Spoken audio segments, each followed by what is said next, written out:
The Dream Drinker. Blood Magic, Book 2. Written by J.T. Lawrence and M.J. Krause. Narrated by Rushina Ratnam. An Audio Shelf production. Chapter 1. Crimson Copper Mist. I breathed in deeply and took another step toward the pair of marbled ivory coffins. My boots were filled with lead. There was the saccharine smell of florist-bought flowers in the air, hot house-forced, and grass, and freshly dug soil. A rampant carpet of green rolled over the ground as far as the eye could see, and as I walked, brittle brown leaves crunched underfoot. Ashes to glinting ashes. So much ash in my life, so much blood.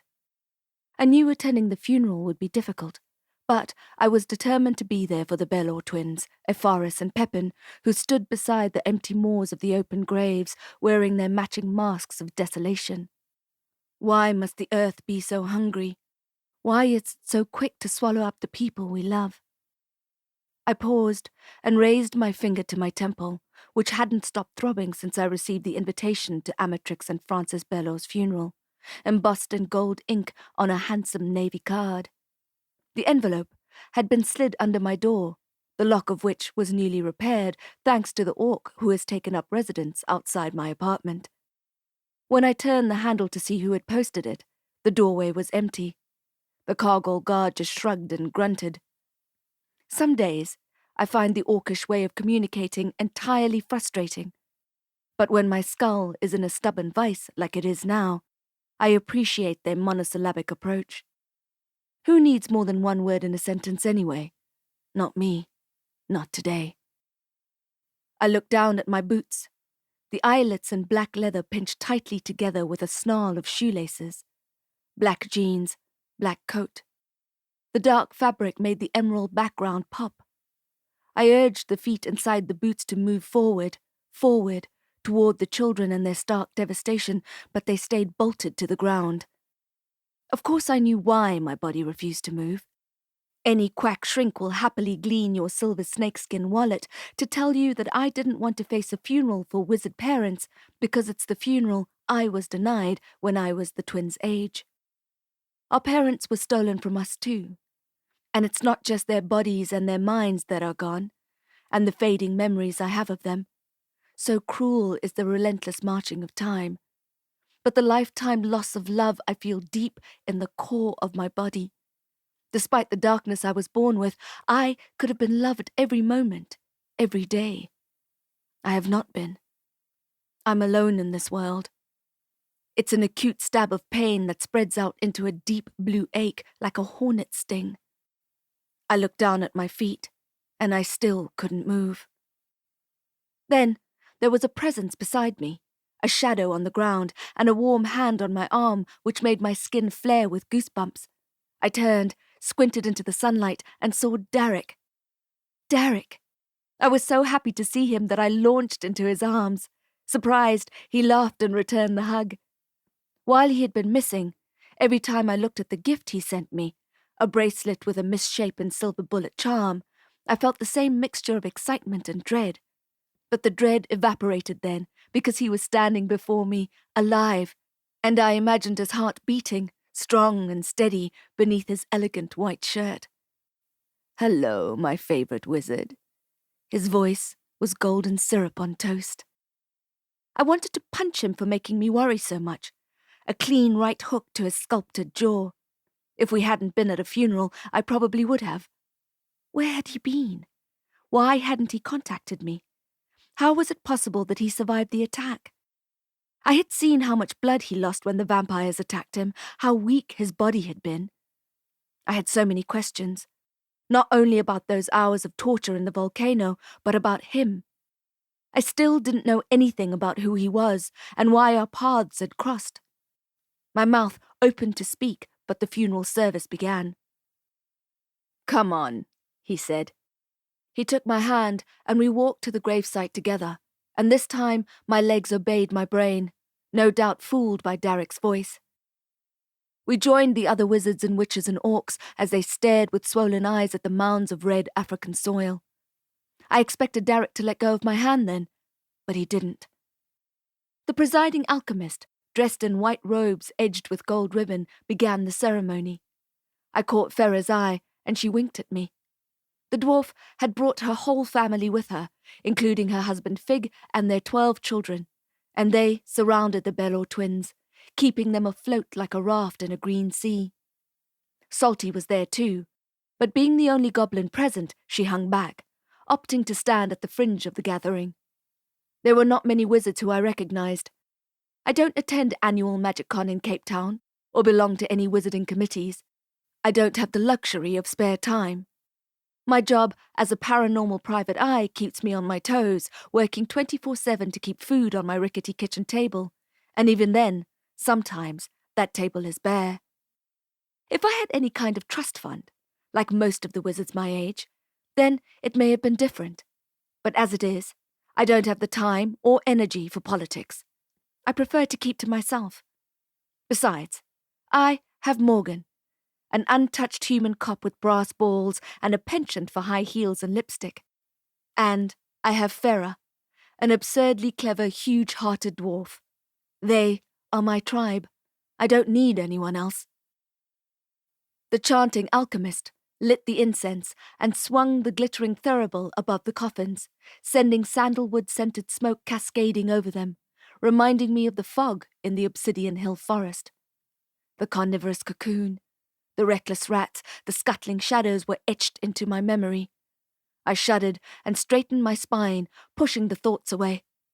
Derek shot me a look of concern, shivering despite the sunshine on my back. I hoped that particular haunted pocket realm had disappeared and taken its nightmarish creatures with it. But, of course, there was no way of knowing without the high-fire crown. The alchemist began talking, and my mind wandered as I watched the oak trees surrounding us in the magical ceremony turn from green to autumn colors and finally to brown. At the end of his address, a wind whipped up and stripped the trees of the dry leaves and laid them on the ground, leaving the limbs crisp and bare against the clear sky. The undertaker had done a commendable job on Amatrix's face. When I had found his body buried at the foot of a blank tombstone, the wizard was in no state to be seen. But just the right blend of healing incantations and formaldehyde meant they were able to have an open casket today, and DeFaris and Pepin could finally say goodbye to their father, who they hadn't seen since that day he disappeared on his way to a council meeting. Both Francis and Amatrix were dressed in their formal wizard robes, and both held their wands to their chests. The alchemist laid the censer down on the dais, then walked over to Francis Bellow's body. He placed painted pebbles over her eyelids, marked with eyes the color of her own, so that she could see where she was going in the afterlife. Then the twin stepped forward and put a silver coin in each of her hands so that she could pay the ferryman. The same ritual was repeated for Amatrix, and witnessing the brave-faced children touch their parents for the last time sent a wave of sobs and sniffles through the gathering. When Efaris and Pepin returned to where Ferra was standing, she pulled them both close, and Fig and the dwarf children shored them up. In front of the Belor twins stood the purple beribboned oak saplings, their leaves fluttering in the breeze. My eyes stung, and my head blazed. I blinked up at the sky, trying to clear the tears and avoid watching the coffins being closed. When the alchemist gave the final signal, all the wizards took out their staves and spell sticks and held them at the ready. I let go of Derek's hand and unclipped my silver wand. I held it out toward the coffins, and it trembled in my hand. On the second signal, we all chanted softly together. Contendis, contendis, contendis. Our gentle streams of magic flowed forward, all different shades and shapes, and combined at the coffins to lift them up. With my other hand, I wiped the rogue tear that was making its way down my cheek. We held Amatrix and Francis Bello in our magic for 2 minutes of silence. Then the alchemist gave us the third signal, and we lowered the coffin slowly into the ground and put our wands away. The alchemist began reciting his Latin verse and moved over to the twin heaps of soil, taking a handful of each, and threw one mound into each grave. The desolate sound of that first handful of soil hitting the lid of the coffin will stay with me forever, occupying the same space in my brain as along the poignant melody of the morning lark harp that killed Francis and almost killed me.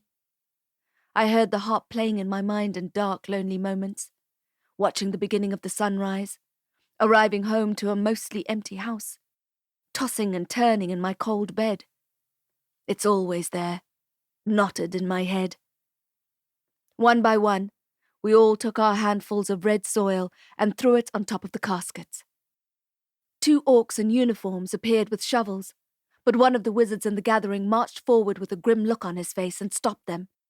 He took one of the shovels, pushed up his sleeves, and began to fill in Amatrix's grave. Another wizard came forward and took the other spade from the orc and started working on Francis's grave. The oak tree saplings were placed in the center of each hole, and more soil was added. The saplings sprouted soft new leaves, as did all the enchanted oaks that surrounded us, and soon the cemetery was green again. More wizards stepped in to shovel, and the hollows were soon filled. Despite staring at the bright new leaves of the young trees, my heart felt dark and cold, as if it had been buried deep in the soil along with the bellows. Chapter 2. The Copper Cog and Ale. The Copper Cog and Ale bustled with waiters, and the air was rich with the aromas of Ferra's glorious cooking. The copper bar counter and pipes all around shone and twinkled in the warm light. The needles on the vintage dials waved, and the glorious rivet-stamped steampunk clock ticked conscientiously on the wall. But no one heard it above the chatting, or paid it any attention. I sat at the main table, across from Opharis and Pepin. Darrick was at my right elbow, and Ferra's empty chair at my left. Salty had decided not to attend the wake. I downed what was left of my bottle of Fig's home-brewed ale and felt my shoulders relax. The worst was over. The Bellor twins, who had looked like monochromatic wooden puppets at the funeral service, came alive in the warmth and coziness of the pub. Their skin changed from grey to peach as the table's centerpiece, a floating fire, warmed them, and their cheeks became red apples. They had cups of Ferra's famous saffron-infused cider on the table in front of them, which they barely touched. But just as my body was relaxing, I could see theirs were too. Fig had disappeared into his brewery, and the dwarf children were all hard at work in the kitchen, checking roasts, turning sizzling steaks, whipping cream. When Ferra appeared with a huge platter of food, her horned helmet sitting just a little askew on her head, the people gathered in the pub clapped and cheered. The dwarf pursed her lips, not quite accepting the compliments she deserved for her food, but looking pleased regardless. She laid the platter in front of us, and it did indeed deserve applause. Warm plates appeared in front of us as if by magic. Really, it was because the dwarf serving us was shorter than the tabletop, and the wizards around us began to tuck in. I've been to untouched human funerals before, where the refreshments at the reception were as depressing as the event which inspired them. But that isn't Ferra's style. Roasted pork loin carved into medallions and drizzled with warm garlic and herb oil, golden potato butter rosties, apples poached in port and spiced jellies. There were chicken legs, succulent and salty, and pecan nut oregano stuffing. Glossy bread, which was still warm to the touch, baked in Ferra's fiery flagstone oven, served with honey-whipped butter. Another platter arrived with honey mustard glazed meatballs and mash, pot pies, and cinnamon pumpkin fritters. Before I'd arrived, I was sure I wouldn't be able to eat anything, wouldn't be able to get any food past the hard stone I had lodged in my throat. But the combination of Fig's beer and Ferra's cooking softened the edges of my grief, and when Darrick dished up a small plate of food and put it in front of me, I found that I wanted to eat it. The children weren't up to the rich foods of the feast. Instead, they ate strawberry soup and sugared almonds. Ferra didn't urge them to eat more, but I noticed that she made sure there was always something in front of them. As the Bellor twins slowly turned from black and white to colour, I felt my dread dissipating, my skeleton warming. The worst was over, and we had survived. I turned my face to Derek, looking for new scars, but there were none. He smiled at me and took a bite of his potato. I felt the strong desire to touch him then, to feel his weight on me. Did he feel it too? Derek, I said, where were you? What happened? He looked at me and put his copper cutlery down. I needed time to heal, he said. I had to be alone. It was the closest to dead I've ever been. I understood, but I wanted more. I knew he had healing powers. Had he healed himself as he had healed me that night in the Cargol bedroom? Or was that a mage no-no, like a hairdresser who cuts her own hair? How did he get out of the portal? And where did he disappear to? And the question that most bothered me, who was he? And why had he been looking for me in the first place, before all the trouble had begun? There was a polite tap on my shoulder. I twisted in my chair and looked up to see a silver-haired man in a neat black suit. I could immediately sense that he was not touched. "Ms. Knight?" he inquired. "Ms. Jacqueline Denner Knight?" I hesitated before answering.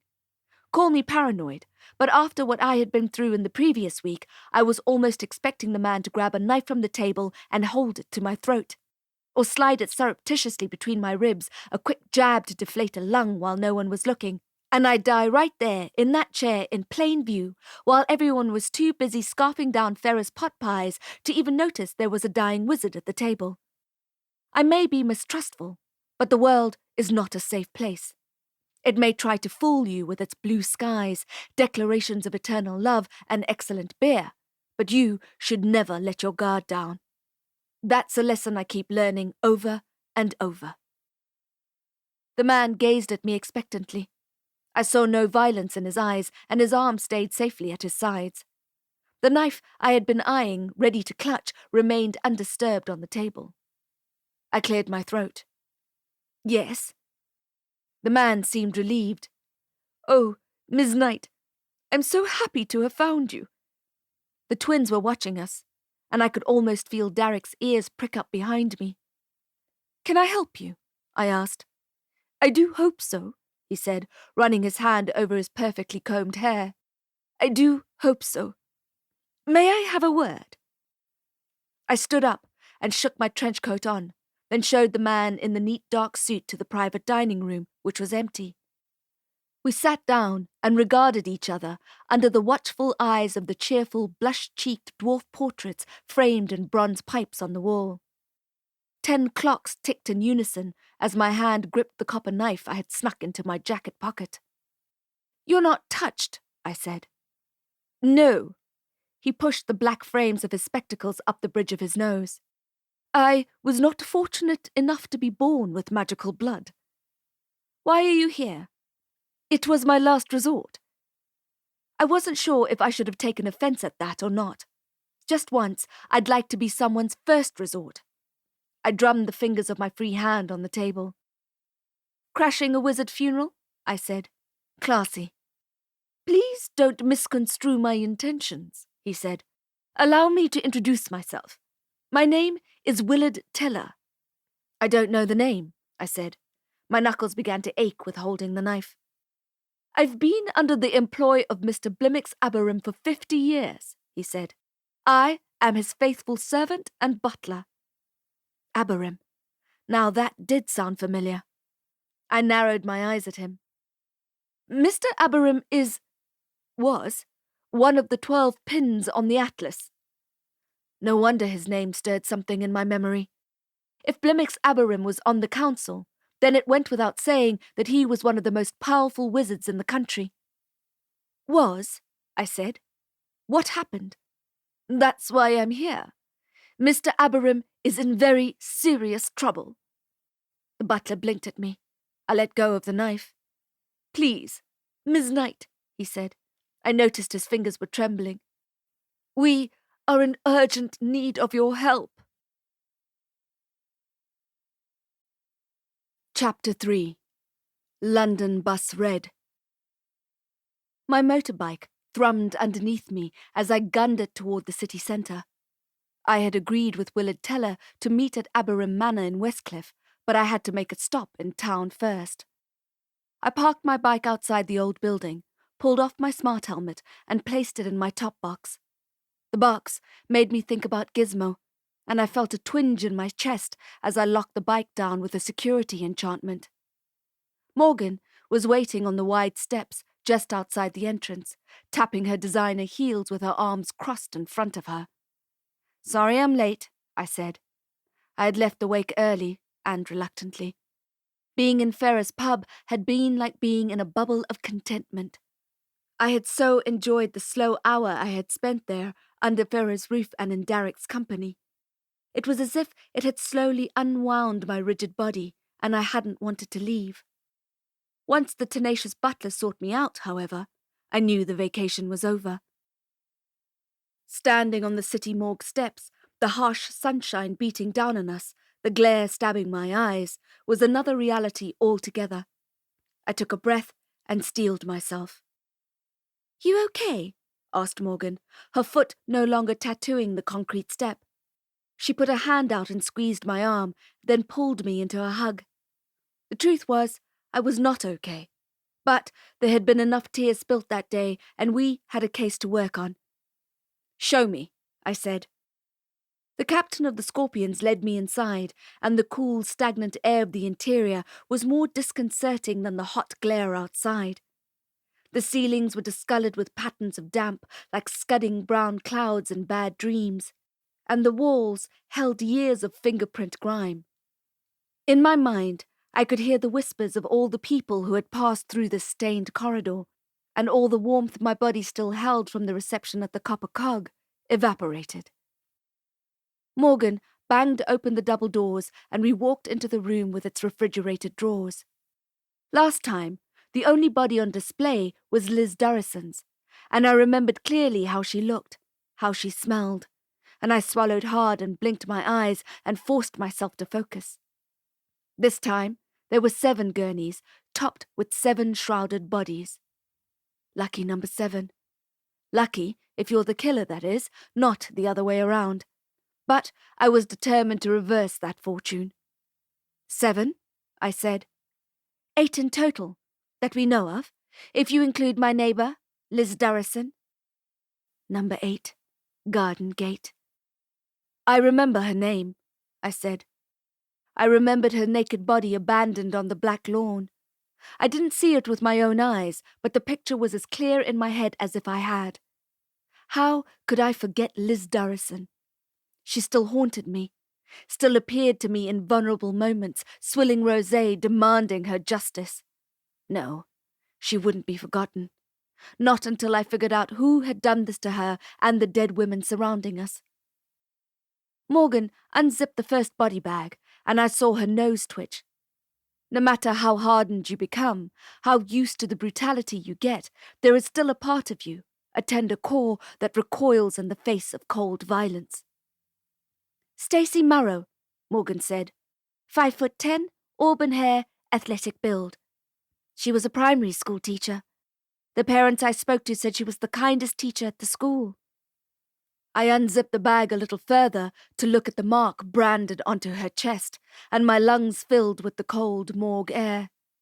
There it was. A circle with a V breaking out of it and 2 lines crossing it. The anarchy sign turned upside down. Morgan stepped away and unzipped the next body, and the next, and the next, until all the body bags were open and we were surrounded by their waxen skin and unseeing eyes. "Tammy Backman," said Morgan, medical student. "Cindy Port, sous chef.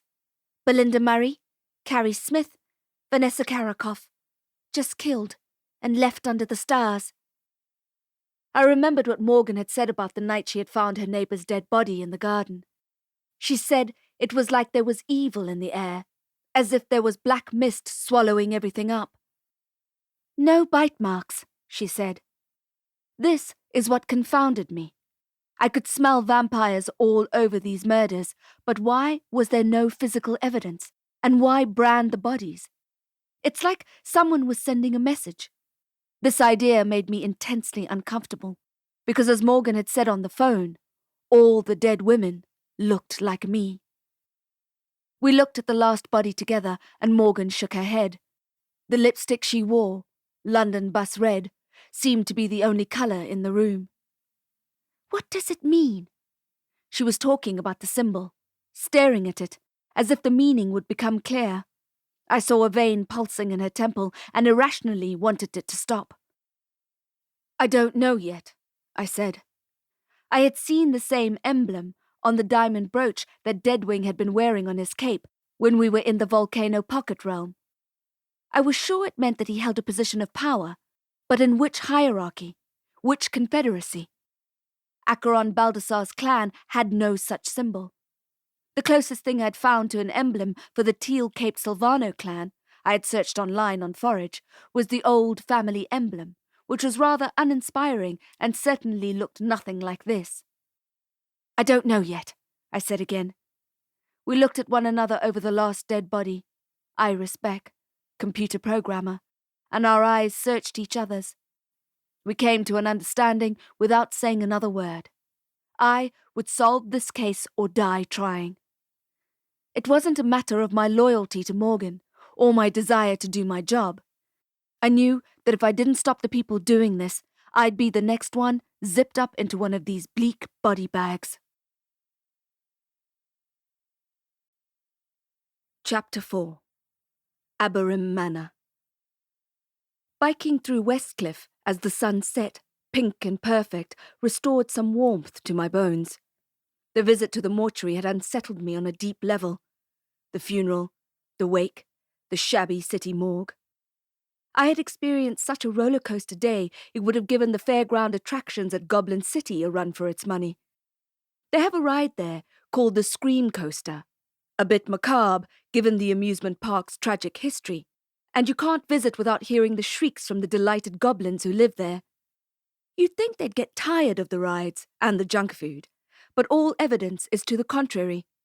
Which reminded me, I needed to see Nilv Salty Snap. I had a business proposition for her. I pulled into the driveway at 44 Dresden Drive and pressed the doorbell. The security camera strained in my direction and I looked into the lens. Without picking up the phone, the gate began to slide open, and I accelerated slowly along the epic driveway, fenced with poplars and iceberg roses. The dusk light on the walls of Abarim Manor dyed it orange and red, and I couldn't help feeling it was a good house, with good energy. This building wasn't based on some kind of illusion or magic spell. It was solid and old and beautiful, and I caught myself being envious of the people who lived there. An old family home, old money. Isn't that the kind of life I wanted for myself? But then I remembered that houses come with a lot of maintenance work, and I couldn't even keep the cockroaches in my kitchen alive, never mind remember to prune the apple trees. So best I don't aim quite so high. I parked in the shade of an ancient oak, which reminded me of the Belor funeral. The butler had seen fit to insinuate himself into the funeral reception at Ferra's pub so that he could talk to me, and he didn't really look the type to make a habit of crashing vigils, so I assumed his employer's problem was significant enough to warrant a visit. I locked my bike, and when I turned around to face the house, there he was, hands clasped together. He looked genuinely pleased to see me, which is not a feeling I'm particularly used to. "Thank you so much for coming," Willard said. "It's getting worse." "What's getting worse?" I asked, but he didn't answer. I followed him inside. Abarim Manor was just as beautiful inside as it was out. Solid, dark wood furniture and Persian carpets, toppling piles of books everywhere, glass bell jars housing air plants and a proliferation of exotic orchids in an antique champagne bowl. It was tidy, but cozy, settled, but stylish, and I felt comfortable from the moment we entered, if not a bit envious. I stopped to look at a family portrait, painted by an artist with a steady hand and a flair for flattery. A 20-something-year-old Blimaex Abarim stood proudly with his aged parents, all in cocktail dress. There was a hint of some unidentifiable emotion in his eyes, and I wondered what it was. What had caused that spark of intensity? The house was in order and beautiful, and I didn't see anything that was the cause for alarm. But I was very much mistaken. Halfway into the house, I heard the howling, and I stopped and frowned at the butler. Willard gave me a sort of half bow and apologized. "This isn't going to be easy for you," he said. The moans of pain rolled toward us, an old man gasping and lamenting.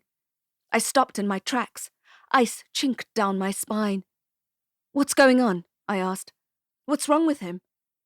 It sounded like he was being tortured. "Please," begged Willard, "come and see him." I didn't move. "Someone's hurting him." "He's alone in his bedchamber," said Willard. "The only danger is his own." A part of me knew I was crazy to continue, but the other part of me couldn't leave another human being in such pain. Why was he at home? Why call me when it is clearly a doctor's expertise they needed? But there was no point in asking questions. I was there, and I needed to do something to help the man, even if it was to call an ambulance to take him to a hospital. I walked behind the butler to the end of the corridor, following the trail of murmurings and weeping, until we reached the wizard's room. It was a grand old room, with arched windows and expensive-looking custom-made curtains which were drawn against the flaming sunset outside. A snow-white owl with yellow eyes watched as we entered, clawing her timber perch. The top of the vintage chest of drawers was full of old jars of medicine, cork-stopped bottles of tinctures, tubes of ointment, and blister packs of pills. Willard led me to Abarim's bedside. The old wizard yelped like a hungry dog, and it made me grimace. My first thought was that he had gone mad. There is a thing that happens to some unfortunate touched people, an illness of sorts called RDS, rasping delusional syndrome. Basically, it's when you either do too much magic over a lifetime, or the magic you do is too deep or dark, and your exposure to the void becomes too much for your brain to handle, and it gets tangled up. It's like getting the magical bends, but unlike decompression sickness, there is no treatment for rasp. When I saw Blimaex's body writhing under the cover and heard his suffering, I wished out loud that it wasn't the case. Old wizards are most at risk, even if their magic is predominantly benevolent. The fact that people are living longer nowadays means the incidences of RDS are forever increasing. The symptoms of RASP include memory loss, change in personality, and dangerous delusions. The old man howled into his pillow. His fist appeared and smashed into the headboard, and I jumped. "Mr. Abarim," said the butler, but the wizard either did not hear him past his suffering or did not care. Willard cleared his throat and tried again. "Mr. Abarim." The owl screeched and looked from side to side. Blimaex lay still for a while under the heavy quilt, exhausted, and I wondered if he had fallen asleep. I was relieved when he startled me by throwing off the cover, exposing his afflicted body. He held his balled fists to his mouth and screamed so loudly that the sound penetrated every nerve in my body, mainlining my bloodstream with adrenaline. I wanted to run. I wanted to get out of there, but I stayed rooted to the spot, as if there was some kind of electrical current magnetizing my boots to the scuffed pinewood floor. I dragged my eyes toward the old wizard's body, and my stomach lurched. This was not a case of the magical bends. Rasping delusional syndrome is a vicious, incurable, cruel disease. But this was worse. Chapter 5. Death by 1,000 Cuts. I stepped closer to Blimaex Abarim's bed, and it was like moving through molasses. My body was telling me to run, but I knew I'd never forgive myself for leaving an old man in such a terrible state. Blimaex wasn't mad. Or if he was mad, it was because he had been driven insane by the agony he had been forced to endure. His soft sleeping shorts were damp with perspiration and blood, as were the sheets on his bed. Every shade of red and pink blossomed out from under his whole body, the skin of which looked like it had been carved with a knife, engraved from his scalp to his toes. Death by 1,000 cuts was my first thought. The ancient Chinese execution method of Ling Chi, killing by slicing. From the Tang dynasty to the final years of the Qing, select prisoners sentenced to death would be trussed to a post in a public place and their bodies slowly sliced away. Afterwards, they would be fully dismembered so that they would be punished in the afterlife too. But there was no ancient Chinese executioner in Abarim's bedroom, none that I could see anyway, and observing the fresh horror in the butler's eyes made it clear that he was not the torturer. I looked over at the counter of medicines. "Is it some kind of disease?" I asked. "Some kind of new strain of virulent virus that cuts into your skin and then dissolves your organs?" The air in the room was stuffy and warm, a perfect breeding ground for an ambitious germ to grow and spread. "Nano, breathing mask," I said, and my nano snaked out of my top pocket and wrapped itself around my mouth and nose. I breathed uneasily through the mesh. I didn't want to offend the man, but on the other hand, I was also rather fond of my organs. "It's not a disease," said Willard. "Every relevant specialist in Johannesburg has been here for a consultation. They've tested for every virus and bacteria known to the realm. No one has been able to help." If he thought that would give me more confidence in solving the case, he was wrong. He tested negative for winter rage, black arthritis, and serpent flu. We even tested him for falling fever, which I'm sure you know is an extremely painful procedure, but we were desperate and out of options. The doctors have given up. There's nothing else to test for. If this was supposed to be a pep talk, it wasn't going very well.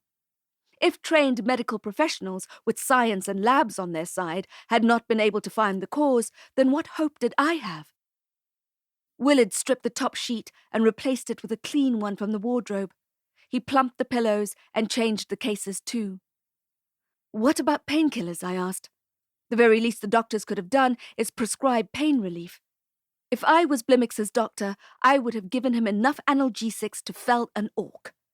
I would have whipped an IV into his arm quicker than you can say troll strength pethidine, and I would have kept it going till they were able to find the cause." "He refuses painkillers," said Willard. I narrowed my eyes at the nervous butler. Was this going to be another case of self-destruction? Like a certain mafia boss who wouldn't listen to reason or assassination warnings? Because then, this girl wizard was out. "He says that pain medication makes him drowsy," said Willard, pouring a glass of water from a crystal jug and holding it to the wizard's lips. Blimaex drank deeply and then patted his butler's hand in thanks. Even his knuckles were etched in red. "And that is a problem. Why, exactly?" "He can't talk much anymore," said the butler. "But in the beginning, when this first started happening, he said that being asleep was worse than being awake." The wizard rolled onto his stomach and yelped. New incisions on his shoulders bled brightly. "I fail to see how that could be the case," I said. "There's something waiting for him in his dreams," said Willard, pushing his glasses up the bridge of his nose.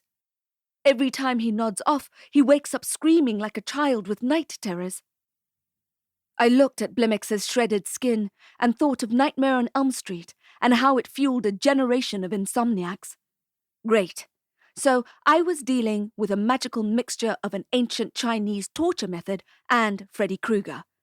After a funeral and the morgue, that pretty much made my Wednesday evening. "Will you take the job?" asked Willard. The owl looked at me in a really intense way. I looked down at Blimaex again, and as I watched, a new line was carved into his mottled skin, a loopy script with hard edges. Abarim screamed and bunched up the fresh sheet in his hand, then pounded his fist against the bedside table. I'd be crazy to take this job. Certifiable. I needed some time off after what went down last week with the Cargols and Pavaris and the Silvano clan of vampires. I needed to put my feet up and do some day drinking and not worry about everything that was going wrong in the realm. I needed to get a good night's sleep and go grocery shopping. "Will you?" he asked again, his eyes sparkling with tears and hope. "Of course," I said. Blimaex Abarim was kin, and even if he wasn't, there's no way I'd be able to rest knowing that a good man was in such unbearable pain. Willard swept me up in an awkward hug, then stepped back, embarrassed. "I apologize," he said, holding up his hand. "It's all right, Willard," I thought. I also needed a hug. The owl fluttered her wings and danced on her perch. "I'll get to work right away." "There is one other matter," he said, and gestured to the door with a half bow. He guided me out of the claustrophobic bedroom and into an adjacent sitting area. I directed my nano back into my pocket and fastened the belt of my trench coat. He looked embarrassed again. "Ms. Knight, please, forgive my frankness." "Call me Jax," I said. "Jax," he said. "I'm afraid that there is a further complication." "Dear damnatus, man, just spit it out. I'm getting old here." "I won't be able to remunerate you until Mr. Abarim is well again." I pursed my lips and blinked at him. "It's not that I don't want to. It's not meant to be some kind of incentive. It's just that Mr. Abarim is the one who pays the bills, you see, and he hasn't been up to it recently. I've used all my savings on the doctors and the tests and the house utility bills, and I have nothing left." I realized then that he wouldn't have been paid a salary either. He looked around the room, perhaps wondering which antiques he could auction. "I will certainly find a way to pay for your excellent services, Ms. Knight," he said. "It's okay," I said, sighing inwardly. "I understand." So much for groceries. Sometimes I thought of my fridge as cursed. What better place to house a doomed fridge than a haunted apartment? The case of the cursed refrigerator. My father used to read Enid Blyton stories to me when I was a child. One of the things I always remembered is the tiffin in the magic faraway tree. It was a cheerful little snack box that magically replenished itself, so that every time you opened it, there was a new treat inside. How I dreamed of having that tiffin when I was living on the street with the Ferrells. I would fantasize about the little crustless cucumber sandwiches, the currant biscuits, the scones with strawberry jam. My fridge seems to be the opposite of the fairy tale tiffin. Every time I open the door, it's empty. And not only that, but seeing the airy yellow-lit cave makes my stomach feel emptier than it was before cranking it open, and my inner werewolf howls and scratches to get out, as if it wants to find a new body to inhabit, one that keeps a stocked larder and a non-jinxed refrigerator. Ah, I thought, picturing Abarim rolling and wrestling in his bed. Who needs food in their fridge? With a vampiric serial killer cult on my hands and a magical version of Freddy Krueger, it's not like I had time to go grocery shopping anyway. Chapter 6. The Ferret Mansion.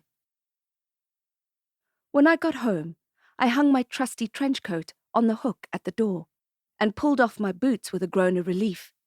I walked into the kitchen and poured myself a generous glass of cinnamon whiskey, a gift from my favourite dwarf, and conscientiously avoided the fridge.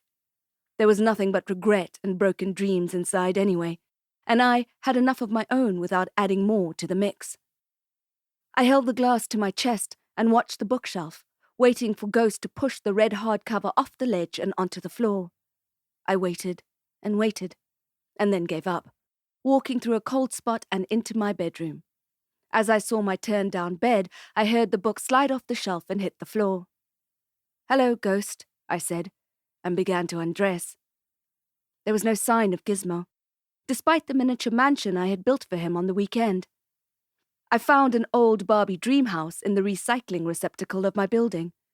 The toy was old, sun-brittle and faded, but it had the bare bones to make an amazing home, especially for a magical albino ferret.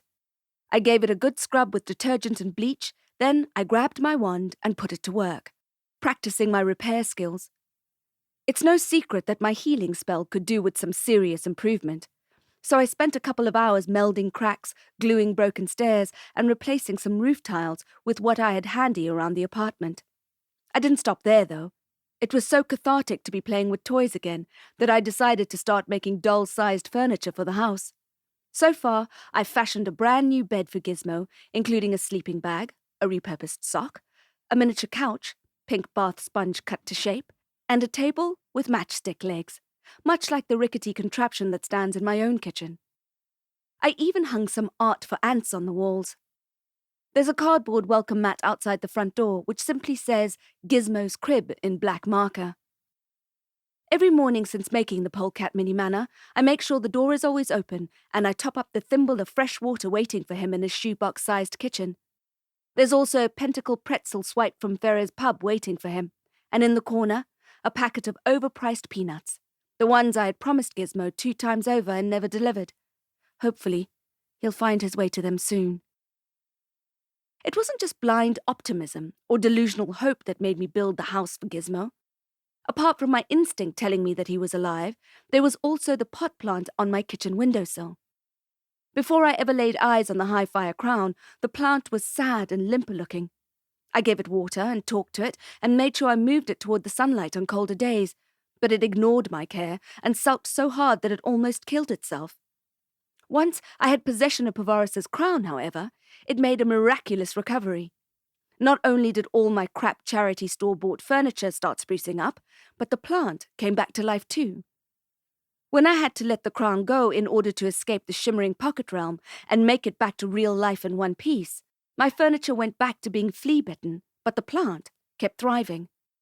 It grew and flowered and grew some more, and now it was taking up half the kitchen window with its fresh green leaves and greedy tendrils.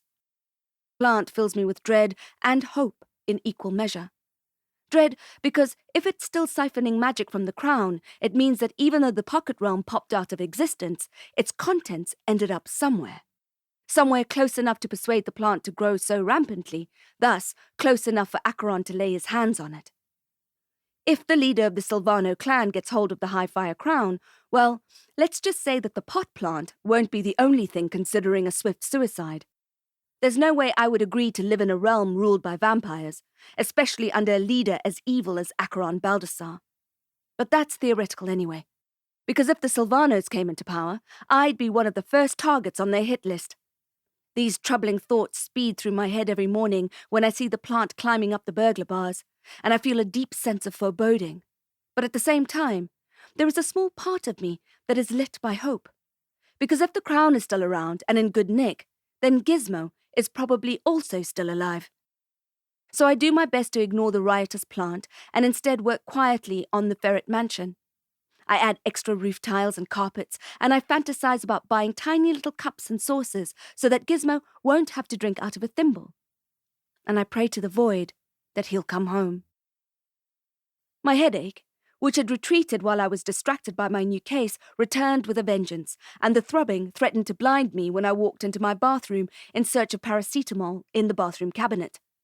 The naked light bulb seemed to be glowing brighter, as if there was a surge of current in the building, and I wondered if it might explode and shower me with its eggshell-thin glass. I looked into the mirror of the cabinet, which was attached to the cracked tile wall, and a rusted version of my face stared back at me. I looked as pale as I felt. The tattoo on my neck of a vampire bite stood in sharp contrast to the milkiness of my skin. I stepped closer and looked into my eyes, searched them, as if they had some kind of clue. I stared at myself, my breath fogging up the glass as I listened to the electricity hum in the light bulb above me. Then I realized the clue wasn't in my reflection, but just beyond it. The clue was in the bathroom cabinet. I opened the door and found what I was looking for. Headache tablets, yes, but more than that. The ring-shaped stain of where the glimmering purple glamour potion had stood for years before I used it to infiltrate the sub-realm beer hall last week. Maybe not a clue, nothing as solid as a clue, but the beginning of a way forward. The potion needed replacing, and for that I would have to visit the most well-respected magical apothecary in Josie. There were other places to buy potions, but I wasn't looking for a backstreet medicine man. I wanted the real deal, the legend, the place that even the most cynical witches and wizards frequented. It was situated in a dodgy part of town, but that kind of added to its street cred. Mason and Sons had been around since the gold digger days and had seen all manner of stores leap up around them, but there they remain, after it all turned to dust and a new wave of commerce flew up. To say that they sold every elixir and magical tincture known to man is no exaggeration, and their filter and magical malady knowledge is legendary. If anyone could help me understand what was happening to Blimaex Abarim, it was the wise proprietors of Mason and Sons. Feeling relieved, I put 2 bitter chalky pills on my tongue and chased them with the last of the whiskey, then fell asleep face down, diagonally across the duvet, without bothering with the neatly folded pajamas on the foot of my bed. Chapter 7. Pink Dagger. The sunrise, though pretty, slid like a pink dagger into my eyes, immediately reigniting my headache and forcing me out of bed. More pills and a gulp of water right from the tap, and I felt vaguely human again. It was too early to be awake, too early to visit the apothecary, and I cursed the curtains in my bedroom for being so damn threadbare and robbing me of what could have been a good night's sleep, instead of a few hours in which I may or may not have been drooling into my ghost-plumped pillow. I yawned without bothering to cover my mouth. Living alone for so long has very few perks, but that is one of them. And forcing myself into the shower, which, despite being owned by an orc, seemed to be designed to fit a goblin on a skinny day. The water was warm, though, and welcome, and by the time I stepped out onto the balding bath mat, the drugs had kicked in and I was feeling like a new wizard. The kitchen was still dark when I filled up the kettle and switched it on. It was still early enough to squeeze in a quick lesson for Bron, so I texted him, and he was at the front door before the water boiled. I guess that's the advantage of having an apprentice who is a raven shifter. The cargo guard looked more than a little grumpy when we left. If you can imagine a buff dill pickle frowning, that's what he looked like. I invited him to go inside and make himself a cup of tea, but he just grunted at me. That's orc gratitude for you. But I could hardly be put out.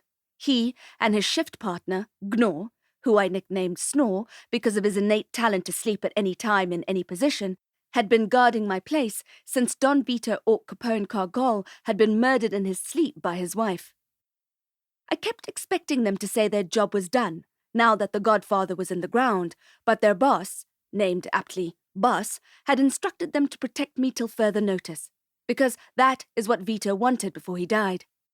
I didn't know how long the personal bodyguard bonus would last, but it definitely made me feel safer when I was alone in the apartment at night. Also, potential threats aside, my vile landlord, Urag, who smells suspiciously like 3-day-old orc vomit with anchovies, had been keeping his distance, which was a boon not to be underestimated. Bron skipped ahead of me, excited for the lesson. I told him not to get his hopes up. He was still so damn cheerful before a training session it got on my nerves. His skip slowed to a walk, and then I felt bad.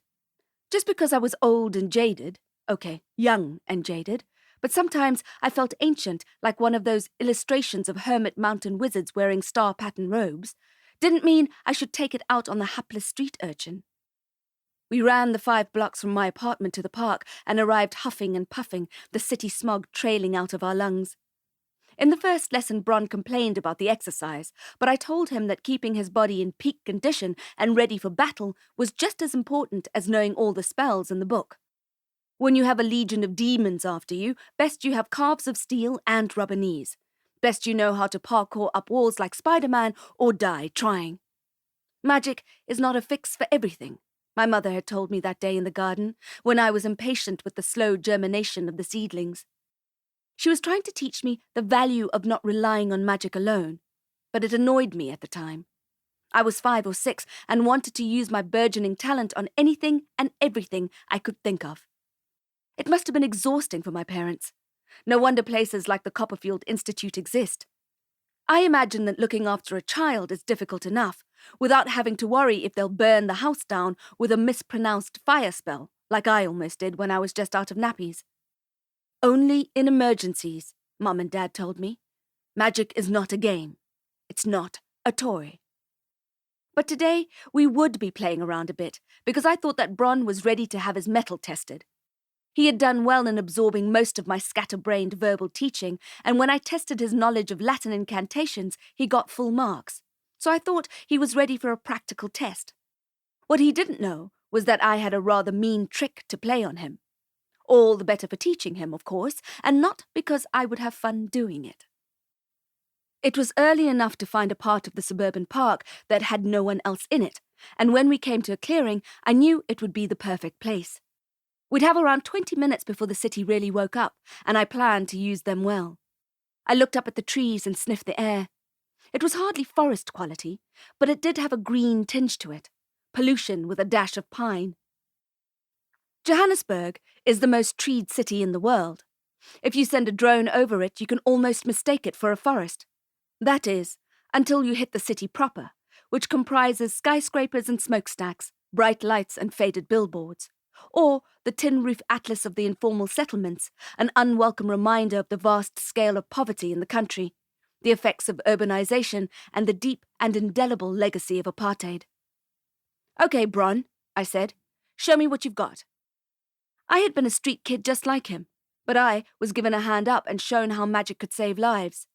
I needed to teach the boy the same lessons, starting with the elementals. But we had less time. Bron chewed his lips and shook out his knuckles. He was nervous, and that was good. That was part of the job. Being scared as hell, but knowing how to sling spells anyway. "Control fire!" I shouted, and his eyebrows lifted. "Fire!" I shouted again. He frowned and focused, and lifted his hands in front of his grubby t-shirt. "Ignem exquiris!" he shouted, and his palms sparked orange. "Fire!" I shouted, and he gritted his teeth and narrowed his eyes. "Ignem exquiris!" he yelled, and a comet of yellow flame shot out of his hands as if he were a fire breather at a hippie festival. "Yes, again, fire!" His nostrils flared, and he tensed his jaw again. "Ignem exquiris!" he shouted, and the fireball was so large and so hot that I took a step back in surprise. "Nice work, Bron," I said, my fingers shooting up to my eyebrows to check if they were still there. My cheeks were hot to the touch. The urchin's eyes were the size of dwarf dinner plates. He couldn't believe what he had done. "Ready for the next one?" I asked, and he nodded. "Control ice!" I shouted. Again, he needed some time, and then he focused and his fingers tensed. "Glacium exquiris!" White snow fluttered from his fingers. "Glacium exquiris!" he said again, this time starting to enjoy the spell as he watched the ice flow from his hands and decorate a nearby tree with icicles. He spun to look at me, his mouth open. "Good," I said. "Very good." I saw some of the tension leave his body. "Control wind," I said. He looked at me, lost for a second. "Wind," I said. "Ventum." Bron clenched his fists and relaxed them, then said, "Ventum exquiris," and a cool breeze hit us like a wave. I unclipped my wand. "This is how you whip it up," I said, and I used my wand to stir up the wind. "Ventum, ventum, ventum," I murmured. "Ventum exquiris." The breeze turned into a gale that swirled around us. We were in the middle of a magical whirlwind of sand, pinecone scales and green sparks. Bron looked behind me, then up at the twister, and he laughed in wonder. The dust flew into our eyes and mouths. I slowed it down then, and the vortex collapsed around us. Bron stared at me. "That was cool." "That was your spell," I said. "Your magic. I just incited it." The boy smiled. He thought that was the test and that he had passed, but he was wrong. "Evoco et excito, nunc et semper res ac mortalis." "Bron," I said, taking a step back and holding up my wand. "Look behind you." Chapter 8. The Test. Bron turned around and saw the werewolf standing at the edge of the small clearing. His evil amber eyes were fixed on us as he let out a low growl. He wore a mangy pelt, and his black lips were wet with saliva. His ribs showed like the bars of a xylophone. He hadn't eaten in a long time. The boy jolted and took a few steps backwards, following in my footsteps. I held out my wand in the wolf's direction, but he wasn't fazed. He started loping toward us, sniffing the air. "What do we do?" stuttered Bron. I could sense that he wanted to take his raven form and fly away. "You can't always fly away, Bron." You've just performed 3 elemental spells perfectly, I whispered. You know what to do. His hands were trembling when he held them out this time. The animal kept advancing, but Bron was silent. Bron, I said, best start thinking of a spell, or that wolf will be swallowing you whole like Little Red Riding Hood. The growling beast came closer still, and Bron remained silent. The sound of his snarl sent adrenaline flowing through my veins. The wolf started running in our direction, snapping its jaws, and Bron shouted in fear and lifted his arms to protect his face as the werewolf leapt up into the air toward him. Bron! I shouted, but he didn't respond. Rumpus! I shouted, using my wand as a sword and slashing at the wolf just before he sank his yellow teeth into Bron. The creature whined as my wand smashed right through him, and he went up in a cloud of sour-smelling smoke. Bron, knocked backward onto the ground in shock, looked up and blinked, scared and confused. Fail, I wanted to shout. Fail, fail, fail. If that had been a real wolf, Bron would have been breakfast. I helped him up. Sorry, he said. I don't know what... You choked, I said. It happens. I thought of the time at the Jupiter drawing room, where my magic had fizzled out at exactly the wrong moment and allowed the bloodthirsty Desdemona to escape out of the window. The shame still stings my cheeks, despite having later ashed her on a grimy city pavement. I squeezed the boy's shoulder, which was shaking. It happens, Bron. This is the lesson. Fear augments magic. Pain augments magic. You need to use the emotions you feel. Don't let them paralyze you. Use them to your advantage. Easier said than done, of course. I ruffled his dreadlocks. Feel the fear, Bron. Use it. Evoco et exito. Nunc et semper res ac mortalis. This time, I conjured the chimera of a small dragon. It perched at the top of a nearby jacaranda tree, flush with purple blossoms. I made it mean-looking and ugly, with shimmering metallic scales. Ready? I asked. Still shaking, Bron nodded. Volas! I shouted at the dragon, and it started to flap its wings. It left the branch it had been sitting on in an awkward manner, as if its wings were stiff, but then battered them fast enough to lift well into the air. The dragon screeched and dived down toward us, and we both yelled and flung ourselves down onto the grass. It blasted the ground where we had just been standing with a squall of fiery dragon breath before lifting its head and flying up again. Bron and I looked at each other as the black grass between us flickered and smoked. With my eyes on the dragon, I employed my best ground-to-squat parkour jump and held my wand at the ready. It was a chimera I had conjured, but that fire breath was real. Feel the fear, I said to Bron, who had just scrambled to his feet.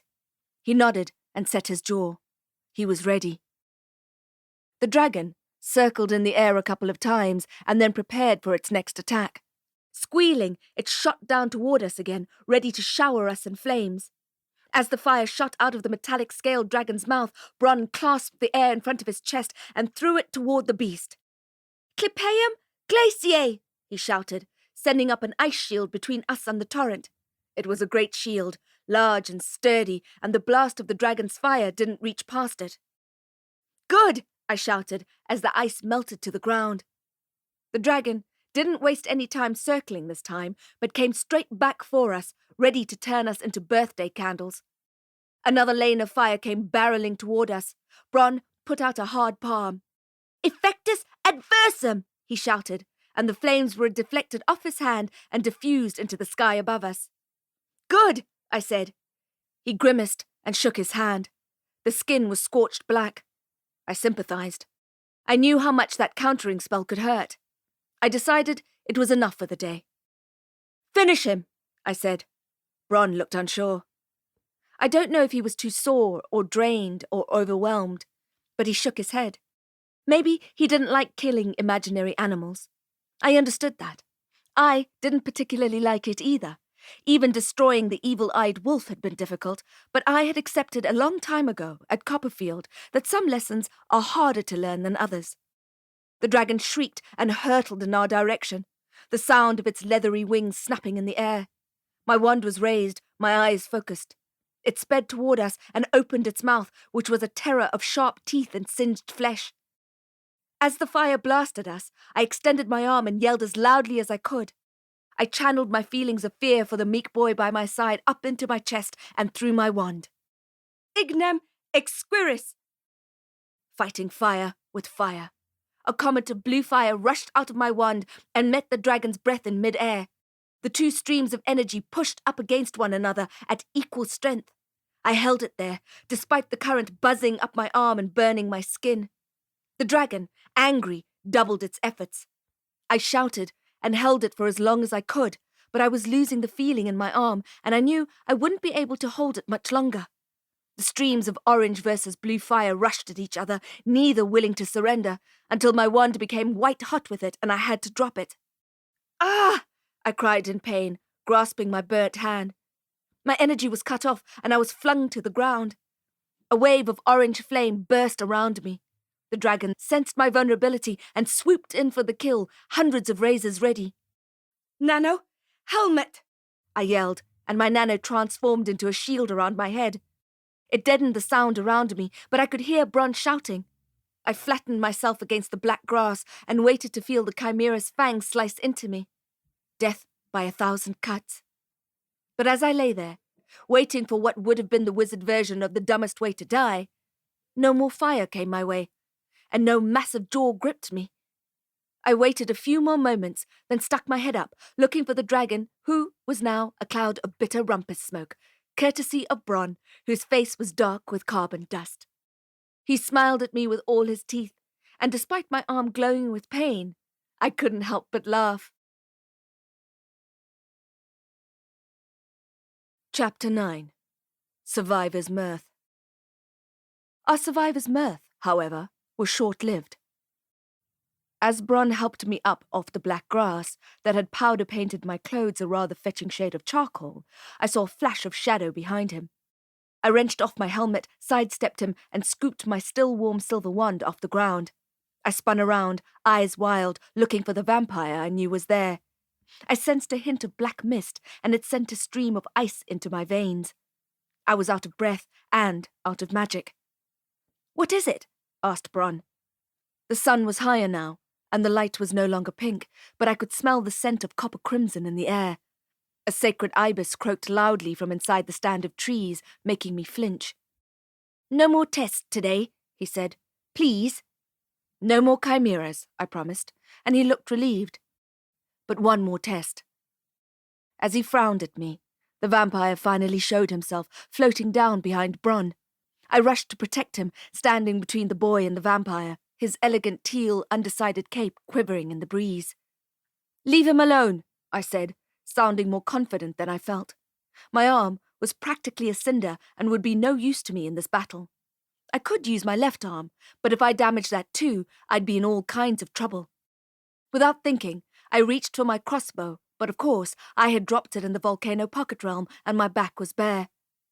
I tried to drag my mind away from the memory of that realm, but it nagged at me. The music of the harp refused to die, still urging me to dance toward my death. "I don't want the boy," said the vampire. He was young, blonde, with cheekbones you could carve a roast chicken with. I hated good-looking vampires even more than I hated ugly ones, because I felt if you're going to be a foul creature, it should show on the outside too. You don't see the orc hammerskins going for facials, do you? They don't have their eyebrows plucked. They shave their scalps on zero and pull on a stinking vest, just as orc neo-Nazis should do. Vampires should be revolting to look at, but unfortunately the realm doesn't work that way. Mugshots of serial killers will mostly illustrate the same point, although, as Morgan has correctly pointed out in the past, there are exceptions to every rule.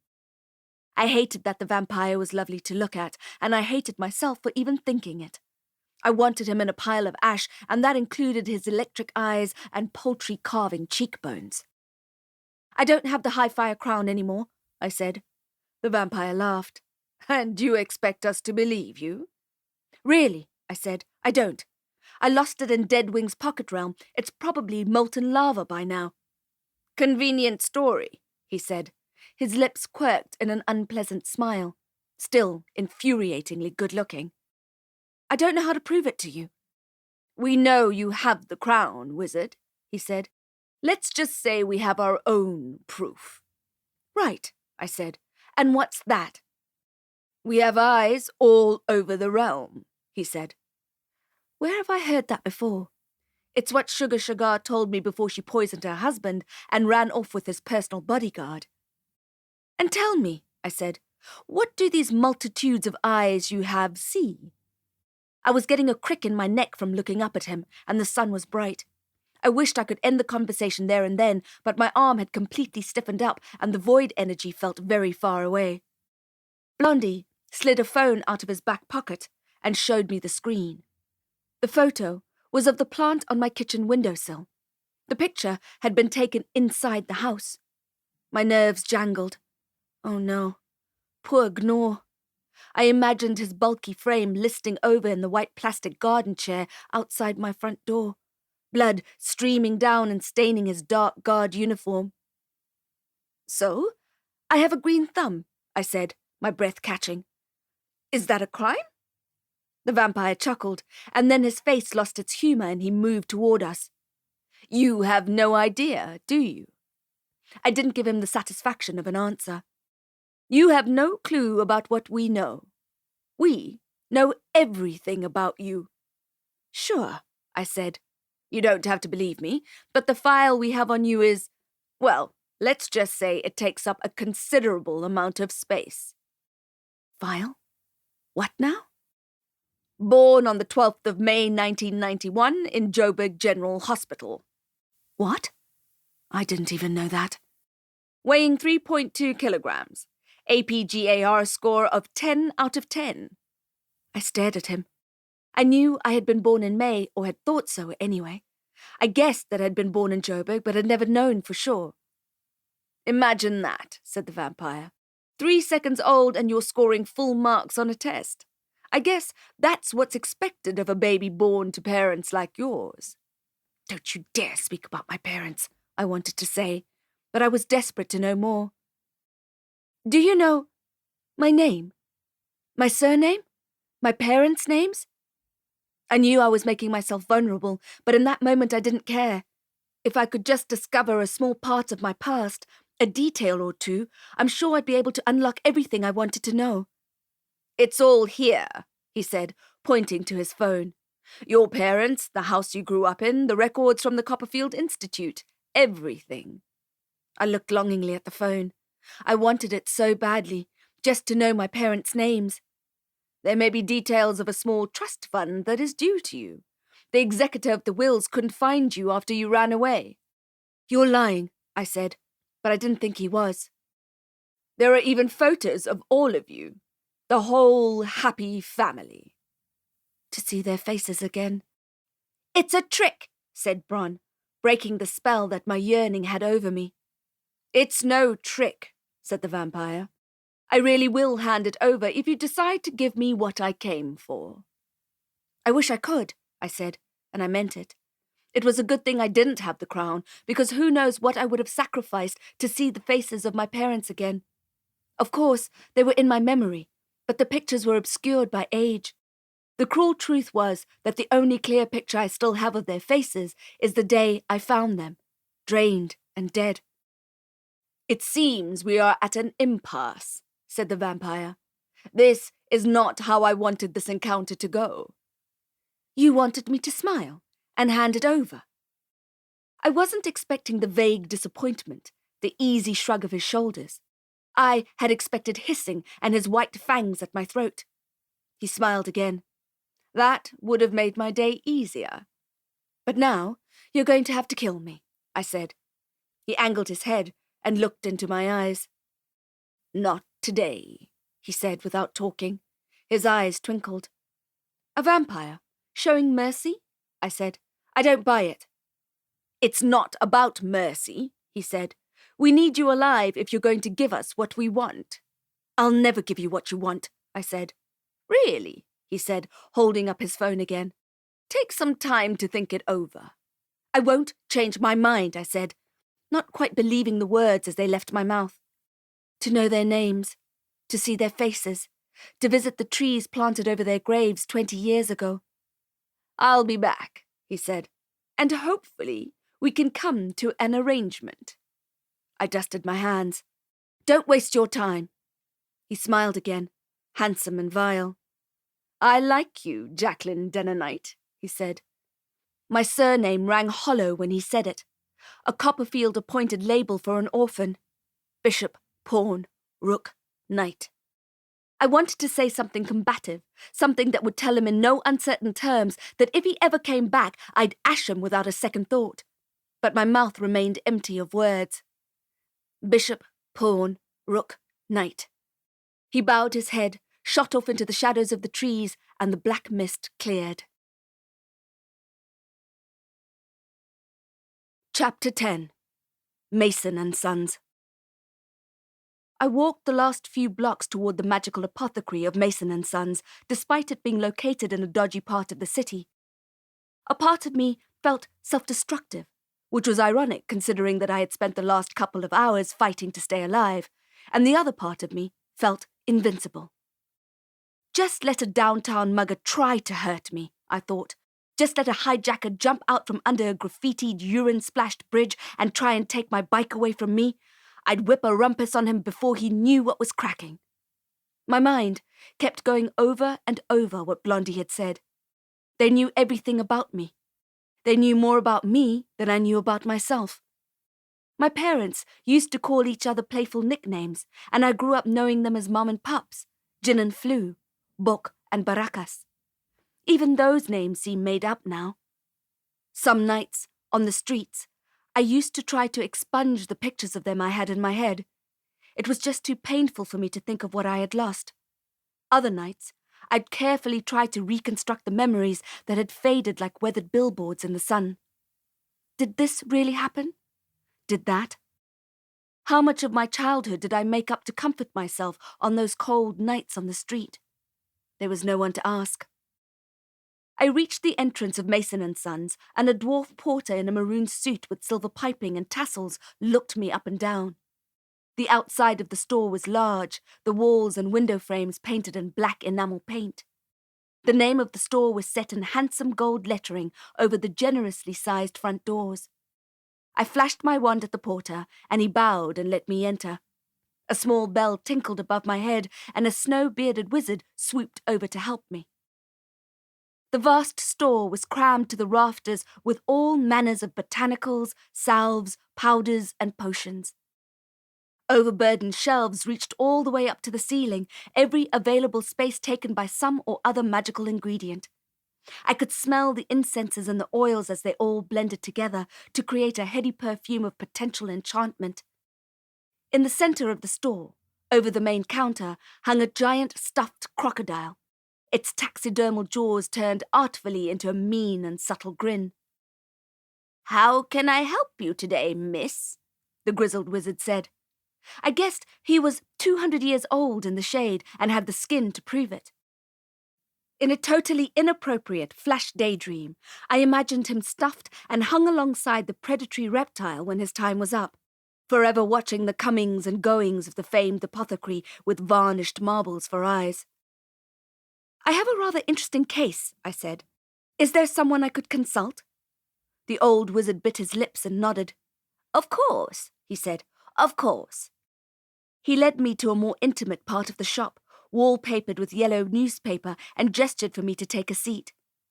"My father will be right with you," he said, and I almost fell off the antique dentist chair I'd just lowered myself into. I guess there's no better advertisement for magical elixirs than a purveyor who refuses to die. While I waited, I looked around at the timber signs hanging from the ceiling, painted with labels. In the botanical section, there were signs for herbs, woods, and resins. Then there was the incense aisle, and magical oils took up 3. Closer to me was where the potions and powders were displayed. Teas, unguents, inks, and something vaguely described as fruit of the apothecary's art.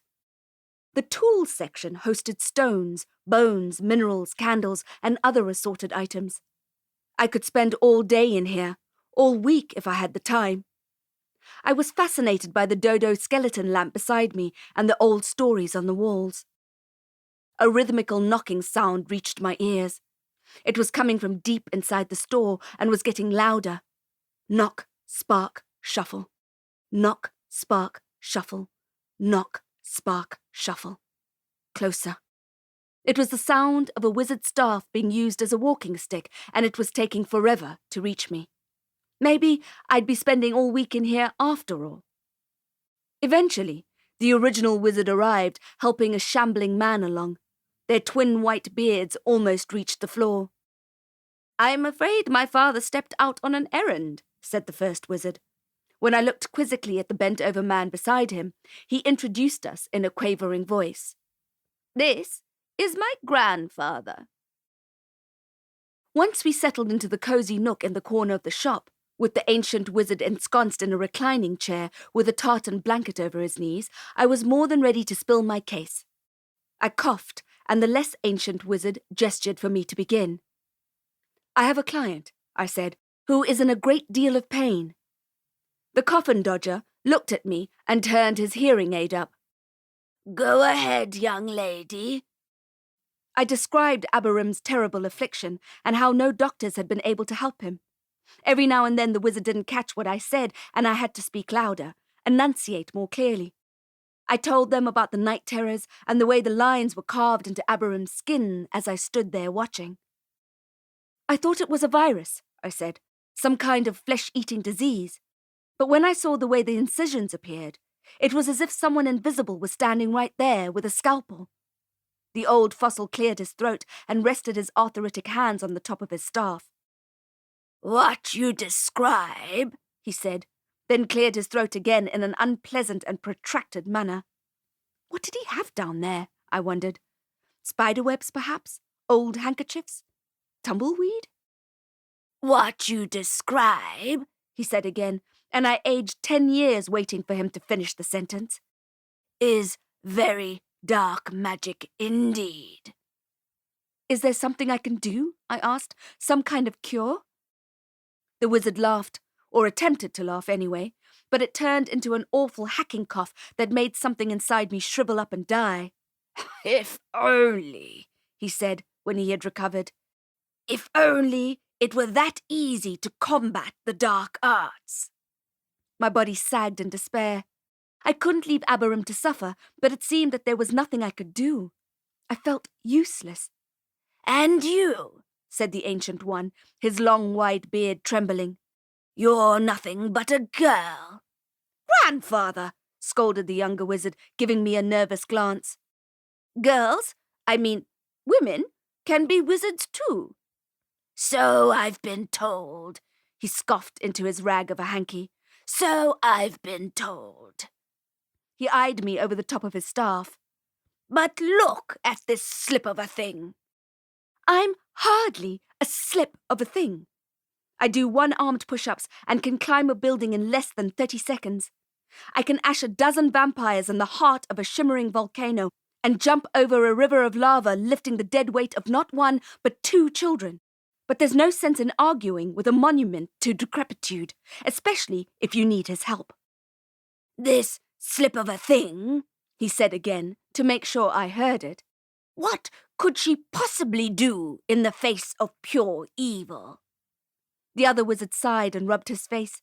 He was clearly regretting his decision to wheel the old bastard out. "There must be some way we can help her," he said, and the ancient man harumphed.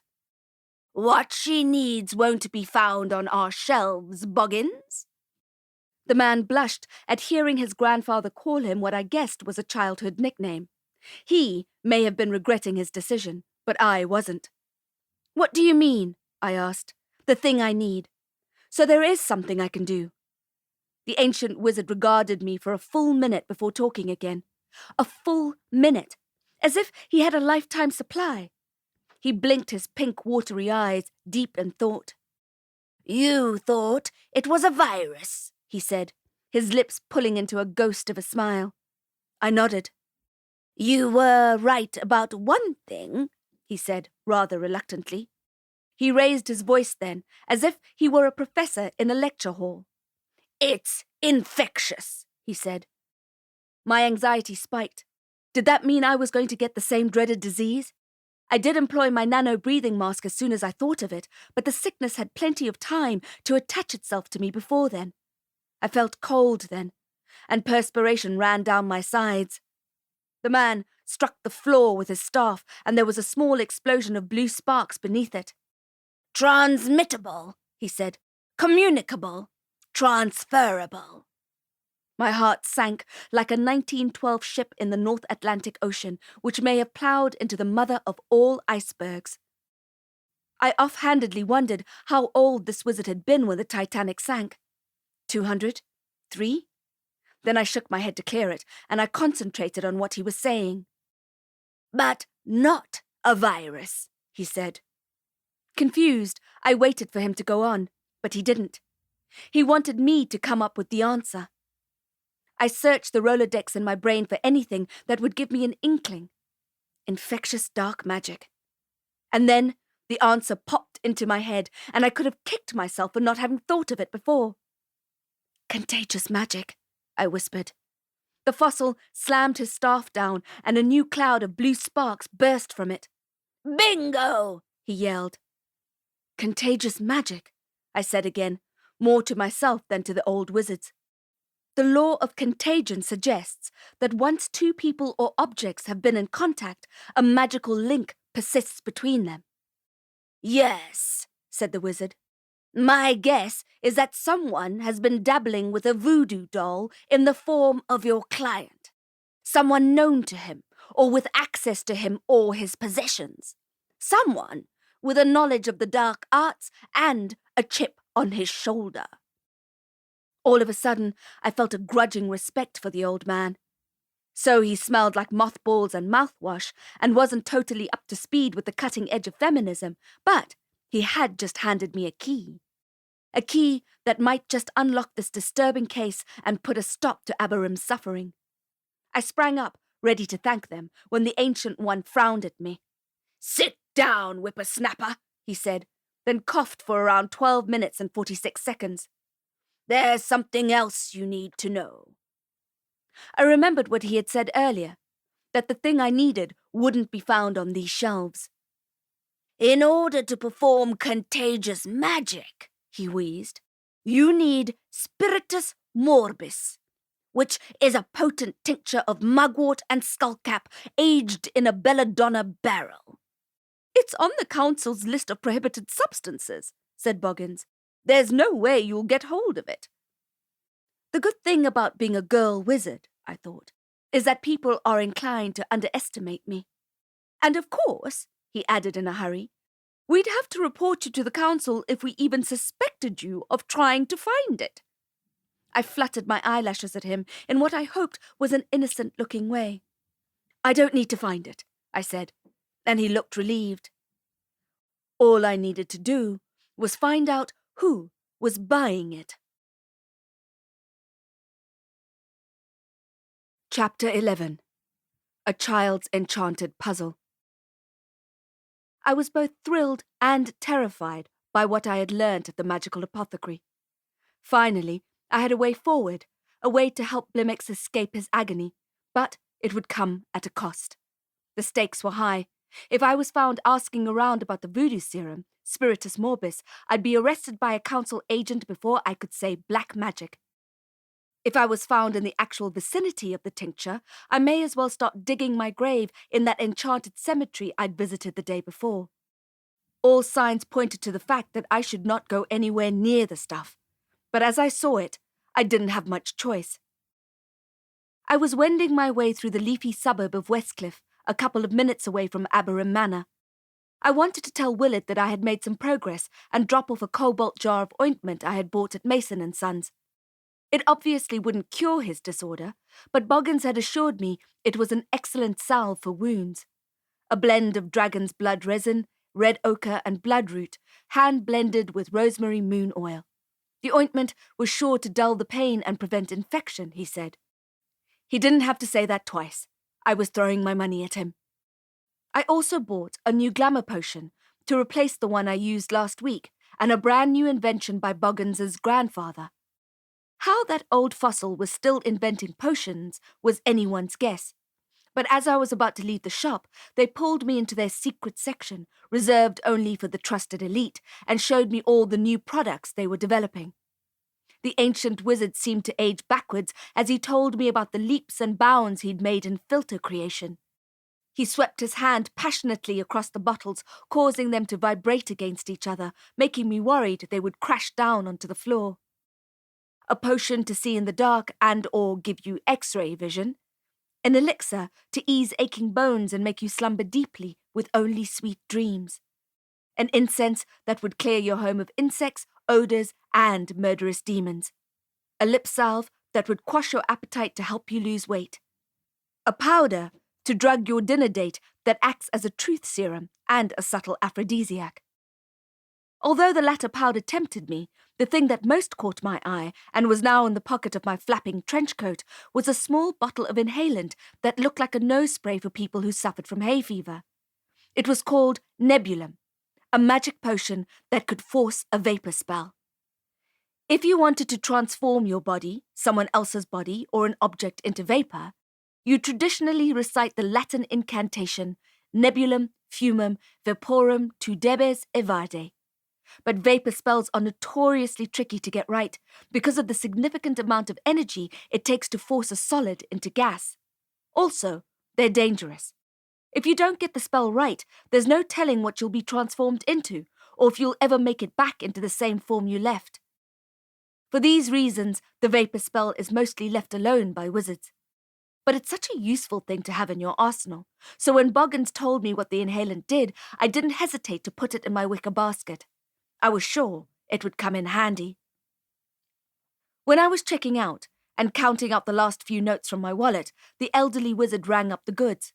The till slip paper got stuck, so he frowned through his trifocals and tried to fix the machine. "Boggins," he called, and Boggins limped over. "Go and ask your great-granddad how to fix this bloody thing." I think my face must have shown my surprise because they glanced at me simultaneously and started hooting with laughter. "You see her face?" said Boggins. "Great-granddad," said the fossil, laughing and coughing hard enough to expel a lung. Boggins smacked his thighs. "She fell for it, good and proper." I laughed awkwardly and paid for my things. I imagined the masons then to be like Russian nesting dolls, except that instead of finding a smaller doll in each one, you discovered the reverse, with each wizard older than the former, over and over, ad infinitum, like a child's enchanted puzzle. As I left the shop, I saw old Boggins wipe the tears from his eyes, still cackling into his scrawny hand. As if great-granddad would know how to fix the till. When Willard let me into Blimaex's bedchamber, he was in even worse shape than before. He seemed skeletal and confused. "He stopped eating days ago," said the butler. "But he was still drinking water. Now he won't even touch that." I moved closer to the bed, where the wizard was thrashing around and moaning, but in slow motion compared to before. "He's dying," said Willard, and his voice cracked. "I won't let him die," I said. "I have something. A lead. It's going to help me find out who's doing this." Willard clutched my arm and I flinched. Being in the presence of such potent, contagious magic was putting me on edge. "Really?" he said. "Really?" His eyes were so anguished it made me want to promise more than I could deliver. "I got a tip today," I said. "It might lead to the person who is doing this. That's if I could somehow work out who was buying the voodoo serum, which was pretty much close to impossible, especially if I didn't want to be nabbed by the council. In the meantime," I said, handing over the salve in its small round container branded Mason and Sons. "It's not much. It won't break the curse, but it will dull the pain and keep infection at bay." The butler took it gratefully and held it to his chest. "Thank you, Miss Knight." The name rang hollow again, just as it had that morning when the blonde vampire had dangled his carrot. "Call me Jax," I said. At least that part of my name was true, but I knew he wouldn't. Blimaex's butler got to work, scrubbing his hands in the basin, then toweling them off. He unscrewed the lid of the salve and began to apply it to Abarim's wounds. The wizard, who had been in a kind of exhausted stupor, became alert again and began screaming in pain. Willard stopped what he was doing. "Is it making it worse?" he asked. "No," I shook my head. "I'm sure it wouldn't. Mr. Mason Senior recommended it himself." But it seemed that just the touch of his servant's fingertips sent Abarim spiraling back through his vortex of agony. Willard took a step back, not sure whether he should continue. "I'm sure it will help," I said. Not sure at all. But I was certain of one thing. I had to get out of there pronto and hop onto the lead of the Spiritus Morbis. That was the only way we'd be able to stop the affliction once and for all. I just didn't know how. As we both stood there, arms limp at our sides in despair, something occurred to me. I angled my head and tried to make out what shape the incisions were. Then I slanted my head the other way, and something clicked. "Willard," I said. He looked up at me, defeat pulling at his lips. "Look at that." I pointed to a section of cuts on Blimaex's skin. "Do you see that?"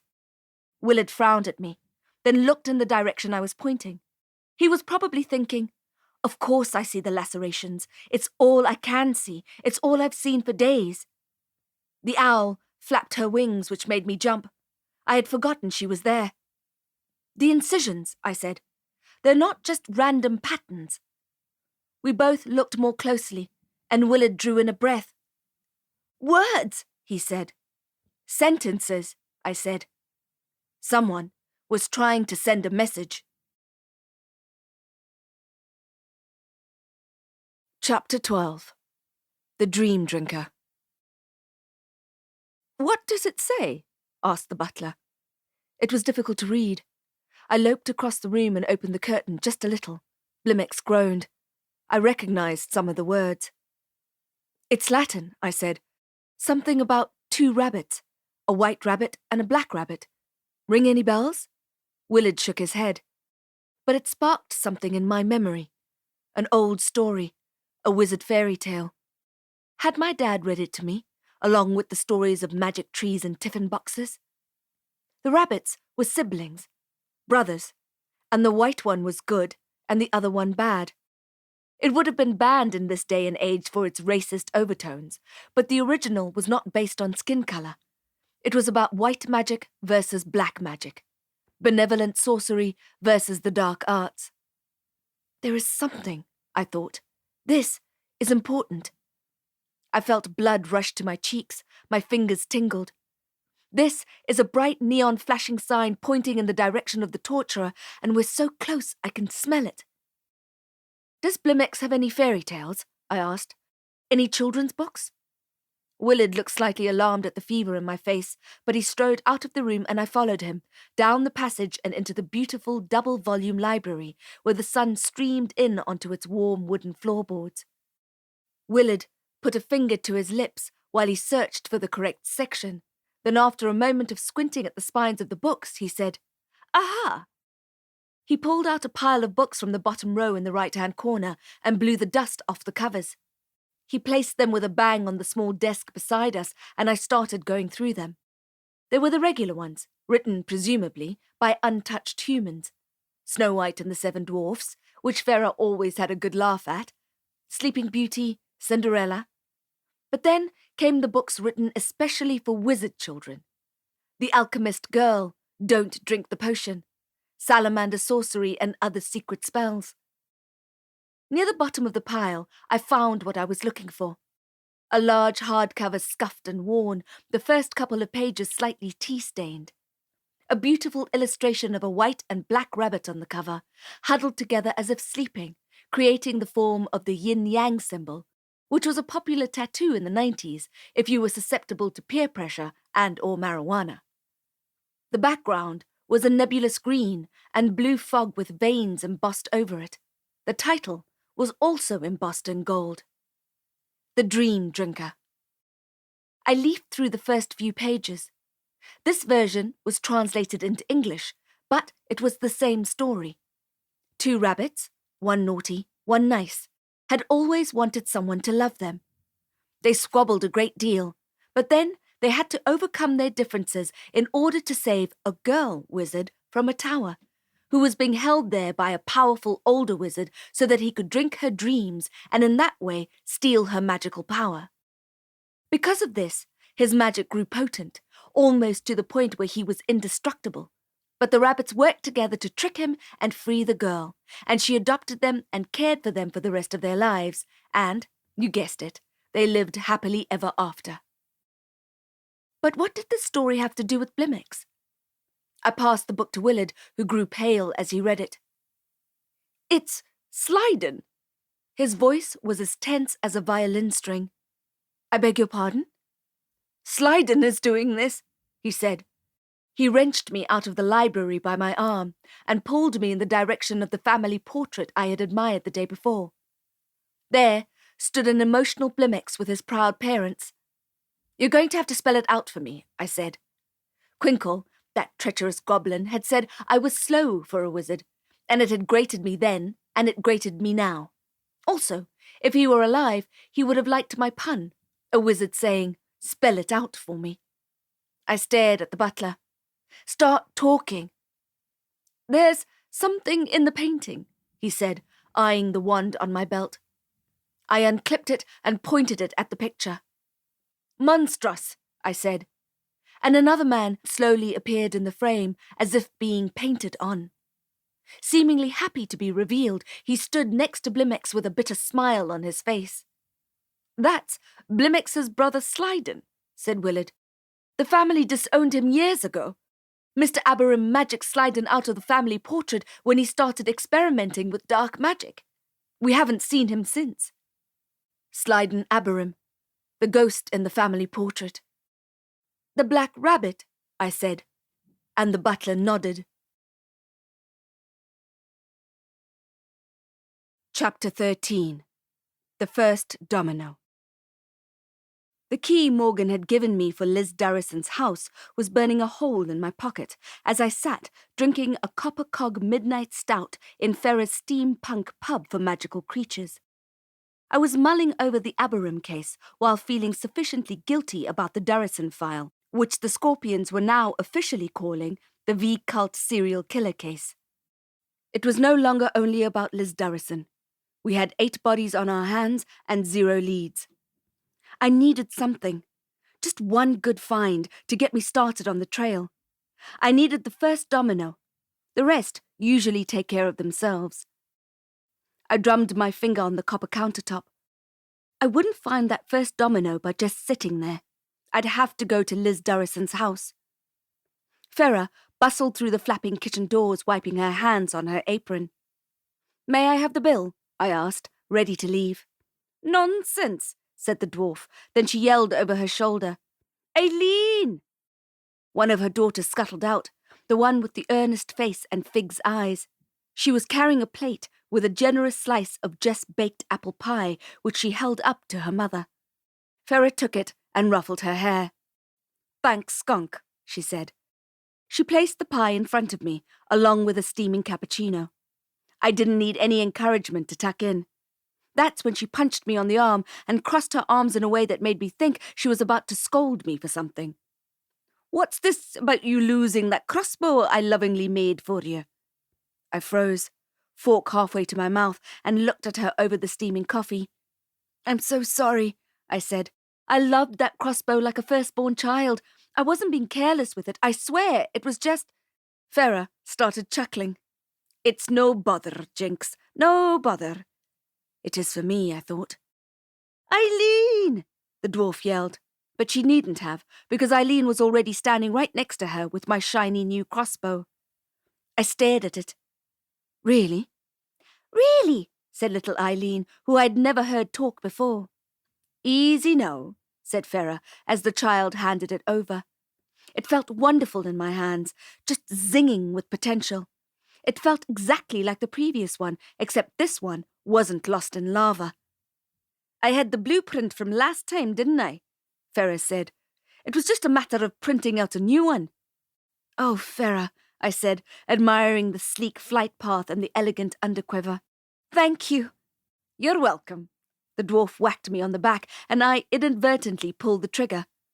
Luckily, the safety switch was on, or I would have put an arrow in the vellum airship that forever bobbed around on the ceiling, bumping into beams and clocks. She chuckled at my startled face. Try to keep this one alive for more than one day. Armed with my new crossbow and an intense desire to find the first domino in the V-cult case, I decided to visit Liz Durrison's house. I had less than an hour before my meeting with Nilv Salty Snap to try and wheedle council-prohibited substance intel out of her, so I decided to make it count. Morgan had pre-cleared my entrance to the security complex, so they waved me through when I showed them my ID card.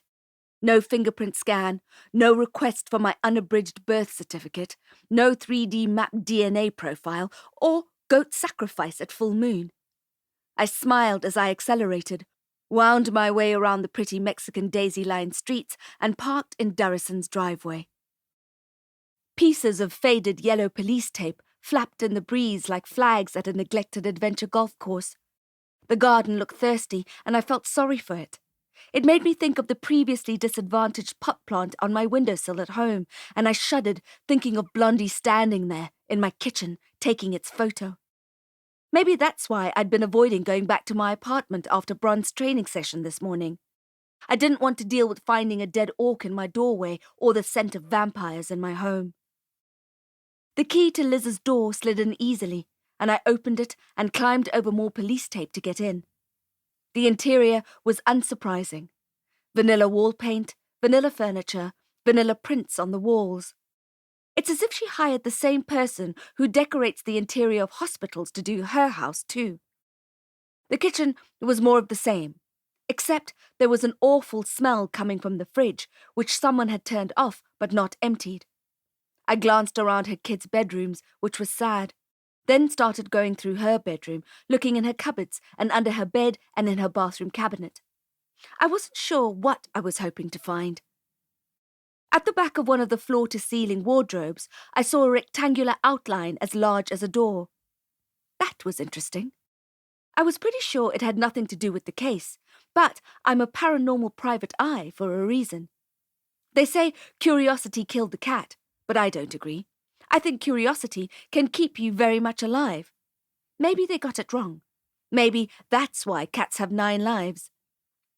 I pulled aside the cloths that were hanging in front of the mysterious rectangle, then pushed it, and it gave way beneath my fingers and slowly rolled out like one of Ferra's touch-sensitive drawers.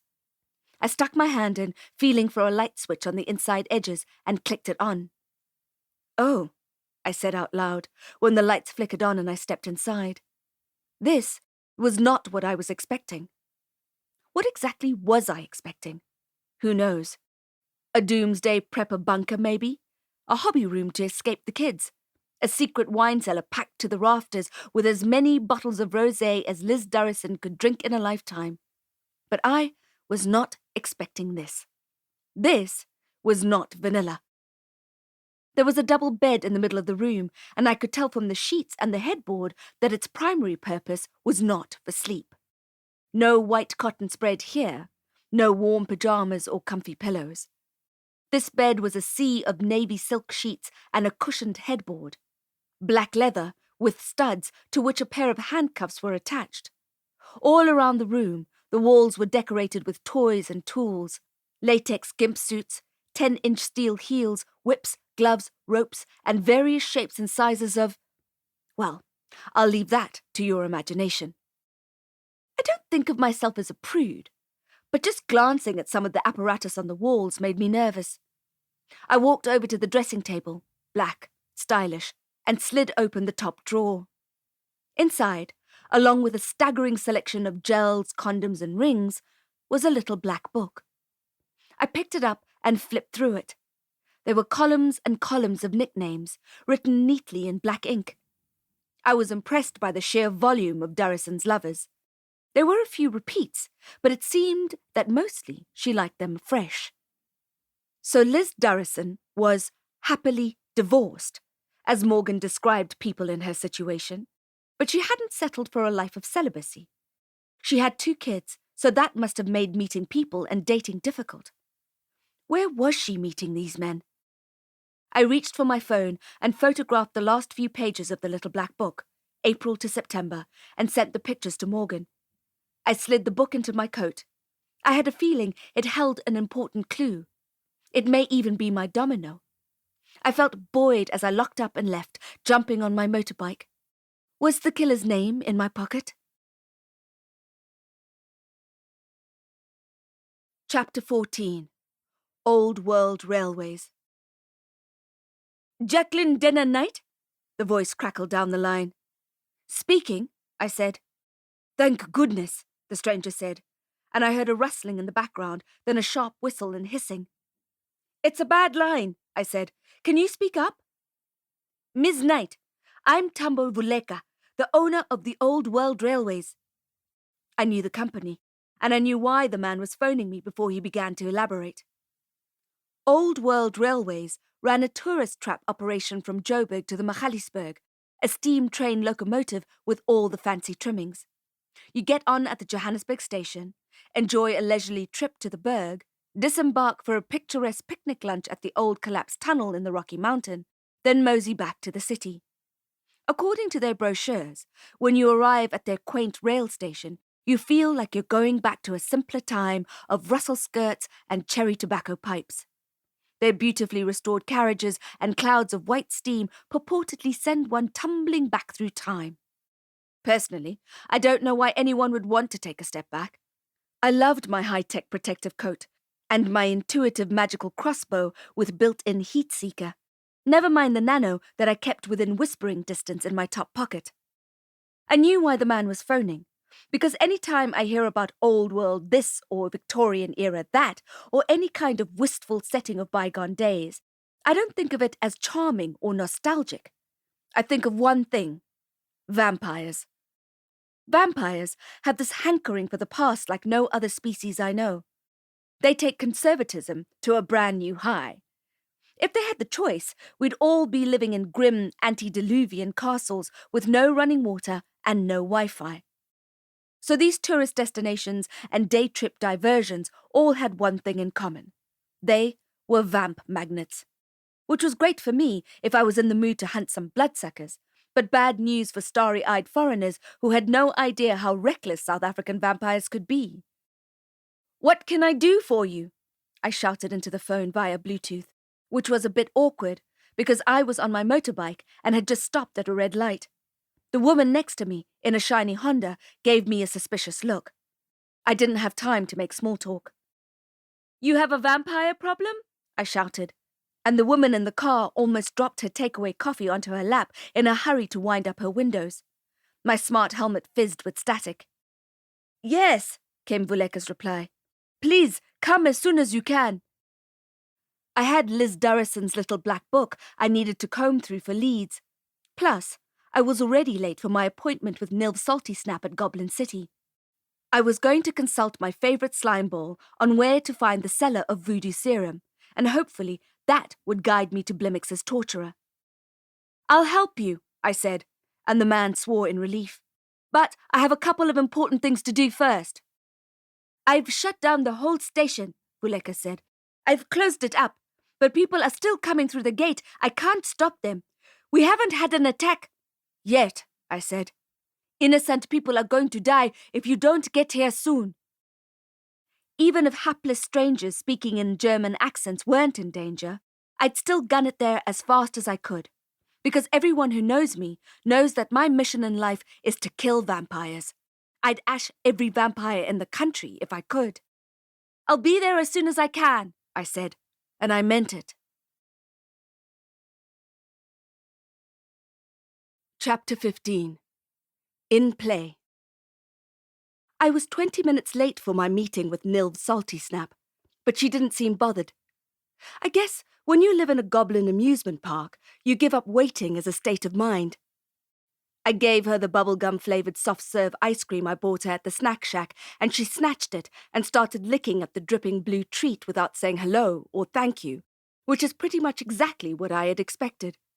Then Salty yelled, "Ah!" and clutched her forehead. The ice cream was no longer in her hand. She'd swallowed the whole thing.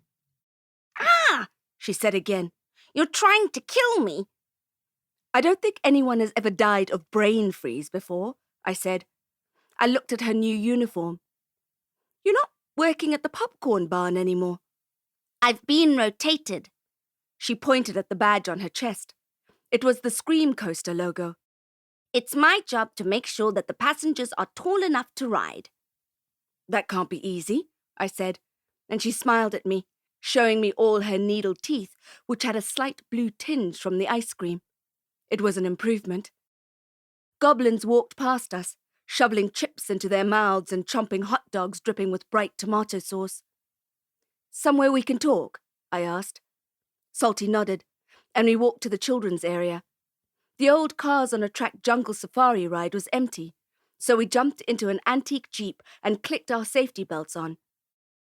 Nilv couldn't reach the pedal, so I did the honors, and the vehicle lurched forward and began its loop around the circuit. You said something about a business proposition, said Salty, not taking her eyes off the steel track in front of us, as if I was such a bad driver that I could even crash a car with no steering column. Something more urgent has come up, I said, ducking to avoid a plastic palm leaf. We'll get to my idea later. We passed real rocks and fake trees and zoomed underneath a bridge and into a puddle. Dirty water splashed underneath us. You need information, said Salty. Yes. How did you know? Am I that predictable? I was trying to keep things light. Why else would a wizard visit a goblin? She said. I like to think we're not just a wizard and a goblin anymore, I said, and she frowned at me. We're kind of friends now, aren't we? Salty dragged her eyes back to the track. Wizards and goblins can't be friends, she said. Something was clearly bothering her. Is something wrong? It's none of your business, wizard, she said, and turned her face away from me, looking out of the non-existent car window. A robotic cobra rose up from its coil and hissed at us, its red eyes glowing. A gorilla roared over the speaker above us. I shrugged. After what we had been through together, I thought we were friends. Or as close to friends as wizards and goblins get, anyway. Looks like I was wrong. No great loss. I'd be just fine. As Morgan likes to say, don't cry for me, Argentina. I need to know where I can find Spiritus Morbis, I said. Nilv swung to face me with wide eyes. Are you crazy? Her spit landed on my lap. You shouldn't even be saying those words out loud. She lowered her voice to a dangerous whisper. You know what the council will do to you if they find you wanted to buy that stuff? I know. A dusty tiger growled at us as we glided past. I kept my voice low too. But it's not for me. It's for a case. And I don't want to buy it. I just need to know who is buying it. She crossed her slimy arms over her potbelly and expelled a short, bitter laugh. You're crazy, wizard. It's not the worst thing I've been called, especially by a goblin. Nilv screwed up her face. You'd risk your life for a client? She asked.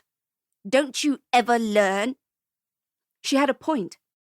The case of the Highfire Crown had very nearly killed me, and the danger had not yet passed. I was painfully aware of the fact that I was enemy number 1 for a certain teal-caped vampire clan. It's to help another wizard, I said. He's dying. Salty's face softened. At least I was being loyal to my kin, she was probably thinking, instead of being just plain stupid. The car started chugging up the small hill, and we were pressed back into our hard fiberglass seats, my crossbow sticking into my ribs. The ride would be over soon. Where would you get such a thing? I prompted. Do you know? Not a clue, said the goblin. I wasn't sure if she was telling the truth. Sometimes we play this game where she lies, and then I know that the opposite of what she's saying is true.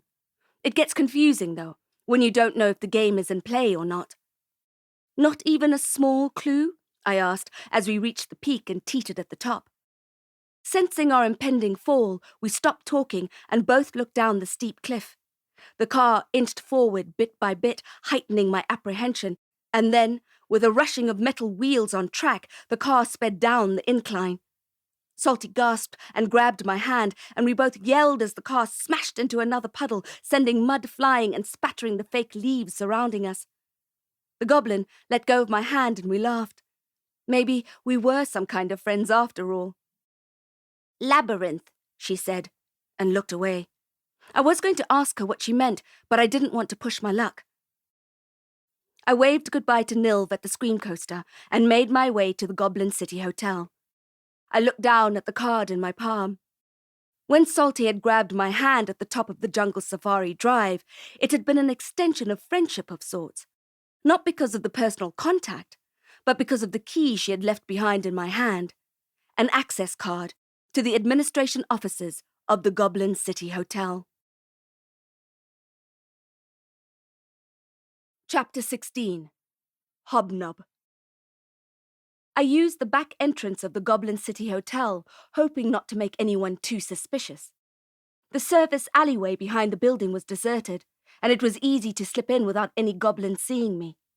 The access card opened the grimy back door and the next gate until I was close to the center of the bottom floor, just outside the administration offices of the hotel, which were empty and all locked up. I guess there wasn't much hospitality admin to do now that the humans no longer came to stay and the goblins had taken over, turning it into an overcrowded hostel that smelled vaguely like stale corn dogs. I unlocked the last door and let myself into the small open-plan office with grey carpet, tiles and drywalling. There were a few shared desks, an empty water cooler, and a prehistoric-looking printer. Not only was it empty of goblins, but it looked like it had been empty for days. Perfect. Even more perfect was the huge screen to the left of the room with smell-it notes stuck all over the edges. It was the Goblin City mainframe, replete with scribbled passwords on scented paper. I slumped down in the office chair and swiveled round to face the machine.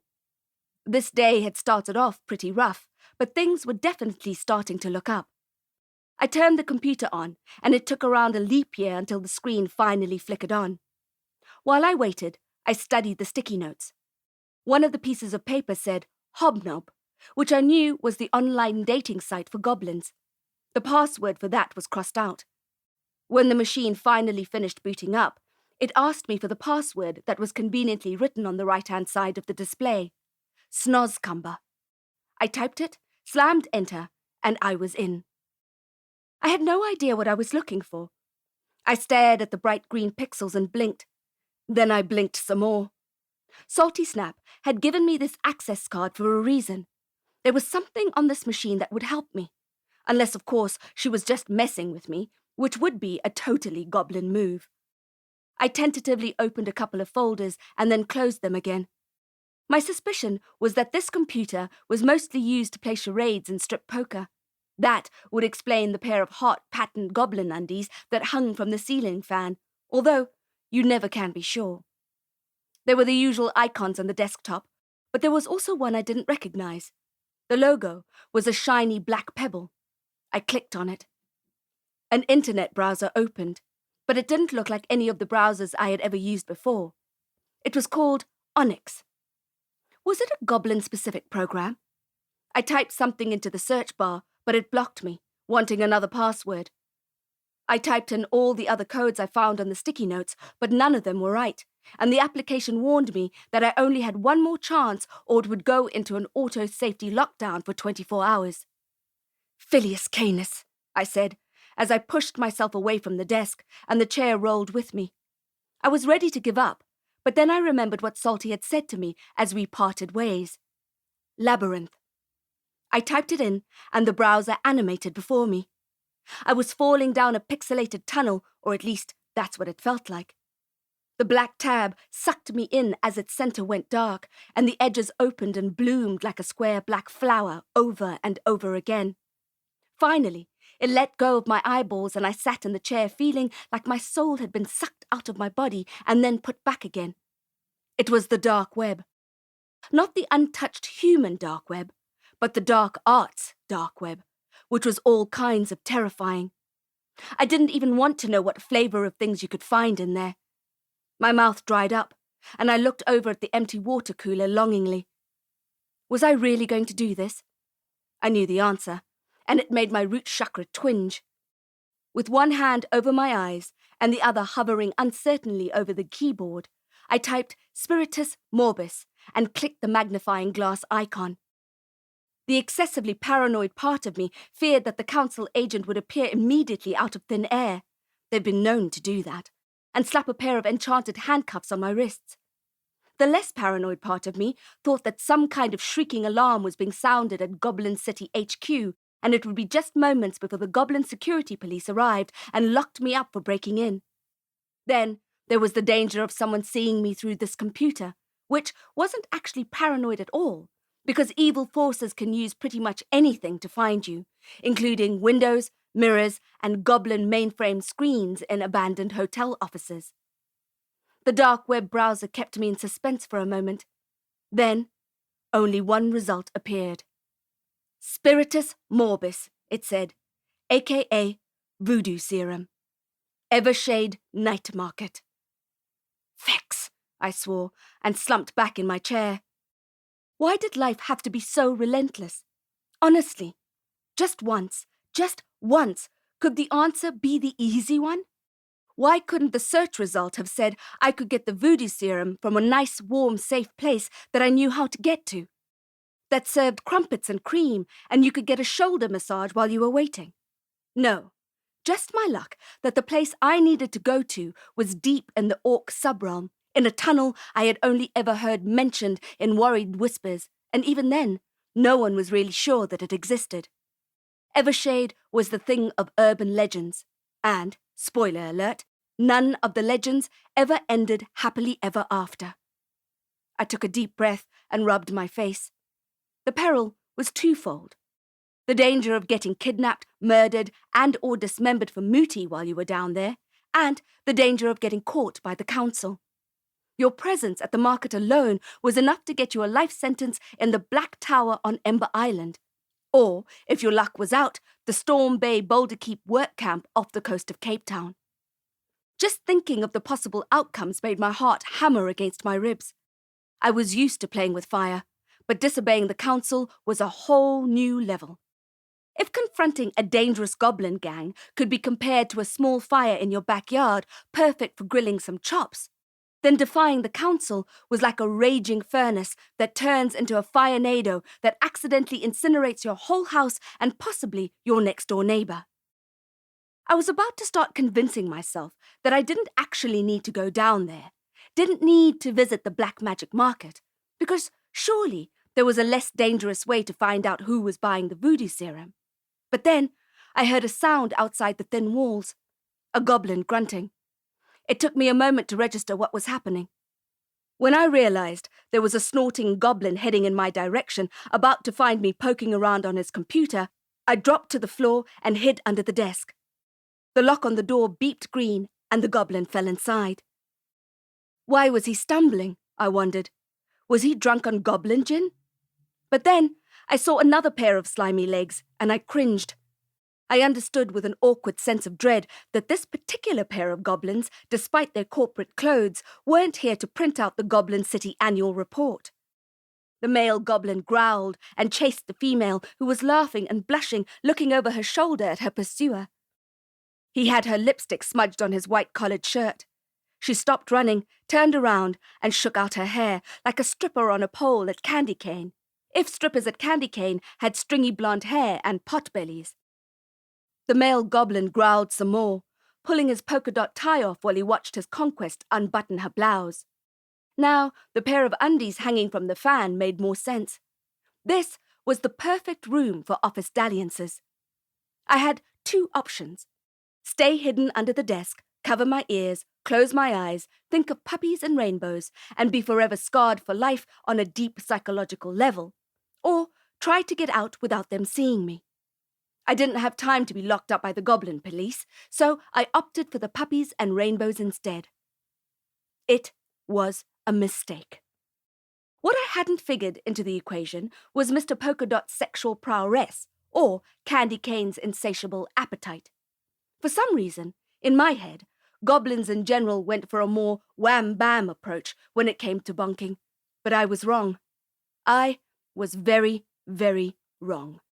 I was wrong on the open-plan office desk, I was wrong up against the water cooler, I was wrong shouting and swinging from the ceiling fan. I was wrong on so many surfaces and in so many positions that even I felt exhausted. The worst of it was that they showed no sign of stopping, so I was forced to abandon the puppies and sneak out of there.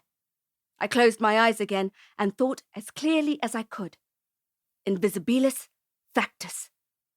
A feeling of cold water washed over me.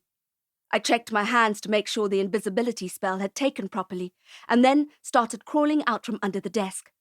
Once I could stand, I moved stealthily toward the exit, hoping that I wasn't leaving a trail of shimmer, which sometimes happens, or any kind of scent. A meter from the door, which was only slightly ajar, I'd really have to squeeze to get through. I inadvertently caught sight of the naked couple.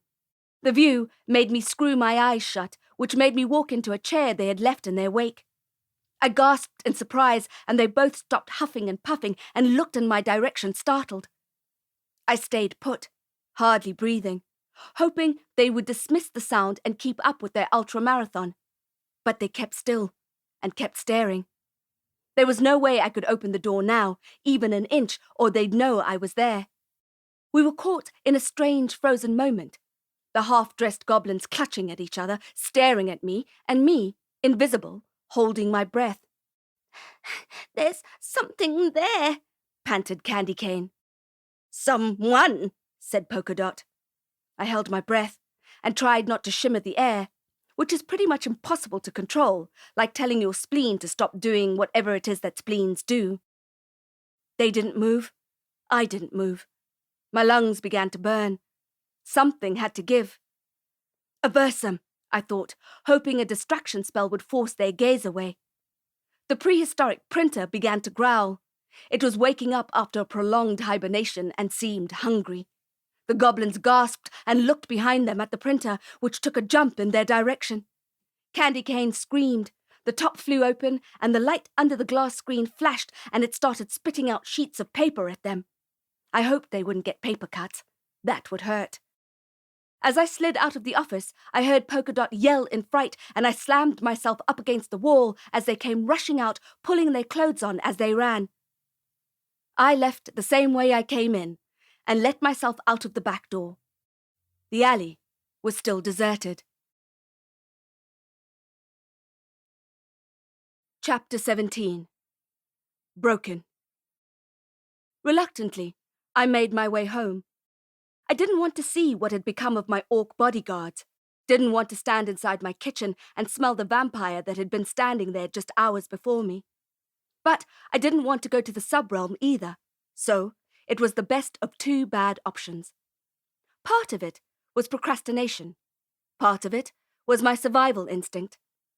Every time I even thought about going to the Evershade night market, my body felt chilled, as if I were on the brink of a particularly nasty bout of flu. I still have nightmares about the last time I was in the subrealm and that orc had drugged my drink.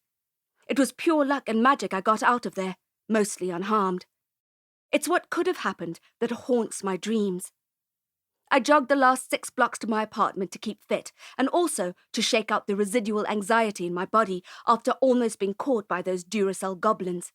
Talk about nightmares. After what I'm exposed to in this job, I'm surprised I get any sleep at all. I slowed to a walk when I arrived and greeted the neighborhood drug dealer. She lifted her chin at me, her hoodie covering most of her dark face. I looked into her eyes, one brown, one quinine, and pushed open the door to my building. I took the Swift up to my floor and watched as the numbers rose, the heavy feeling in my stomach getting heavier with each one. I didn't want to see what was waiting for me, but I couldn't avoid it forever. I stepped out and edged slowly toward Gnaw, who, as I had suspected, was listing lifelessly in his chair. Oh no, I thought. Oh no, poor Gnaw. That bloody blonde vampire had killed him to get into my apartment. And for what? A picture of the plant on my windowsill, and a potent warning. I moved closer, thinking that I'd need to call the head of the Cargill security team, Boss, and tell him what had happened. I reached out to touch Gnaw's shoulder, looking for the blood I knew I'd find spilled on his chest. As my fingers touched his uniform, he grabbed me, and I almost shot through the roof in fright. His grip was like that of a megaloctopus. I automatically jumped away, but my arm stayed behind, wrenching it from its socket, and as it popped out of place, I yelled in pain. He yelled too, because he had been fast asleep and had grabbed me without thinking. Gnaw didn't actually know what was happening, apart from the fact that he had a wizard screaming in his face. We yelled at each other for a little longer, till we realized what had happened, and then stopped. I almost passed out with the fright and jagged pain of my shoulder, and worst of all, orc breath. Dizziness pushed me down onto the floor. "You okay?" Gnaw asked, his bushy eyebrows joining in worry, perhaps wondering if he had broken me. He had a sincere look of concern on his face, but I suspected that it was more about his job security than my health. "Not okay," I said. "Thought you were dead." "Not dead," he said. "I can see that." "You broken?" he asked, looking at my shoulder. My arm was hanging limply. My dislocated shoulder was on fire. I didn't have time for a doctor. I waited for my head to clear, then stood up, sparks shooting down my arm. "I fix it," said Gnaw, and moved toward me, hands outstretched. "No," I yelled. No way I was letting him put his rough-skinned baseball mitts on me. He looked confused. "I know how to fix it." "Absolutely not," I said. I could imagine the crunching sound my bones would make as he tried to force my arm back into the socket. He'd probably break the scapula and the clavicle, and also my wrist just for good measure. But as the shock was fading, the pain was becoming unbearable. I needed to go to the sub-realm, and there was no way I could get there in such agony. I could feel the blood draining from my face. "I broke you?" he asked. I shook my head. "Not your fault." "My job to protect you." I looked at my front door and blinked hard, trying to bring the pain under control. I took a couple of unsteady steps. I wanted to get into the flat before I fainted. "You have visitor," said Gnaw. I stopped and spun on my unsteady feet. What? What kind of security guard was he? It looked like I'd have to call boss after all. I used my left hand to grab the crossbow off my back and get it in position. I'd shot vampires with my left hand before, and I could do it again. The orc opened the door, and I stalked in, ready to ash the interloper. Gnaw followed. I could smell the copper-crimson scent. He was sitting there, in the dark, waiting for me. Chapter 18. Illumino. I snicked the safety catch off my crossbow and pointed it at the shape sitting on the couch, applying pressure to the trigger. Illumino, I thought, and my wand, still clipped to my belt, lit up the small room. "Derek," I said, out of breath, the adrenaline pulsing through my body. My fingers slid off the trigger. "What the hell are you doing here?" If Derek was slightly nervous about being almost bolted in the heart by a wizard, he didn't show it. He stood up and moved toward me. "Your arm," he said. His voice immediately calmed my body down. "He did it," I said, gesturing over my blazing shoulder at the orc, who had the grace to look ashamed and return to his post. "What happened?" I switched on the lounge light and snuffed my wand. Derek took my forearm gently in his hands. The feel of his warm skin against mine was worth the pain it caused. "It was an accident," I said, wincing. "Why were you sitting in the dark?" Derek ignored my question and pointed at my couch, the one that Gizmo loved to sleep on. "Lie down," he said. My first instinct was to say, "I don't have time." But then I remembered the feeling of Derek's magical hands on me, healing me at the Cargol house, and I did as he instructed. He kneeled next to me and put his palms on my shoulder. Immediately, I felt a blue buzzing underneath my skin, and the pain decreased to a manageable level. I loved the sensation of Derek's hold, and the way he looked at me with such intense concentration. When he gazed at me like that, I felt like the rest of the world disappeared, and it was just us. Just a wizard and a mage/assassin on a moth-eaten couch from a charity shop. I let out a groan of relief as the pain faded completely. It wasn't just that the pain was gone then, but my whole body was humming with the magic he had given me. Warmth flooded every part of me. Derek moved his face closer to mine, and I looked at his eyes and then his lips. "Jax," he said, his voice adding to the glow of my insides. "Yes?" I was ready to agree to anything. Whatever he wanted, I was in. A shadow flew over his face. "This is going to hurt." "What?" I was so lost in daydreams of Derek that I had forgotten my shoulder was dislocated. Before I had time to answer, he grabbed my arm, pulled it at an angle, and the bone slipped back into place. I shouted in pain as the shoulder relocated, but as soon as it was back in place, there was immediate relief. Derek walked to the kitchen, and I heard him open the freezer. Soon, there was ice wrapped in a tea towel on my shoulder. "Your fridge is empty," he said. "Tell me something I don't know," I said, still reeling from the relief I was feeling. What was this small talk? What was the point when there were so many questions hanging in the air between us? Like why he thought it was okay to let himself into my apartment when I wasn't here, or how he almost always seemed to appear when I needed him. Still, it seemed rude to interrogate him after he had just healed me. Again, Derek passed me a glass of water and the paracetamol from my bathroom cabinet. "Something stronger would be better," he said. "Yes." "Anti-inflammatories," he said. "I'll get some." "I've done what I can do to limit the damage," he said, "but my healing powers are still depleted after you almost died in the volcano." He passed an old t-shirt of mine to me, knotted into a triangle, a makeshift sling. He had been in my apartment, in my fridge, in the bathroom cabinet, and in my wardrobe. "Did you find any skeletons there?" I asked. "Where?" "In my cupboard." "Ha," he said, eyes twinkling. "No, I wasn't looking for skeletons. I have enough of my own." I said. He looked at the knotted The Cure shirt. "You're going to have to wear it for the next few days." "It's my wand arm," I said. "My crossbow arm. I can't wear a sling." "You seem to do just fine with your crossbow in your other arm," he said, and there was a hint of a smile on his lips. The lips that I thought were going to kiss me instead of saying, "This is going to hurt." Yes, I thought, looking at him. Yes, this is definitely going to hurt. Derek made me promise that I'd get some rest. He helped me put on my pajamas and watched me climb into bed. I lay there, listening to him walk out the door. Then I threw off the covers and stripped and yanked on a fresh pair of jeans. It wasn't easy pulling them up with one arm, but I managed. Tying the shoelaces on my boots was impossible, so I just tucked the laces into the tops of the shoes and hoped for the best. I adjusted the makeshift sling and put my trench coat on over it. I wasn't able to clip my crossbow to my back, which made me nervous. On this mission, I was going to need all the help I could get. I wasn't fighting fit, not exactly, but it would have to do.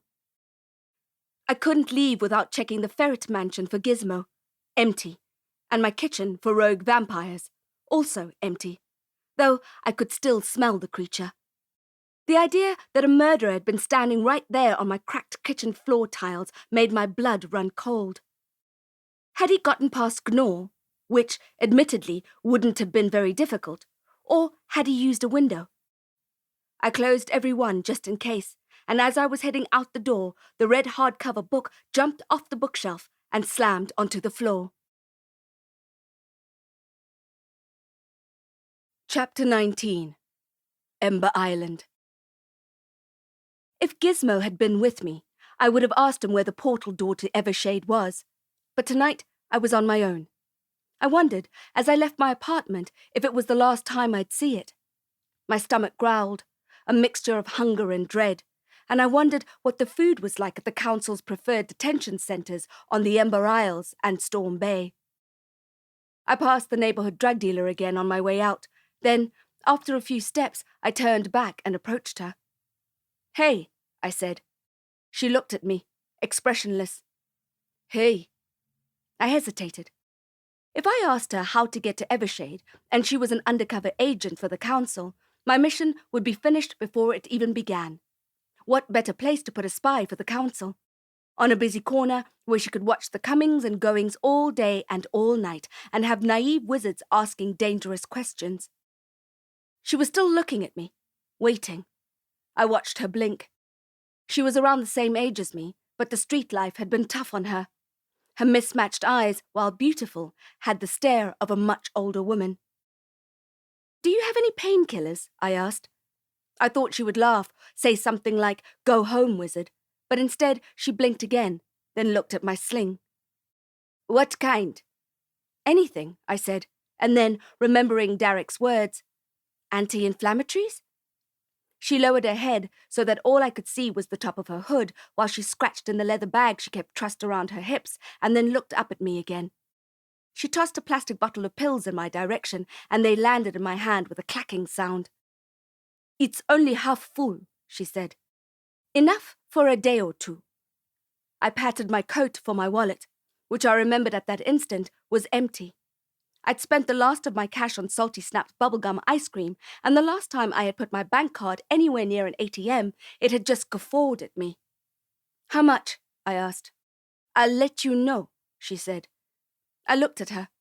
"What do you mean?" I was about to ask, but I knew what she meant. She'd be asking me a favor in the near future. I shook 2 capsules out onto my hand. They were a poisonous green. The color of the apple Snow White was given by the Queen. "Watch out," she said. "They're strong." I swallowed them dry, and they got stuck in my throat on the way down. She waited for me to leave. "You need something else?" I still hadn't decided if I should ask her about Evershade or not. It was extremely risky, but how else would I find it? I took a breath. The pill still lodged uncomfortably in my throat, and I leaned in. "Where would you go," I said in the softest whisper I could, "if you needed to get something that is prohibited?" There was a flicker in her eyes. "I mean, I know where to go," I said. "I just don't know how to get there." "You have no business there," the drug dealer said. "Best you stay away." "Usually, I'd agree," I said, "but I have a client, an ex-council wizard. He'll die if I don't find what I'm looking for." Her face didn't change. "Let him die," she said. "He's old. He's in a lot of pain. I can't let him suffer." "You can't save everyone," she said. "If you go to the market, you'll both suffer. If I were you, I'd forget you ever heard the name." Was she an agent? Was she warning me? Giving me one last chance to back out of the conversation and go back up to my apartment, get back into bed where Derek had left me? "So, it does exist," I whispered. "Evershade." She stared at me. "Your mind's made up, then." This was my last chance to avoid a lifetime sentence in a work camp. "My mind is made up," I said. Her eyes flickered again, then she looked away from me, up the street, and put her fingers to her lips and whistled.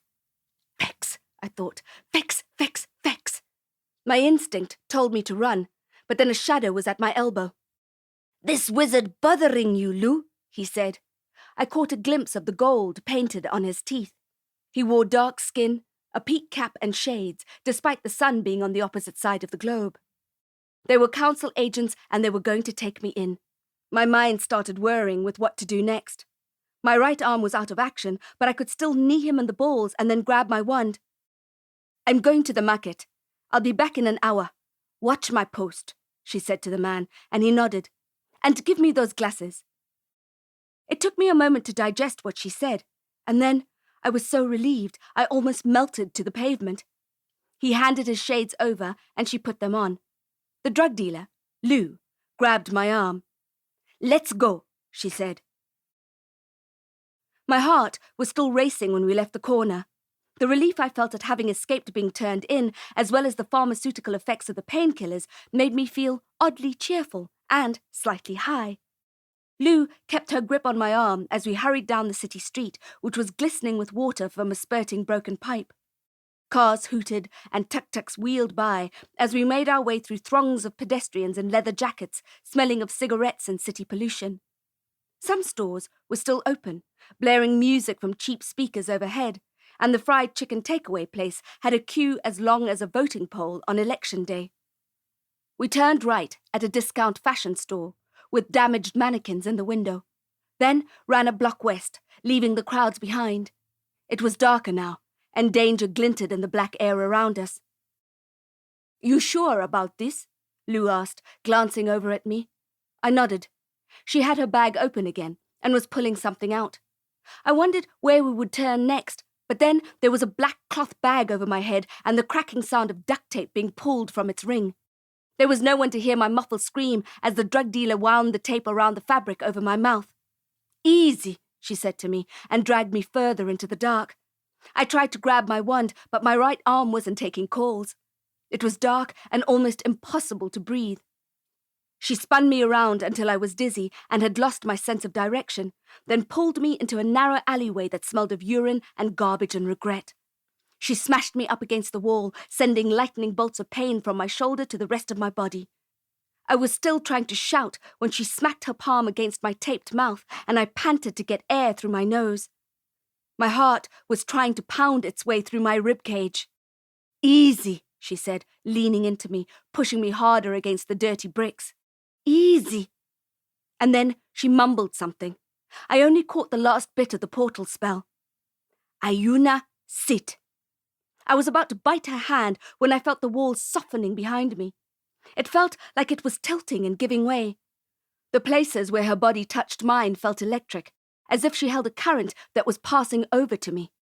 The feeling of the electricity got stronger and hotter until I cried out into her palm, and with a flash of light, we both fell through the wall together. Chapter 20. Fates and Fortunes. We fell through the wall and down a tunnel of dust and sparks. I felt my body bounce off hard surfaces, sand curves and rocks. When we finally hit the ground, my injured shoulder felt like it had burst into flames. I heard a clicking sound next to my head. "Sorry," Lou said, tearing off the duct tape and pulling the black bag off my head. "I know it's a rough journey, but it's for your own protection." She had a flashlight, and the clicking sound had been her switching it on. She swept the beam of light all around us, illuminating the dark walls of the tunnel. This wasn't a regular subrealm tunnel. It wasn't an old mining shaft or abandoned sewer pipe. I rubbed my shoulder and glared at Lou. I was angry with her for handling me the way she had, angry for feeling out of control. But without her help, I would never have found the portal. She helped me up off the hard floor, and I hit my head on the ceiling. "What is this place?" I asked, battling to speak with the panic and the pills still stuck in my throat. "This is how we get to Evershade," Lou said. I tried to remember how we got there, but it was a blur. Lou lowered her sunglasses. "Don't try to remember the way," she said, her eyes voltaic. "You're never coming here again." She started walking through the tunnel, hooded head slightly bowed, and I followed her. It felt almost like the orc subrealm, but something was different. It felt darker. If there is such a thing as being able to smell evil in the air, this tunnel reeked of it. We walked for 10 minutes, the smell getting stronger as we progressed. Then Lou stopped. "Are you sure you want to carry on?" she asked. Her meaning was clear. This was the point of no return. You may come out alive, but you'll never be the same. "We can go back. We can turn around. It's not too late." "I want to carry on," I said. It wasn't exactly true. What I wanted was a drink, a warm dinner, a bath, and a good night's sleep. I wanted my shoulder to stop radiating pain, but none of that was going to happen until I found out who was buying the voodoo serum. She looked at me, and I said, "I don't have a choice." We walked for another 20 minutes or so, the tunnel winding this way and that, until my sense of direction was so confused I could have sworn we were walking back to where we had come from. The sweeping beam of the flashlight and the monotony of the walk was mesmerizing, and my shoulder pain faded to a low buzz. "Almost there," said Lou, when she noticed my slowing down. My nerves started crackling, waking me up. "Anything I need to know?" I asked. Lou was about to say something when there was a glimmer in the torch's beam, something silver on the wall. We stopped, and I saw the markings, scratches, and a brush of old blue paint. So subtle that you'd walk right past it if you didn't know what you were looking for. Lou gripped the silver thing, which turned out to be some kind of handle, and pulled it. A small door opened with a heavy thunk, and the sound of a busy street streamed out of the doorway. I stepped forward, ready to slip inside, but then I felt a hand pushing against my chest. "Wait," Lou said. "You can't just go in looking like that." I looked down at what I was wearing and wanted to kick myself for not bringing the glamour potion that I had bought at Mason & Sons. "Do you have a hat or something?" she asked.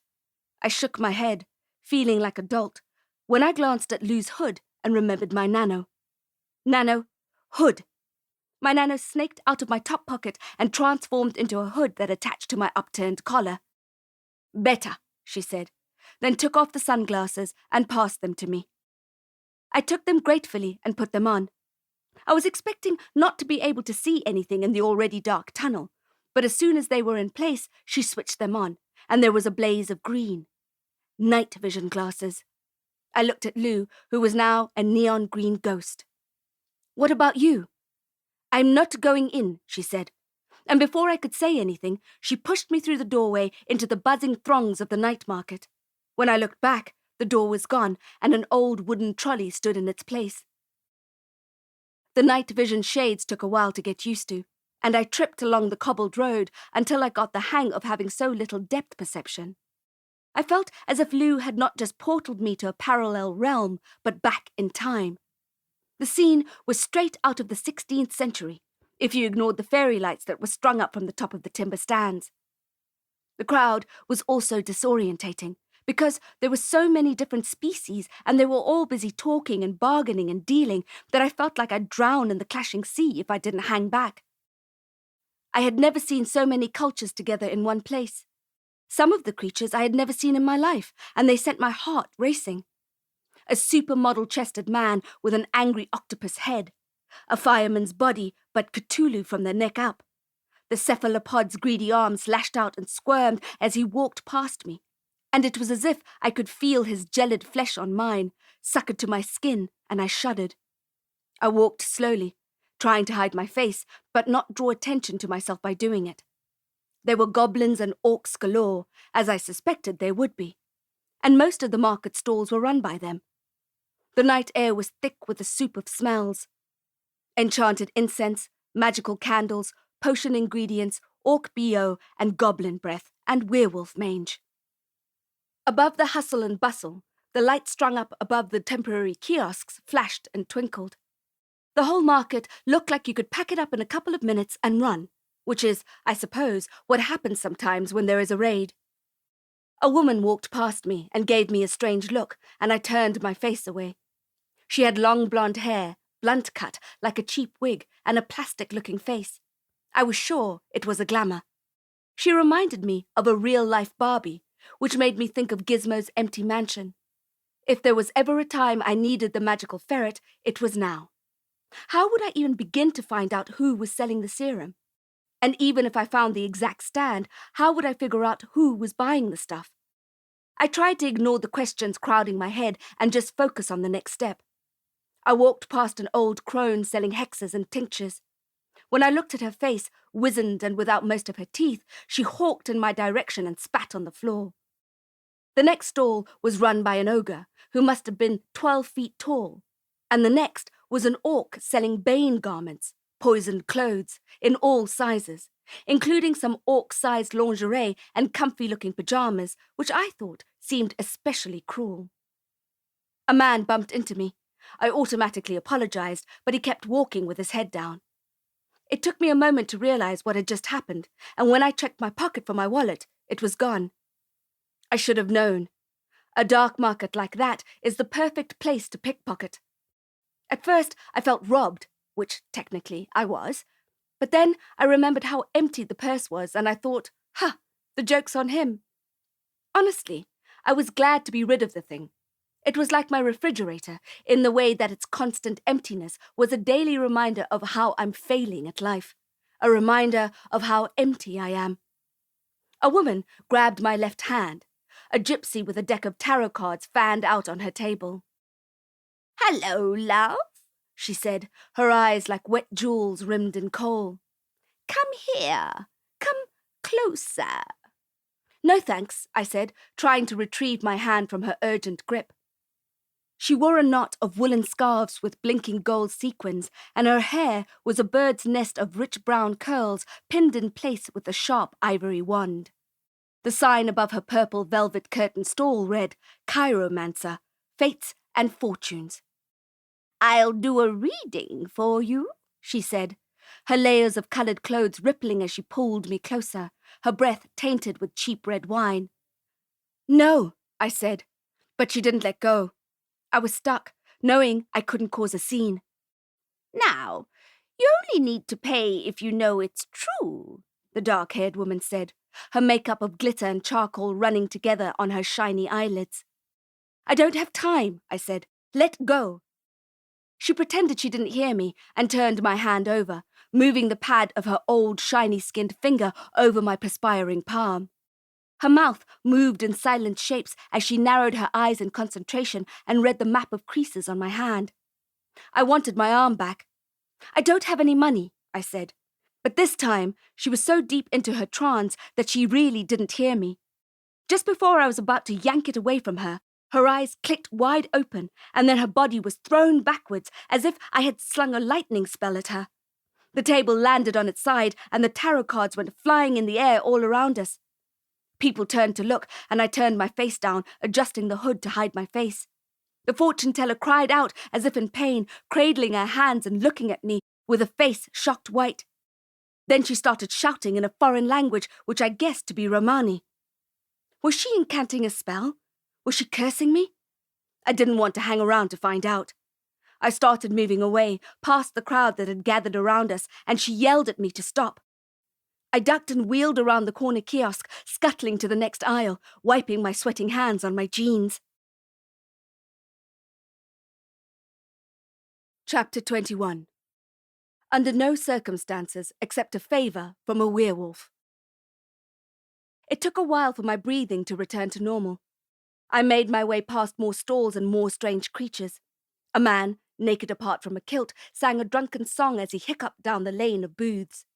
Only when he walked past me did I see his alligator tail dragging on the cobbles behind him. A coven of young witches in bright lipstick screeched as they walked by. It seemed that I was approaching the more jovial side of the black magic market. "Hemlock daiquiri?" whispered a man in my ear. Startled, I looked up and saw a slender man wearing an anonymous mask smiling at me and extending a dangerous-looking cocktail. He was standing in front of his makeshift bar, which was on wheels. Bottles of various shapes and colours lined the counters, as well as bowls of other ingredients: grilled orange slices, fresh sprigs of thyme, nutmeg sugar. Cinnamon bark smoke cascaded out of a silver can that reminded me of the Tin Man in The Wizard of Oz. "No, thank you," I replied. Did that make me Dorothy? I wondered. The greasy cobblestone path beneath me was hardly the yellow brick road, but there were certainly plenty of charlatans and evil witches here. I wouldn't have been surprised if the flying monkeys pitched up too. "Of course not," he said. "No daiquiri for you. You're more of a vodka girl." The blue crushed ice transformed into a martini, and the white smoke streamed out, scenting the night air with warm spice. The man in the anonymous mask moved the drink closer to me. "Smoked martini?" "No." The martini disappeared, and in its place was a lime Manhattan, glowing green. "Magical Manhattan," he said. I walked away from the masked man and his bar on wheels. It was getting late, and some of the vendors were already packing up. I needed to find the creature who was selling the voodoo serum before he or she left the black magic market. I jumped as a snake in a cage hissed at me, and when I looked at the seller, he hissed at me too. Everything in his stall was covered in snakeskin, including his staff, which had a copper snake's head on the handle. "You're far from home?" came a voice from the next stall. I was starting to feel drunk with all the sights and sounds and strange things around me.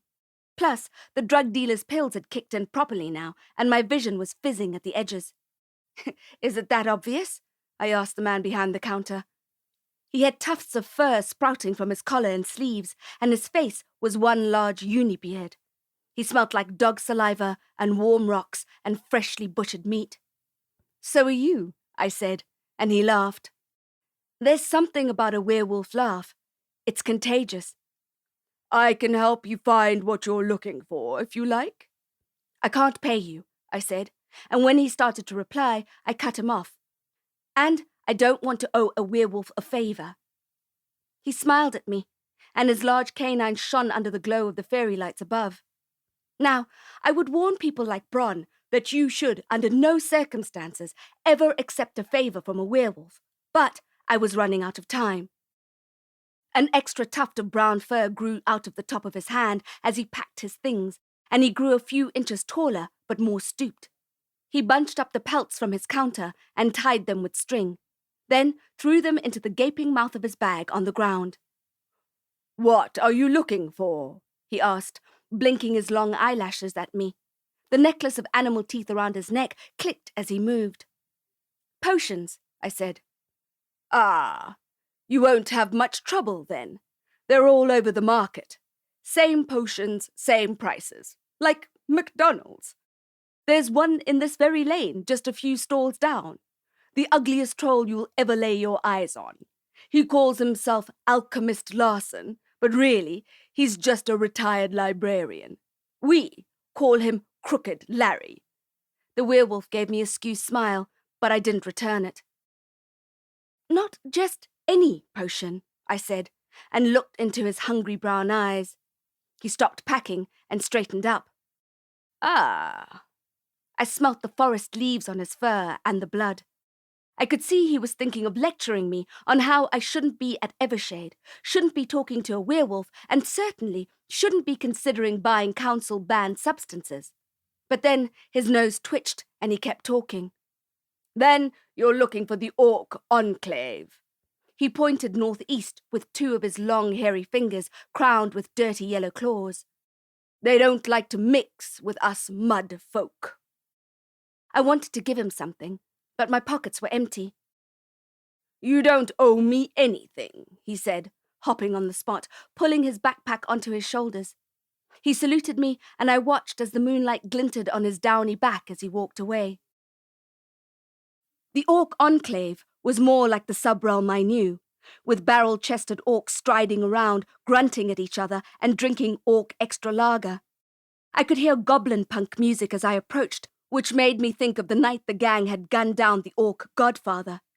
He had survived, just to die the next day at the hands of his wife, and left an entire nation of orcs feeling rudderless. You could feel it in the air.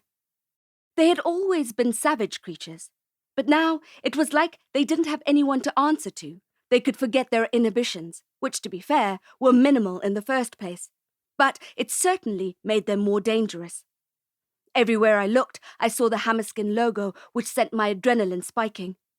The Cargol Familia was vicious, murderous, and showed no mercy, but the Hammerskins made them look like the bloody Brady Bunch. The Hammerskins were neo-Nazis with everything to prove. They had been rallying against Don Vito or Capone for decades, and now that he was sleeping with the Fishers, they knew it was their chance to shine. Shine being an operative word, in this case, because the standard orc is a revolting creature. And the only thing shiny about them are their backstreet orc steel shivs, with which they would have no problem skewering you in the back. In the main part of the black magic market, I was able to blend in to a degree, because of the melting pot of cultures. But as I walked into the Orc Enclave, I became an alien. I cursed myself again for not thinking ahead to bring the glamour potion. The orcs stopped and stared as I walked through their section as if I were painted neon pink. They laughed and sloshed beer over each other and whistled at me as I walked past, asking me if I was lost and why I wasn't smiling. There's nothing quite as flattering as being catcalled by a table of drunk skinhead neo-Nazi orcs. I wended my way through the orcs that just seemed to be there to party and moved toward the more serious-looking guys. There were more beer stalls and food trucks there than in the general market, and the more business-like booths were in the shadows at the rear. Trying to shake off the glares cutting into my back, I quickly surveyed the items on offer. Enchanted jewelry, love potions.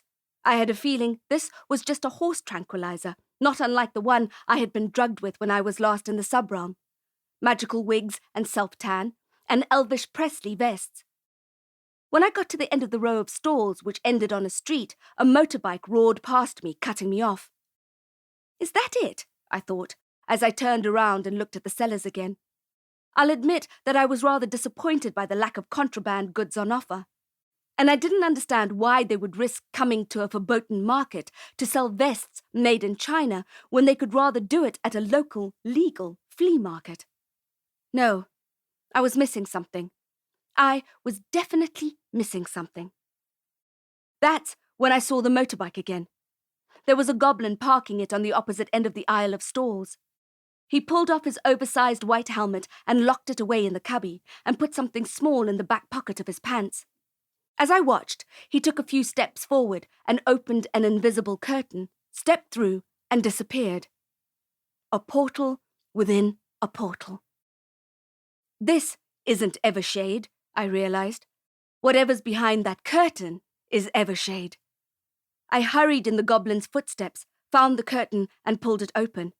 There seemed to be nothing there, but when I pushed my foot forward, it vanished. I took a breath and stepped through the portal. Chapter 22. Black Syrup. This is where that stink of evil was coming from.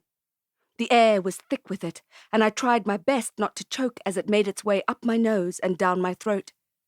It was eerie and disgusting and made orc breath smell like roses on a fresh spring day. Even my eyes, protected by the sunglasses, began to water. How did they stand it? It was like working in a nail bar run by psychopaths. I took off the shades to wipe my face. "Nano, mask," I said, and my Nano turned from a hood into a black mask that fitted my face perfectly. The mesh in front of my mouth didn't remove the taste of the black magic completely, but at least I could breathe without retching. Evershade was a hungry black space. Black upon black upon black. The painkillers added just a hint of colour, and it looked like I had the northern lights edging my vision. I felt more confident to move around with the mask covering my face, but the physical act of walking through the dark place was difficult, as if I had fingers holding me back, as if all the good magic inside me was rebelling and pulling me back from the inside, wanted me to leave. I could feel the presence of the void all around me. Usually, it seemed to be a happy and benevolent energy, but here it flickered with danger. I had to get out of this strange place as soon as possible. The creatures here all wore black robes and stalked about with their heads bowed like depressed monks. There was minimal communication, nothing at all like the market I had just come from. Questions, answers, and money were all exchanged under a heavy blanket of hush. I walked up to the first table, which had no wares on display, and the man with the reptilian face looked at me, his scales shining in the dim light. His lizard face startled me, and I was doubly grateful for the mask, which hid my horrified expression. His thin red tongue shot out in my direction, smelling the air between us. "You don't belong here," he hissed. "Spy!" He looked around, probably wondering if he should announce it and have me lynched on the spot. "No," I said in a hard whisper, "not a spy." I looked around too, hoping that no one had heard him speak. He stared at me, his tongue darting, trying to taste my essence and my reason for being where I didn't belong. "I need something," I said, and he just kept staring at me, his beady lizard eyes not giving anything away. "Voodoo serum," I whispered. "Spiritus morbis." He stopped tonguing the air. "Get lost, wizard," he said, "or you'll be sorry you ever laid eyes on me." To illustrate his threat, he opened his black robe to reveal a utility belt with various silver tools hanging from it. They looked like implements from a torturer's table. Spikes, blades, pliers. I dragged my eyes away and did my best to get lost. The situation felt hopeless. I was far from home and totally out of my depth. I had dealt with evil before, mostly in the form of violent vampires, but in Evershade it felt like I was walking in black sinking sand. Every person I walked past had their own brand of maleficence, roiling like dark smoking halos around their heads. I didn't know how I would find the serum, and I started thinking that being at the black magic market had been a terrible idea from beginning to end. I should have just told Willard that there was nothing I could do for Abarim. But then I thought of the old wizard screaming in his bed, stained by sweat and blood, and I knew that I'd never be able to live with myself if I had just walked away. My energy began to dissipate, as if the market was drawing on my power. I watched the people in black robes milling around, and I felt exceptionally tired and lonely, as if I'd never feel happiness again. The ground gave out a magnetic force, trying to pull me down to it. I kept walking through the black syrup, my light fading with every step. The evil stench had covered every part of me, and I felt it in my chest too, and my brain. This place should come with a warning, I thought, like those cigarette boxes with pictures of diseased organs, charcoal throat and inked lungs. This place gives you a starless heart. I caught sight of the goblin again, the one who had unknowingly shown me the way in. Maybe I was desperate, but I thought of him as my lucky charm. I increased my pace, not wanting to let him disappear. He was visiting various stalls, handing over gold coins and credit card slips, and receiving bags and boxes of products in return. I followed him, trying to hear what he was saying to the vendors. "It has to be there by 1 a.m., Zeal," said the proprietor, handing a black plastic bag over. There were no products on his table or on display behind him. "No problem," said the goblin, looking at his watch. He scribbled in his small notebook, then tucked his pencil on top of his leathery ear. "I'll make it my first stop." The loot went into his carrier bag, and the book into the back pocket of his grubby jeans. The goblin was a courier. A spark of hope lit my thoughts. I didn't need to find out who was selling the serum. All I needed was in that little book. I followed Zeal surreptitiously to his next stop, where an orc was skinning a small animal on his counter. It was a brutal sight. I had to avert my eyes, and in doing so, I caught sight of the tattoo on his shoulder. He was a hammerskin. The goblin didn't seem perturbed by the carcass at all. "Zeal," grunted the orc, gesturing at the 2 small boxes beside him. 2. The goblin took out his book and grabbed his pencil, noting down the addresses, then leaned over the bleeding pink flesh on the counter to grab the parcels waiting for him. As before, his pencil went behind his ear, his book into his back pocket.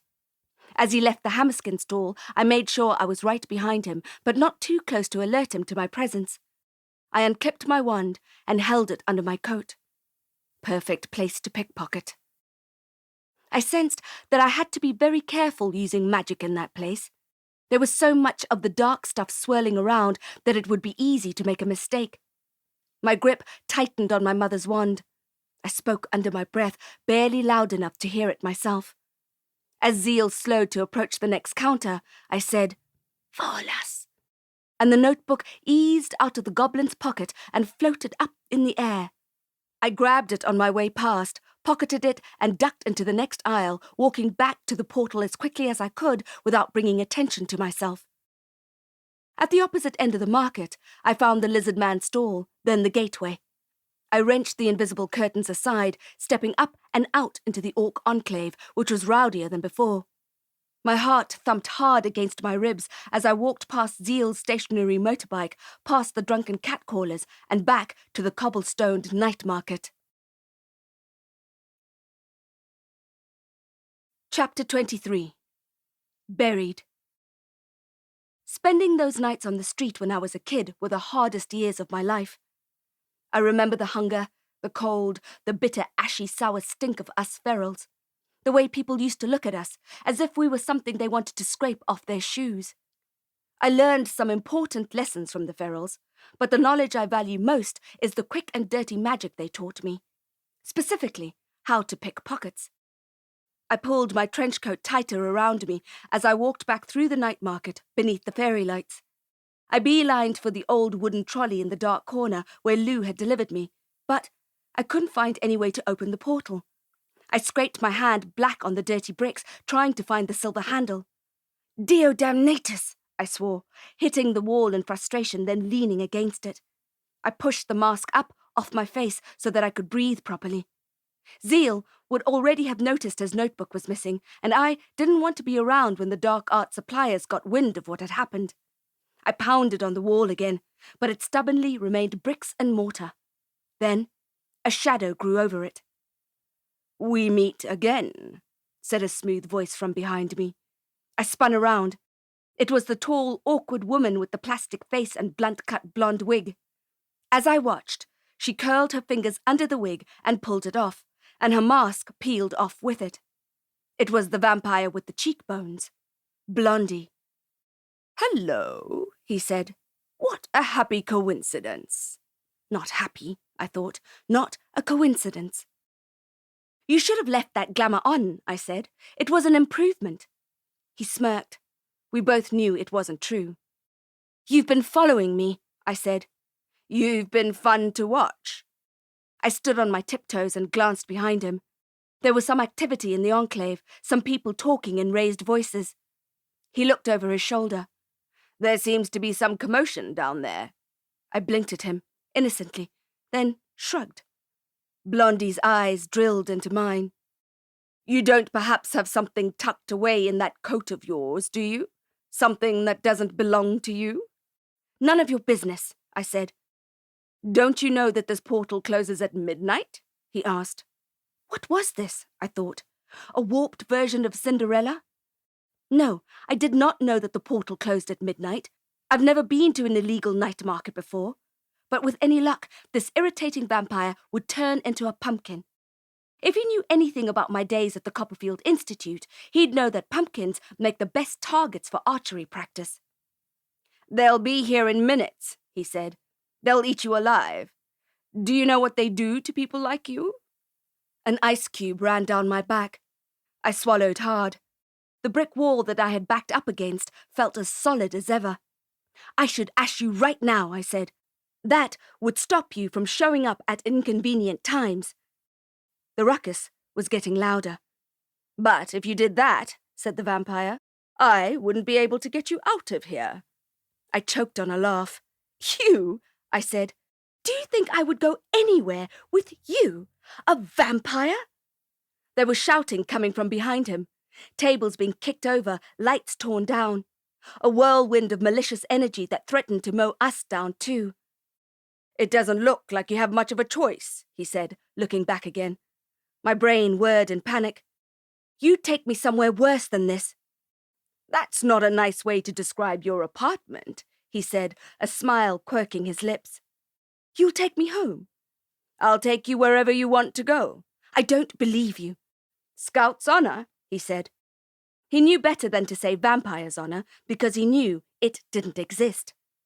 There was absolutely no way I was going to willingly go anywhere with a vampire. No way, not a chance in hell. Not gonna happen. "Jax," he said urgently, "they're coming for you." I looked behind him again, and this time I spotted the reptilian face, and he saw me at the same time and shouted out, then strode toward us, his weapons of torture bouncing off his thighs and glinting in the light. Fear dissolved my insides, and I looked up at Blondie. "Better the devil you know, right?" "Okay," I said, every syllable hurting me. "Please help me." The vampire pulled my body down to the greasy cobblestones and threw his cape over me. "I knew sit," he said, then tightened his grip, hurting my shoulder as he squeezed.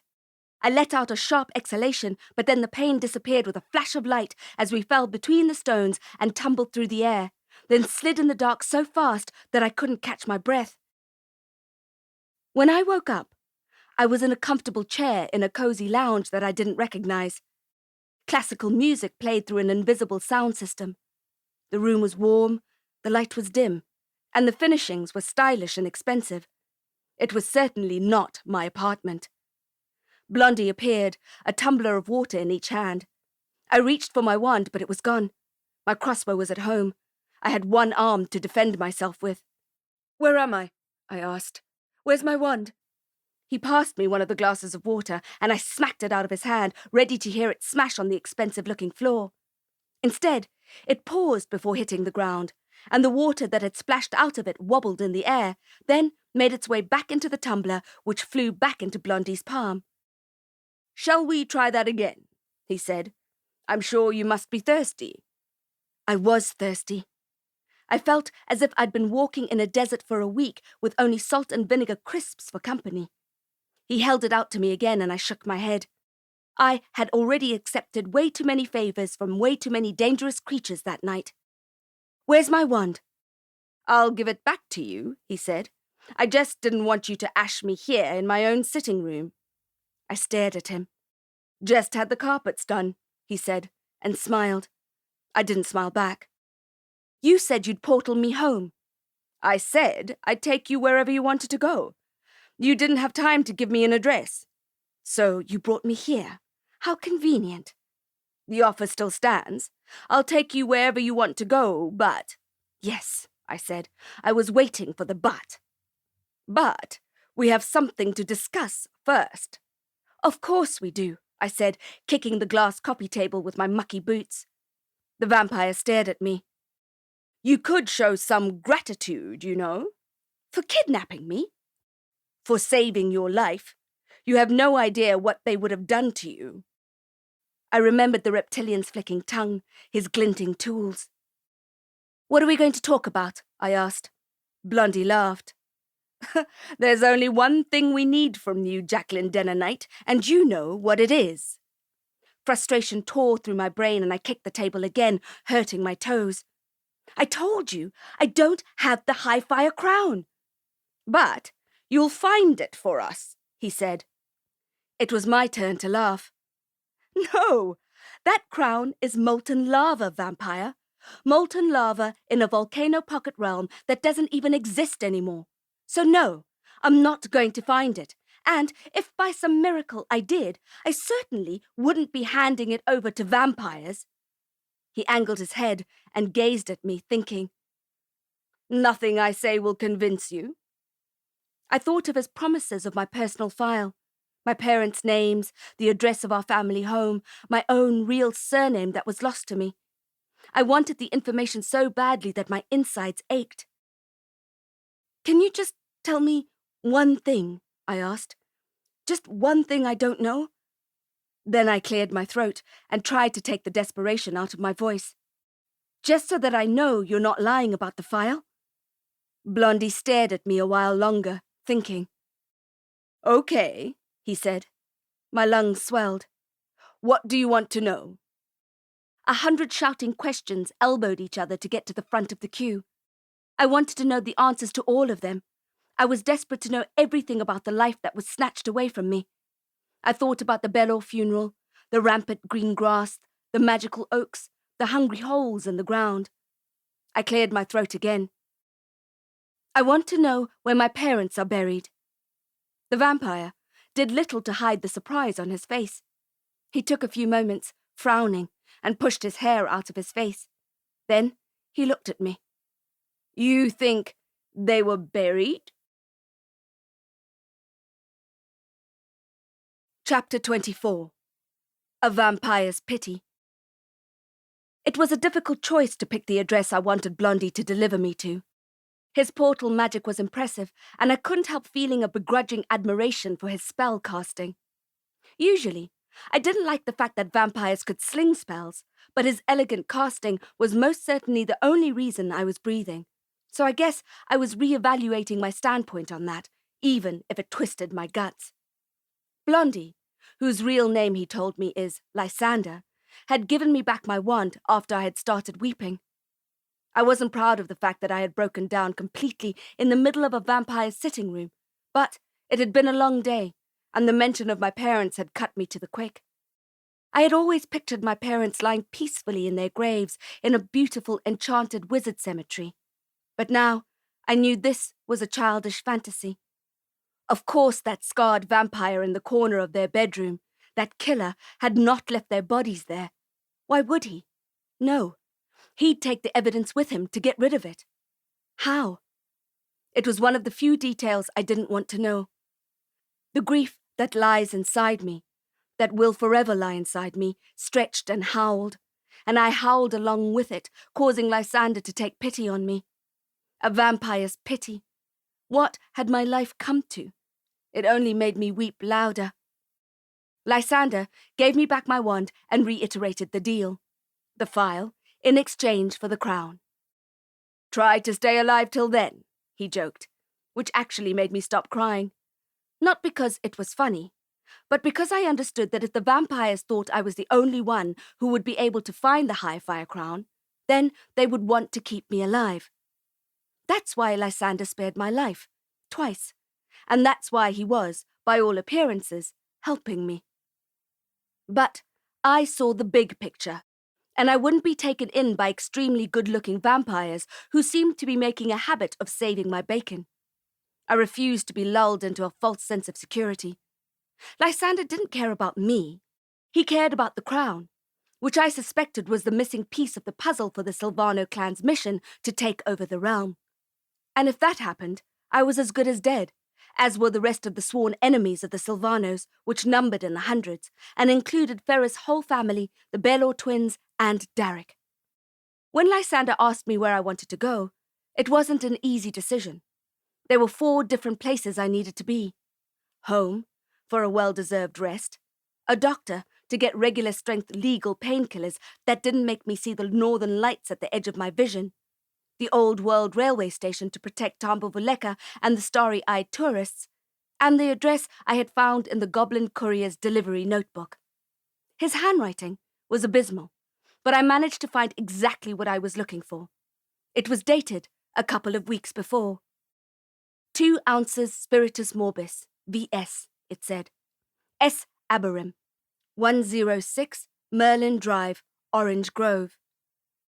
If I hadn't almost died getting that damn notebook and probably lost years of my life, I would have said that it was too easy, that the address was just scrawled out like that.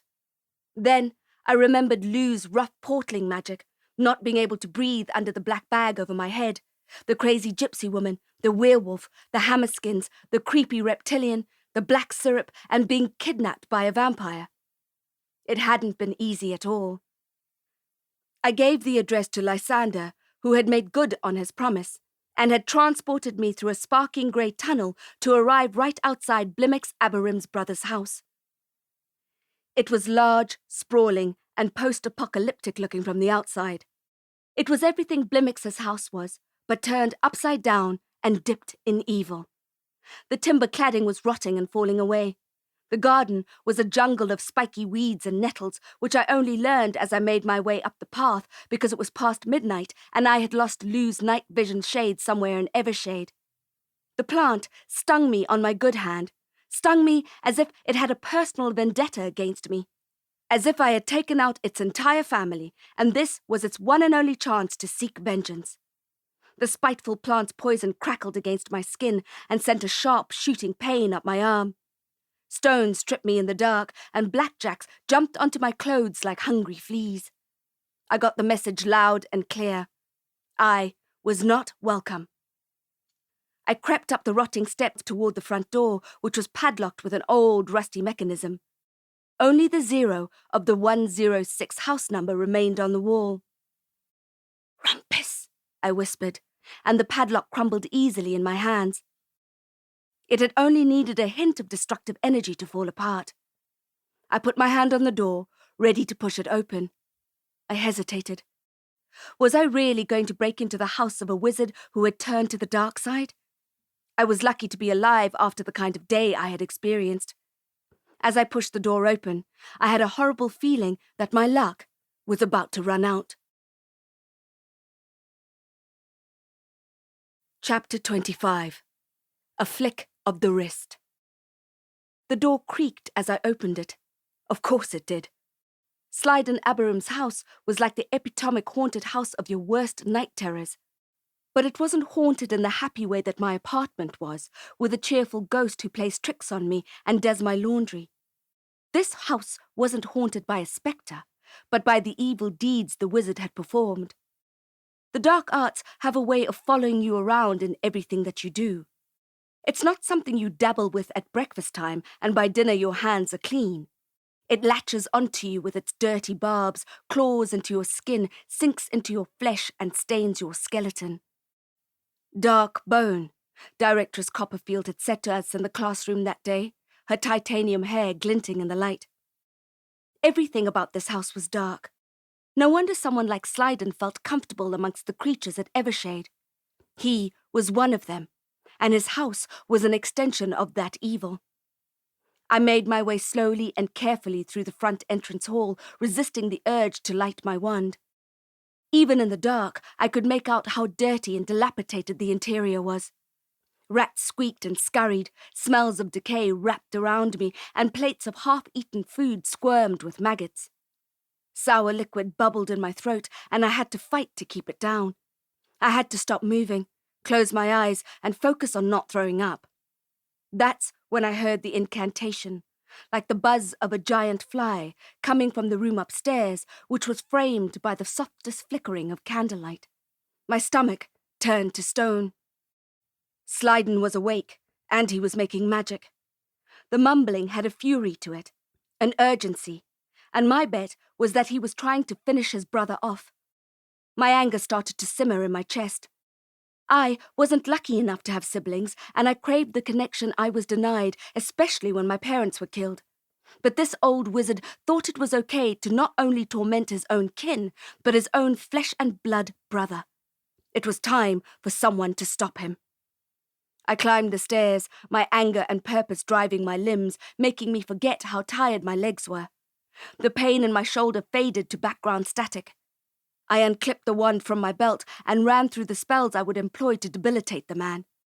I tried to control my breathing, which was terse, tried to keep my heart from hammering. A dark wizard can kill you with a flick of the wrist. I needed to go in fast and hard and hope that the element of surprise would give me the edge over his power. The buzzing got louder, and now I could make out some of the words, a few of which I recognized, and they made me feel chilled. If that incantation was directed at his brother, Blimaex would surely be dead. I imagined him dying as I stood there, outside Slyden's room.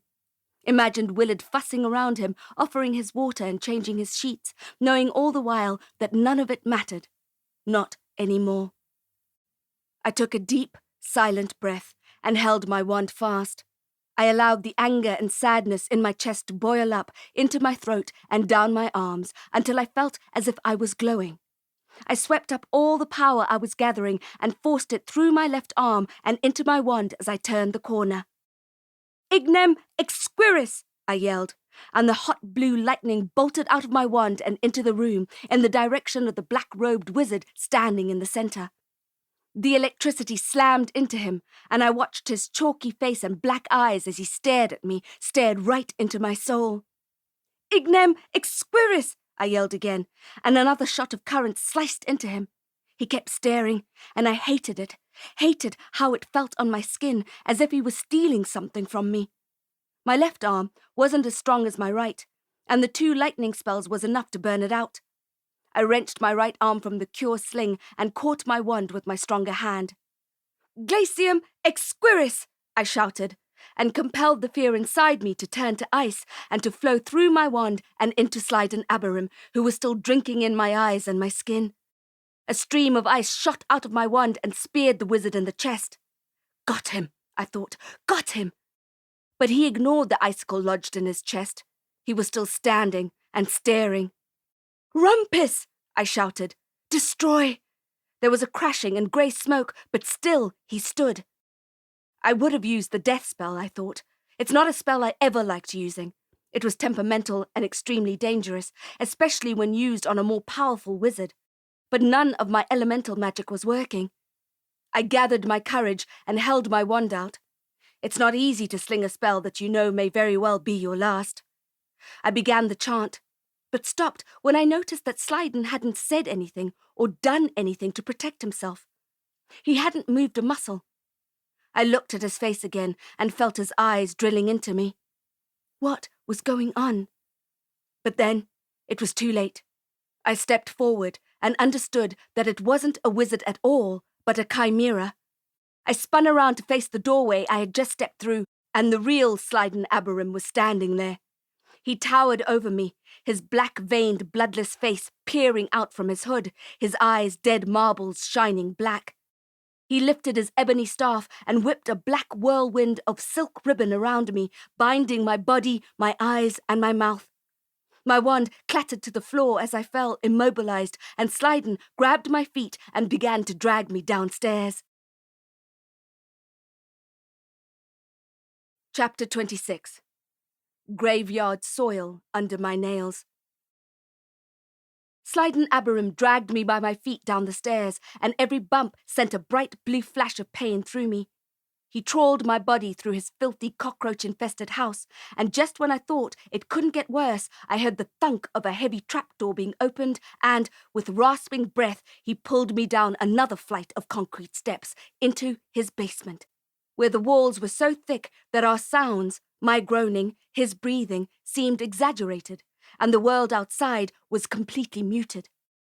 Only a sliver of light made its way through the ribbon over my eyes, and it was moving. I guessed it was a naked light bulb swinging from the low ceiling. There was a nerve-grating crashing sound, and I flinched. It was a wire cage being forcefully opened. Sliding threw me into it, and the wire dug into my skin. The cage was large enough to pull myself up into a sitting position, but not high enough to stand. It reminded me of the cages at the Reef Hall in the Subrealm, which had contained the magical animals the orcs used to bait in their savage cage fights. This time, I was the magical creature in the cage, except that my arms were bound to my sides, and my wand was upstairs in Sliden's sorcery room. There wouldn't be a lot of magic bouncing off these walls. I heard the cage being locked and Sliden's footsteps retreat.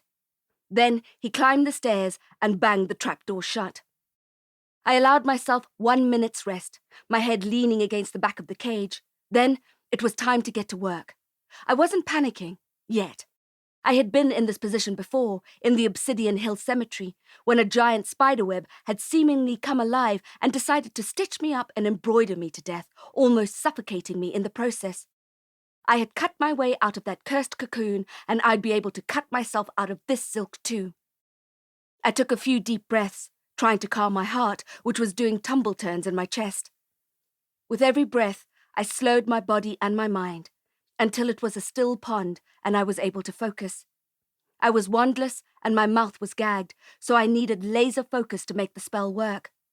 I allowed the fear to come forward and wash over me. Fear of what Sliden planned to do to me. Fear of what happened to Blimaex. Fear of being kept down here in this creepy basement forever. The fear rushed through my body and I directed it to my fingers. Ignem exquiris, I thought, as clearly as I could. I expected the fear to burst from my fingers in the form of hot lasers and cut open the ribbon binding as it had the spider's silk, but it did not. The magic stopped at my hands and refused to leave my body. Ignem exquiris, I thought again, and felt the heat in my fingers again, but the magic was not unleashed. Ventum exquiris, I thought. Nothing. Not even a breeze. Contendus. Crickets. Metaphorical tumbleweed rolled through the room. My magic wasn't working. Then the gravity of my situation began to sink in. Sliden, that evil Filius Canis, had placed some kind of enchantment on his basement, some kind of barrier so that I couldn't access the energy of the void, so that every spell I tried to sling was dead in the water. All the work I had done in calming my body fell away as I broke into a cold sweat and fresh adrenaline zinged through my veins. That's when I heard the squeaking and the stomach-turning squelching of the rats that had come out to play. I screamed into my gag and tried to kick at them, but my legs were bound as tightly as the rest of my body. Despite my bucking and flailing, I was not a threat. They advanced steadily, and I could hear their hungry shrieks and clacking teeth as they climbed on top of me and stuck their whiskers into the crook of my elbows, my neck, my ears. Nano, helmet, I thought. But the nano was stuck in my pocket, unable to slip out to transform. Even if it could escape, the magic it relied on to work had been cut off by Sliden. I felt a pinch on my hand as one of the creatures took a bite, and I shouted and kicked again, dislodging some of them. But I had a feeling they hadn't eaten in a long time, and they saw me as the feast they had been dreaming of. They wasted no time in scrambling back on, nipping and squeaking and scratching at me with their stabbing needles of contaminated claws. I thought again of the night I spent at Obsidian. Without wanting to, I remembered finding Amatrix Bearlaw's decomposing body in the timber chest, shredded by rats. The picture of his destroyed face flashed in on me in graphic detail. I cried out, as if I was still there in the cemetery, with graveyard soil under my nails. This time, I couldn't stop the vomit that lurched out of me, but the gag held it back, choking me. I couldn't get any air. The bile went into my lungs and my sinuses, and I coughed and struggled against the gag, drowning in my own vomit as the rats danced on my shuddering body. Heaving, trying to drag air into my lungs, I scraped my face against the bottom of the cage with all the strength I had, trying to dislodge the gag so that I could breathe. My lungs were on fire. My cheek was raw and bleeding, but I didn't care. All I needed was air. I didn't even care about the rats anymore. Didn't care that they were all over me and partying like it was 1999. The only thing I cared about was the next breath, and as my lungs screamed, I started to think I would never breathe again. My body began to give up. It collapsed one limb at a time until I was lying face down on the bottom of the cage, my head throbbing, my eyes bulging. My thoughts faded. My consciousness shrank to a small blip. I held on, despite my body surrendering, despite my starving organs. I held on to that tiny blip, that tiny flame of consciousness, because it was all I had left. I knew that if that light went out, I'd be a goner, and the next breath I'd take would be an abstract one, in the underworld, in my Halloween heaven, which I'm sure is a lot less sweet than it sounds. One of the rats plopped his warm bundle of fur behind my ear and began chewing my nape. I didn't shake him off.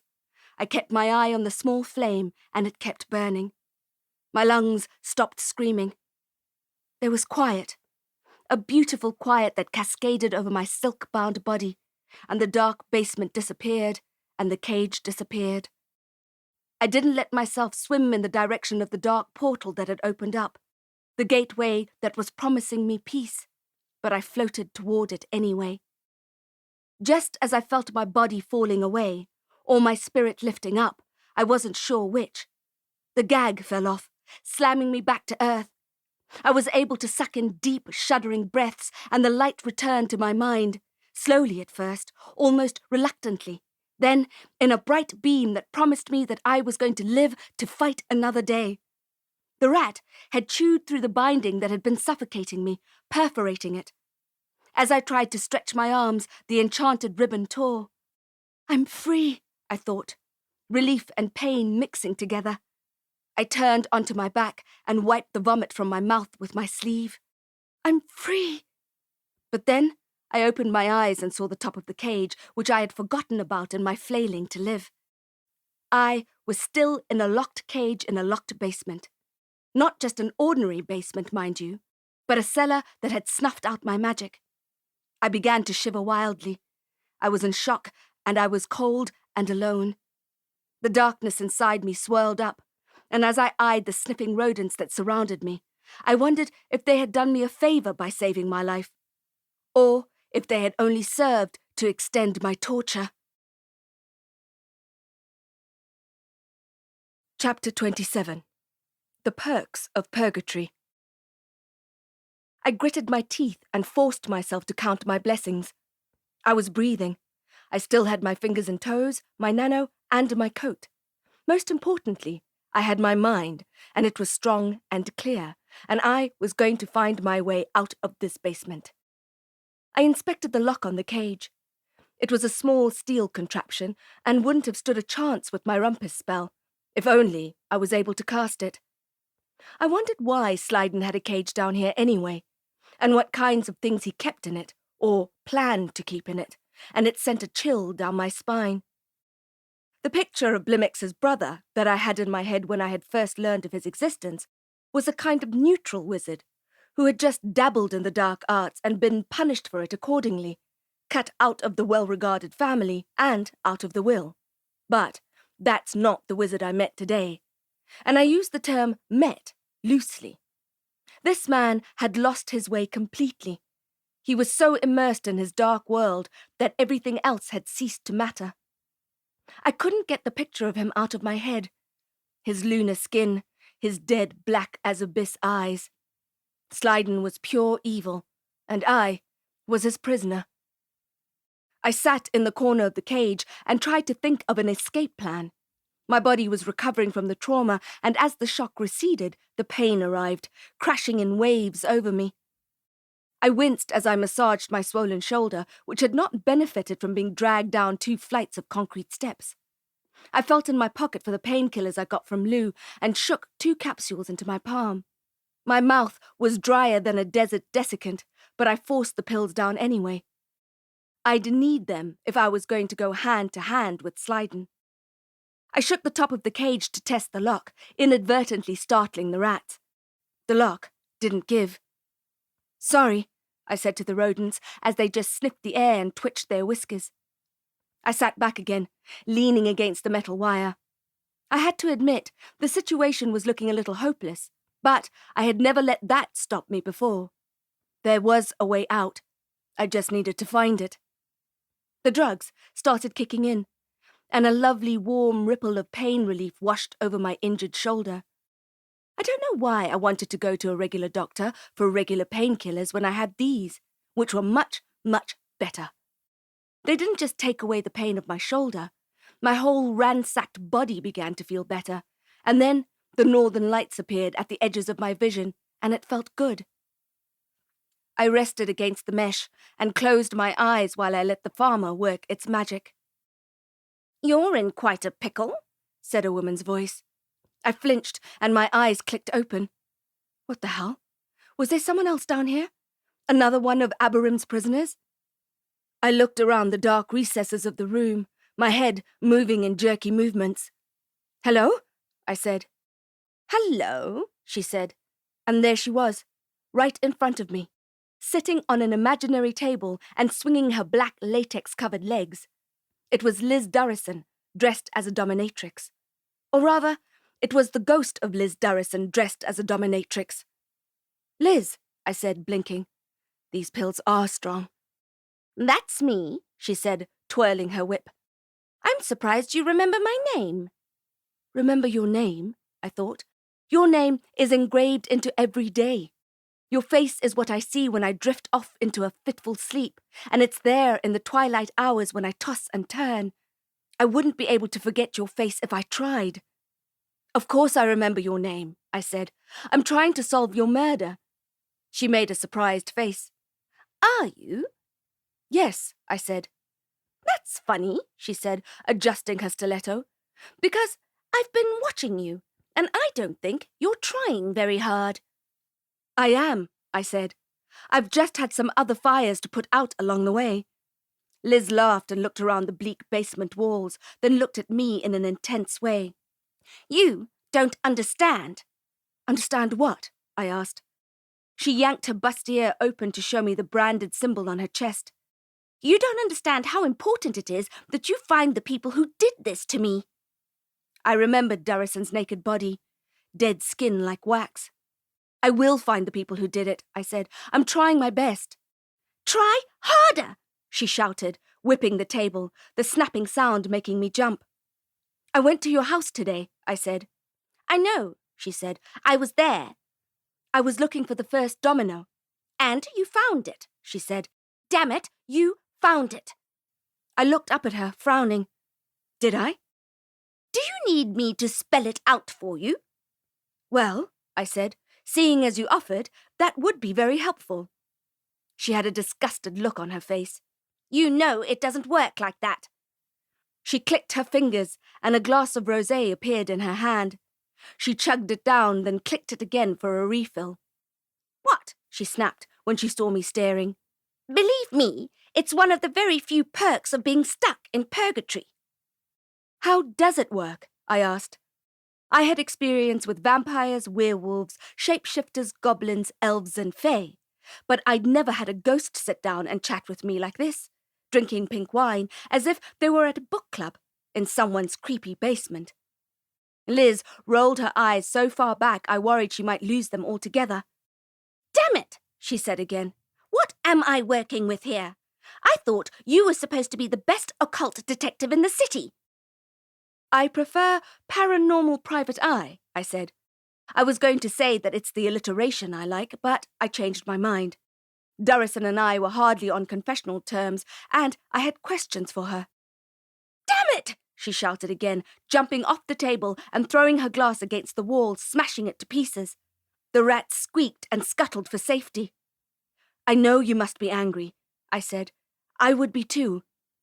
Angry? She seethed. Angry?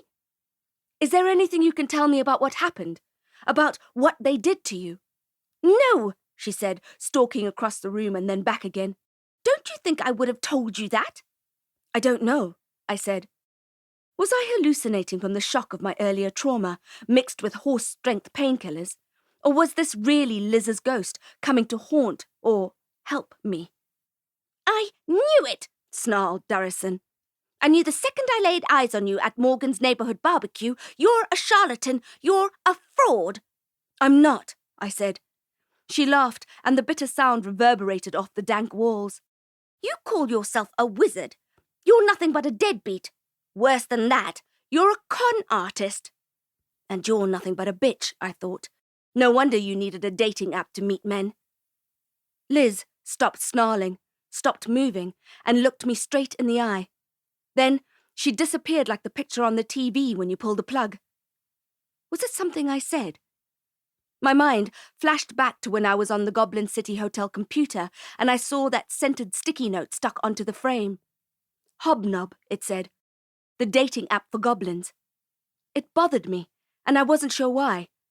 I thought maybe, especially after inadvertently witnessing Polka Dot and Candy Cane's bonking Olympics, that perhaps I was just put out, because it seemed like everyone was dating except me.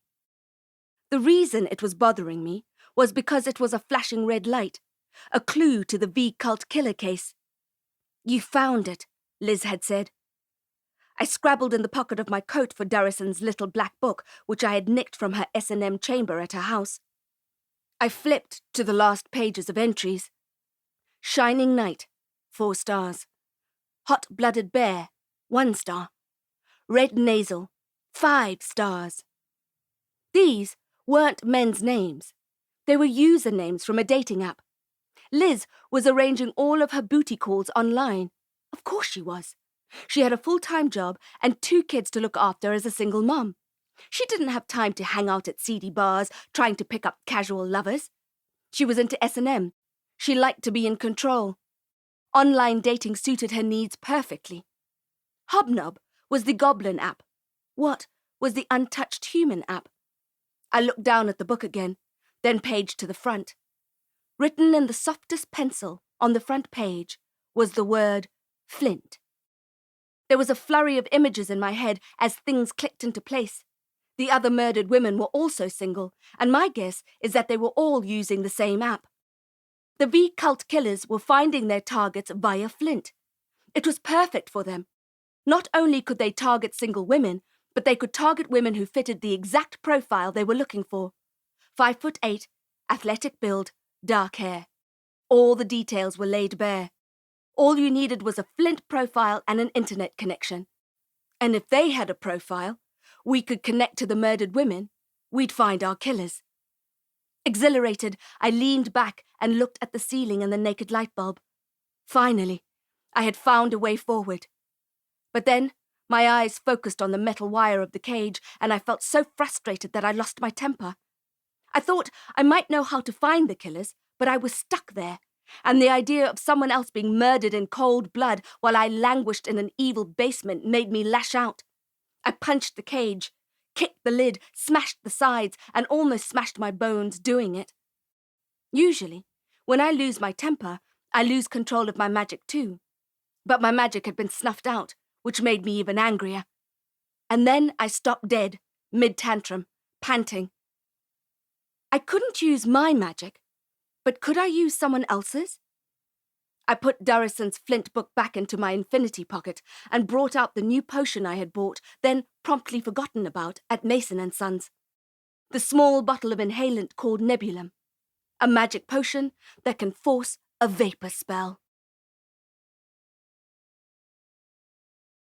Chapter 28. Nebulam. I didn't waste any time. I twisted the cap off the small plastic bottle of Nebulam and pushed it up my nose, squirting the potion into both nostrils as if my life depended on it. I didn't have to wait long before I started to hear and feel the rushing in my head and in my fingers and toes, like ice water pins and needles. I wondered, too late, if the potion might not play well with the industrial strength painkillers I had taken earlier. The rushing got louder and louder, till it was all I could hear, and I felt as if I was being smashed by Arctic ocean waves over and over, until one of the waves lifted me up. Then I was right out of the water and flying through the air, as if my spirit had left my body in that cage. Except, when I looked down, the cage was empty. I floated up to the ceiling, then to the stairs, and I streamed through the keyhole of the locked cellar door and into the downstairs portion of Abarim Abarim's house. I floated past the mess and up the stairs to his sorcery chamber, where his light was still on. This time, it was the real Sliden sitting at his desk. The apparition he had created to fool me earlier was gone. As vapor, I entered the room and watched him work. He was painting a voodoo doll with a bottle of clear liquid, which I assumed was the Spiritus Morbus. The doll looked like Blimaex and had real hair glued to his scalp and chin. The stench of evil flowed from his black robes like black fog. I drifted down toward the dirty carpet where I had lost my wand. When the wizard had tied me up, I had dropped it, and it had rolled beneath the old wooden dresser in which I assumed Sliden kept his potion ingredients and assorted knickknacks. I drifted down until I caught sight of it, then lay on the floor out of Sliden's view until I morphed back into my human form.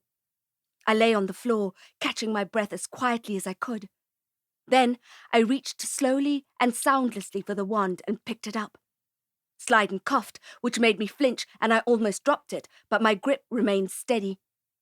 All my focus was on controlling my breathing and gripping the wand. Despite inhaling the muck of the carpet and the stink of the old wizard's dirty slippers, I was in an excellent position to do some damage. Sliden couldn't see me, but I had a clear and unobstructed view of his wide-open legs, and more importantly, his crotch. I whipped up all the emotion I had felt while I had been locked downstairs in the cage. The fear of the rats, the vomit that I had almost drowned in, the pain of trying to smash open the cage. It was all right there, the feeling, and it was so intense it felt like I was glowing with it, that my organs had taken on a radioactive neon green. My wand started vibrating with the potential energy it was picking up from my body. I whipped up the energy some more until I couldn't stand the buzzing, glowing sensation anymore, until it threatened to blind me or burst out of me, or both. I harnessed the pain like the wild animal it was, and then forced it out of my body, a raging current that was black when it was inside me, but the wand focused the energy into a clear blue stream of lightning. Fiat Fulga! The fiery flare of light bolted right for its target, Sliden Abarim's tackle. As the spell speared the old wizard in his balls, electrocuting him in the most painful way possible, he screamed and fell backwards in his chair. My hand was burning. It was by far the most potent lightning spell I had ever cast. I'd never felt anything like it. I stared at the blackened skin on my hand. My wand was incandescent. I smelt singed hair and cooked flesh, and I tried not to think about it. I wasn't there to show mercy. I was there to finish him off. I stepped forward, wand burning in my hand, and looked over the desk. Sliden was curled up in the fetal position, hands on his toolbox, or where his toolbox used to be, and whimpering like a soccer player. He looked frail and old, but I refused to feel sorry for him. He didn't deserve my sympathy. He didn't deserve anything but to die right there, weeping into his smelly, stained rug. I noticed then the medical fang lying on his table, and some plastic tubing snaking out of a small white cooler box. My mind couldn't make sense of the paraphernalia. Why would Sliden be siphoning his own blood? My hand couldn't handle another bolt of lightning, so I was considering shooting a dagger of ice into his curved back to finish him off, but his screaming was so loud it reverberated in my head and tangled my thoughts. Dio damnatus, I thought, my wand cooling in my hand. I understood I couldn't kill him. Couldn't kill an old man writhing on the floor. I would let the council deal with him. I retrieved my phone with shaking hands and sent the council an emergency hotline alert with Sliden's address. Out of the dead zone of the basement, my phone jumped to life and dozens of messages came through one after the other. I scooped the intricately carved voodoo doll of Blimaex off Slyden's desk and pocketed it, making sure it was safe. I considered smashing the bottle of Spiritus Morbus against the wall, a la Liz Durrison, and watching the brown glass splinter, but a dark whisper made me slip it into my pocket instead. With the residual emotion in my chest, I pointed my wand at Slyden again and said, "Impedio!" freezing him in his curled-up pose. Then, using as much care as he had with me, I dragged him, via a Contagious spell, out of the chamber and down the 2 flights of stairs, his head banging on every concrete step on the way down. The rats in the basement greeted me like an old friend, squeaking and cleaning their whiskers. The room was still cutting off my magic, so I had to physically drag the wizard's frozen body down the last few stairs. Unfortunately, I couldn't get him into the cage, but as I turned the key on the trapdoor, I thought that, cage or no cage, he was wounded and locked in a magic-free basement, and he wasn't going anywhere anytime soon. Still shaking, I phoned Morgan, who answered on the first ring. "Are you okay?" she demanded. "I've been trying to call you for hours, but your phone was off." "Sorry," I said, looking over at the trapdoor. "I didn't have any signal." "There's a woman missing," she said, and I swung around and kicked the crumbling wall, swearing in the dirtiest Latin I could think of. "Fits your description," she said. "Exactly like the others." "Was she on Flint?" I asked. "What?" "Flint, the online dating app," I said. "I don't know." "Do you have access to her phone? Check her phone." "Okay." "Check everyone's phones, all the victims, or their laptops." "Slow down, Jax," Morgan said. "Get someone on Flint. Get your geek intel on it and see if the victims had profiles there. Then get him to track the IP address of whoever was hacking the site for their personal information." "Son of a bitch," said Morgan. "They hacked a dating site to laser target the victims and find their addresses." "It's a hunch," I said, thinking of Liz Durrison's rosé-swilling ghost and the look she had given me when I had thought about the dating app. "It's more than a hunch," said Morgan, her excitement lifting the tone of her voice. "If you're right, we've got the mother trucker by the ball hairs." I winced, thinking of the smell of Slyden's torpedoed nether regions. I didn't want to think about ball hairs, singed or not, but I did want to catch the gang of murderers. "I'll meet you at HQ," I said, and hung up, ignoring the 28 messages I had from Tambo Vuleka, the owner of the Old World Railways. The starry-eyed tourists would have to wait. We had a killer cult to catch. Chapter 29. Winnow. When I arrived at the Scorpions' HQ, there were already 3 unmarked vehicles twirling their emergency lights, revving, ready to go. Agents were patting down their bulletproof jackets, checking their guns, and jumping into the growling cars. "You were right," said Morgan, out of breath. "They were all on Flint. The V-cult killers were hacking the site, using face-mapping tech to find women who fitted the profile." I nodded. Morgan ripped the Velcro strap on her jacket to tighten it, her red nails bright against the black fabric of the Kevlar. "We're triangulating the physical address of the perp, Chuck Winnow. We're going right now as soon as it comes through. We might even be able to save her." Her? I thought. They didn't yet know her name. Victim number 9. Rise and shine. "I'm coming with you," I said, jumping into Morgan's SUV, forgetting the promise I made to myself to never drive with her again. "It'll be dangerous," said Morgan, and I laughed. What else could I do after the day I'd had? She climbed in too, and the doors closed and locked around us. Bulletproof.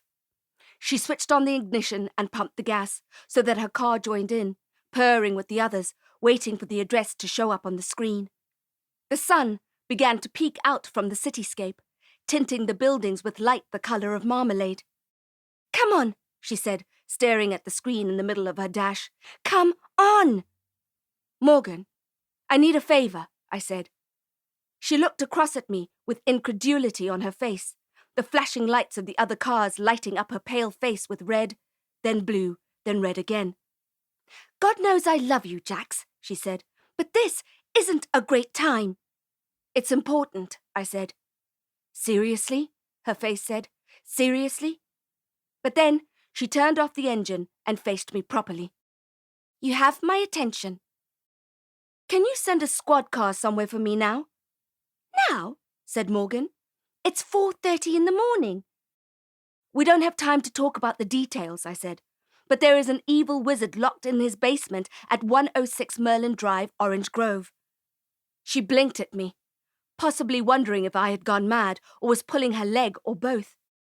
"I've already hotlined the council," I said, "but I haven't heard back. That's really unusual. So I just want to make sure he doesn't escape to harm anyone else." By anyone else, I specifically meant me. If Slyden was ever let free, my days, my hours, would be numbered. And Blimaex would be dead too. I felt for the voodoo doll in my pocket, hoping that the wizard was finally out of pain, or, at the very least, out of immediate danger. "I know it sounds crazy," I said, "but the threat is real." Morgan looked forward again, clenching her jaw and drumming her fingers on the steering wheel. I knew why she was hesitating. She didn't have the manpower or the budget for this kind of thing. She had already borrowed resources for the Dawn Raid. The extra team would raise a lot of questions, and the Scorpions did not like questions. Questions got units like theirs disbanded. "I'm going to have some explaining to do," she said, shaking her head, then picked up her transceiver and called it in. As soon as the dispatcher noted down Slyden's details, the message came through with Chuck Winnow's address. Morgan typed it into her navigator screen and flicked a switch, letting her siren wail, and I was pressed back into my seat with the force of her foot on the accelerator as we sped out of the parking area and onto the highway. The address was in Sunning Hill, just a few minutes out of Santon, where the land is developed to within an inch of its life.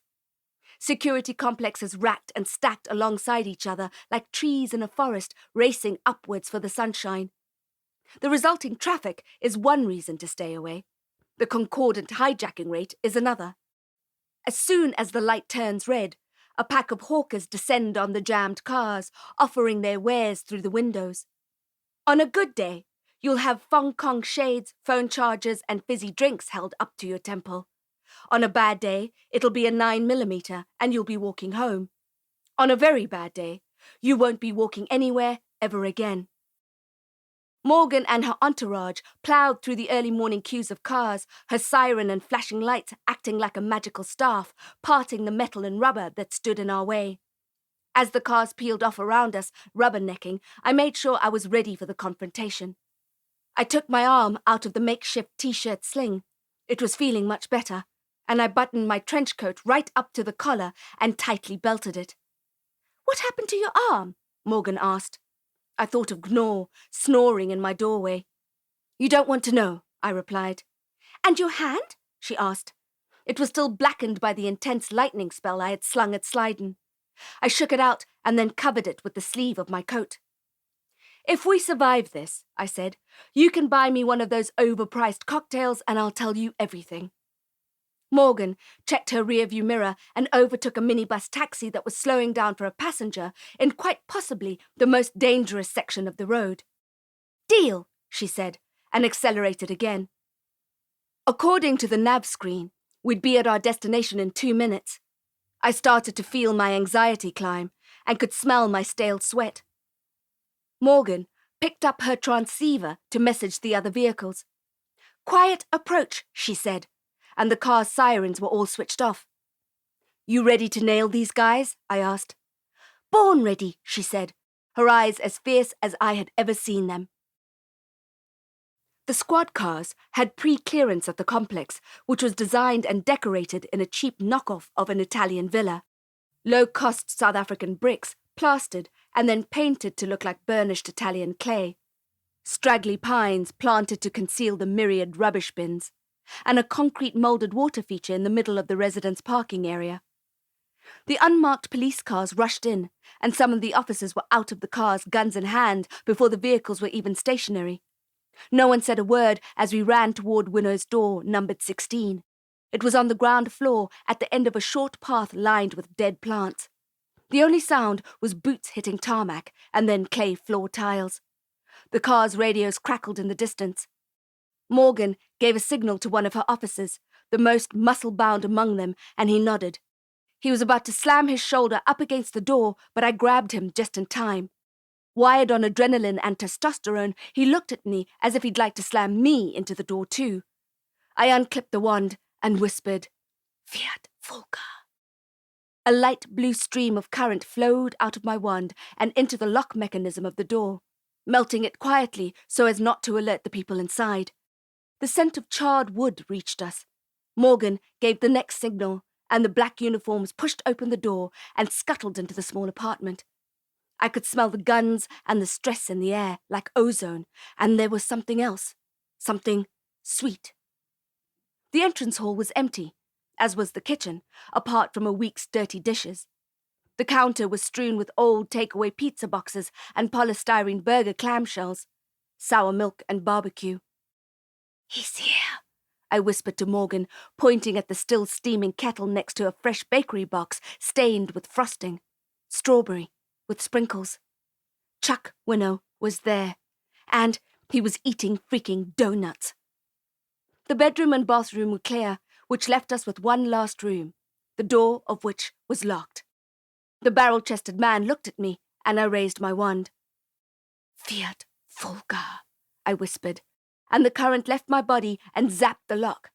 Then the time for keeping quiet was over. Brawn kicked open the door, and the uniforms strode in like soldiers, all yelling at the same time. They waved their heavy black guns around and shouted at the man at the desk, who jumped up in shock and raised his hands. "Don't move, Chuck Winnow. We have you surrounded."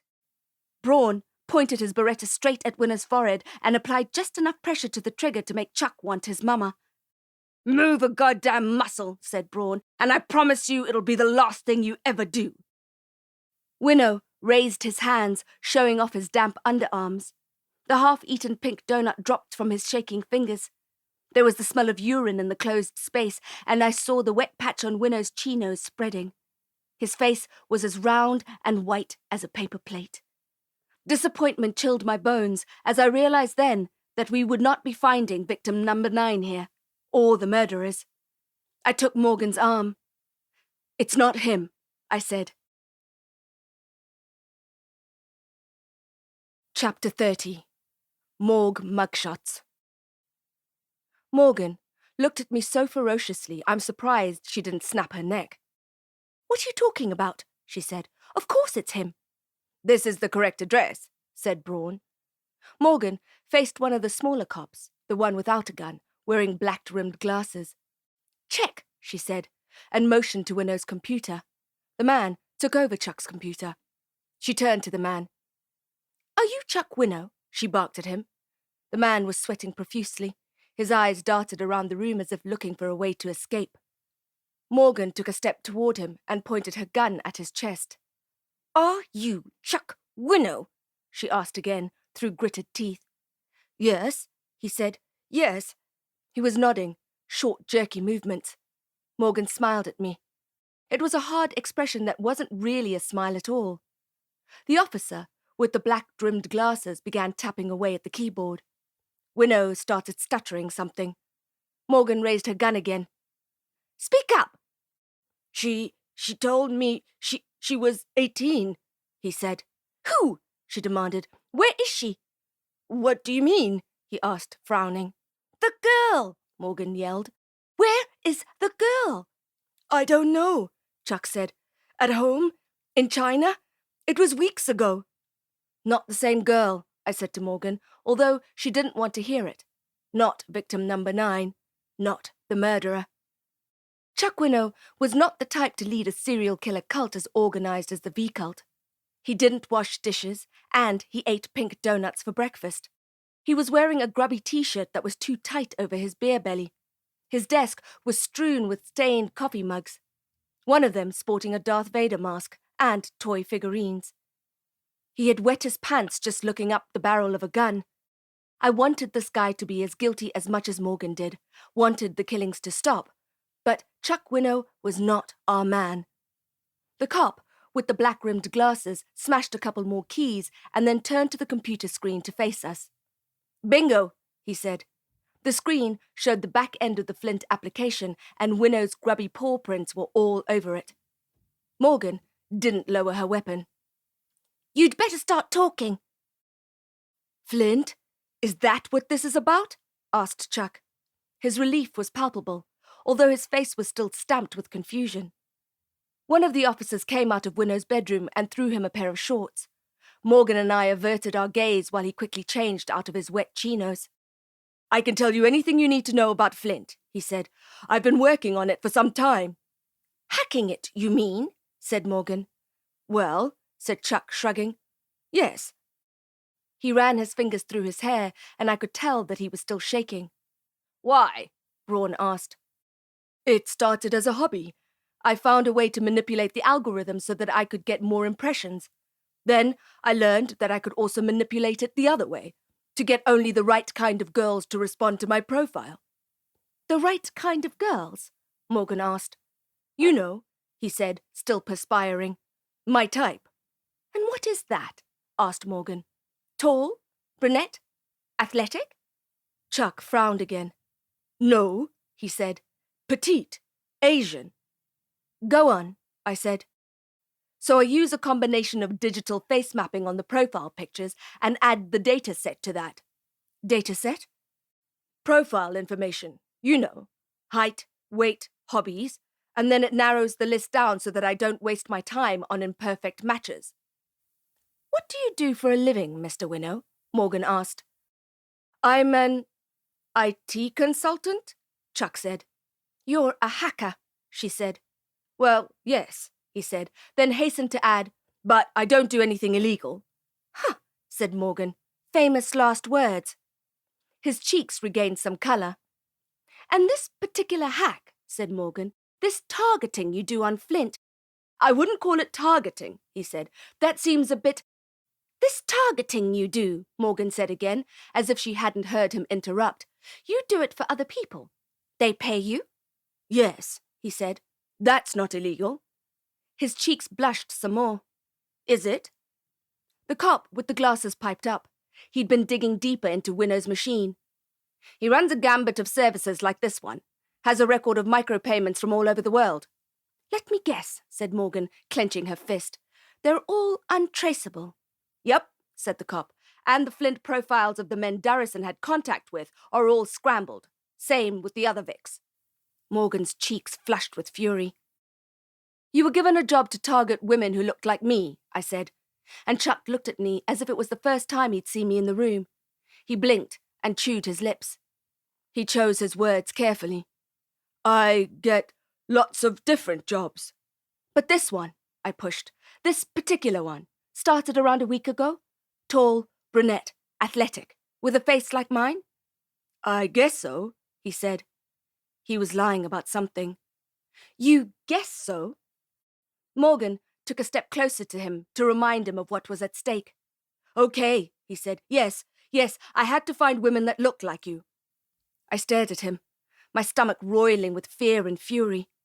Without meaning to, angry magic flowed out of my fingers, waiting for my command. I had none. My hands sparked blue as I tried to calm down. Chuck stared harder. What the... But I couldn't hold it in anymore. I was so angry that this was happening to these women, any one of them who could have been me, that my magic was trying to jump out of my skin. Jax, said Morgan when she saw my face. I needed to get out of there, needed to decompress before I blew that stupid Italian villa apartment away. But it was like I couldn't move. My own magic was keeping me fused to the floor, insisting on retribution. This isn't the guy, I told myself. It didn't help. Ventum exquiris, I heard myself think without meaning to. Soon, a wind whipped up inside the room, sending papers and old paper serviettes flying around us. Then it got harder, and mugs began crashing to the floor. Toys toppled over, and everyone in the room looked shocked, including Morgan. Jax, she said, her eyes flashing a warning. I looked back at her with desperate eyes. It's not me, I wanted to say, but it very clearly was. The wind got stronger, and we all looked for something to hold on to or risk being flung into the amaretti-coloured walls. The cops held on to their hats and their guns. Cerulean light flowed from my palms and joined the sweeping wind till the gust was veined with blue. My arms were lifting, and they began to sway above my head as if I was directing the wind, which I was, but I wasn't. The same thing had happened to me when I was chasing down the leader of the goblin gang the week before. Quinkle had made me so furious that I ended up destroying an entire basement parking level and almost killed myself in the process. I had lost control of my emotion and thus lost control of my magic. I needed to bring myself down, but the blue kept streaming from my hands. Soon, the drawers of Winnow's desk flew out and smashed into the wall opposite, and the contents went flying around the room, including a photograph of me, which Morgan expertly plucked out of the rushing air as if her hand was a hungry bird. She looked down at it, then stared at me. "Jax!" she shouted, which broke the spell, literally and figuratively, and the whirling air stopped. Everything that had been swept up in the air fell back down with a disappointed tumble, including the Darth Vader mug that shattered onto Chuck's desk right in front of him, making everyone jump. Chuck's body and voice were trembling. "That was my favorite mug." So much for us all doing our bit to preserve the masquerade. I had just outed myself as a wizard in front of our prime suspect. "Can someone please tell me what is going on?" he said. He looked at me again. "Who are you?" Morgan held up the photograph. From what I could tell, it had been taken recently, just outside my apartment building. Morgan looked as spooked as I felt. "Who hired you?" "I don't know," Chuck said. "I never know. It's best to keep both parties anonymous." "You're going to go to prison," said Morgan. The colour left Chuck's cheeks again. "But I haven't done anything wrong." Morgan, still clutching the photo of me, leaned into him and spoke in a terrifying whisper. So terrifying that I worried for the dryness of his new shorts. "You are going to prison for aiding and abetting a serial killer." "No!" shouted Chuck. "I didn't!" With a roar, Morgan slid her arm over the desk and swept everything onto the floor, including the fragments of Chuck's favourite mug. When the counter was clear, she tore open the Velcro straps of her bulletproof vest and plunged her hand into her pocket underneath, bringing out a stack of small photographs. Morgue mugshots. "Liz Durrison!" she shouted, slamming the first photo on the desk in front of him. His eyes grew wider, and his skin took on a green tinge. It was clear that he recognized her. "I didn't know about this," he said. "Stacy Murrow!" Morgan shouted, and the next photo slammed down. Winnow's face was a mask of horror. He looked up at me, and then back at the photograph. "No," he said. "No, no, no." "Tammy Backman!" yelled Morgan, and kept going until there were 8 photos on the table. "No," said Winnow again. "Yes!" shouted Morgan, "and you're going to tell us who's been paying you to find these women." "I don't know," he shouted back. "I swear I don't know." And then he grabbed the wastepaper basket that was at his feet and vomited into it. Again, I averted my eyes. The half-eaten donut lay forgotten on the floor. Chapter 31. Contagious Magic. When Morgan dropped me off outside my apartment, I was seriously on edge. Who had taken that photo of me? And who had sent it to Chuck Winnow? Chuck Winnow, who was now being interrogated at the Scorpions HQ by Brass Balls, a.k.a. Captain Morgan. He didn't stand a chance. If there was something he hadn't told us, Morgan would get it out of him. In the meantime, I was under strict instructions to sleep, because I was so worn out by the time we all piled back into the squad cars that I was slurring with exhaustion. I wanted to go along to the HQ for Chuck Winnow's questioning, but I could hardly string a sentence together, and remembered that I hadn't eaten much or slept for over 24 hours. A wizard has got to know her limitations. I felt awful climbing into bed without having gone to investigate the attacks at the Old World Railway, and worse about not going to check on Blimaex since I had locked his brother up and stolen the voodoo doll. But if I didn't get some sleep, I wouldn't be of any use to anybody. You know that advice they give you when they're briefing you on the safety drill on board a plane? In case of an emergency, make sure your own oxygen mask is in place before you help anyone else? Well, my whole week had been a plane crash, and I needed my bloody oxygen mask.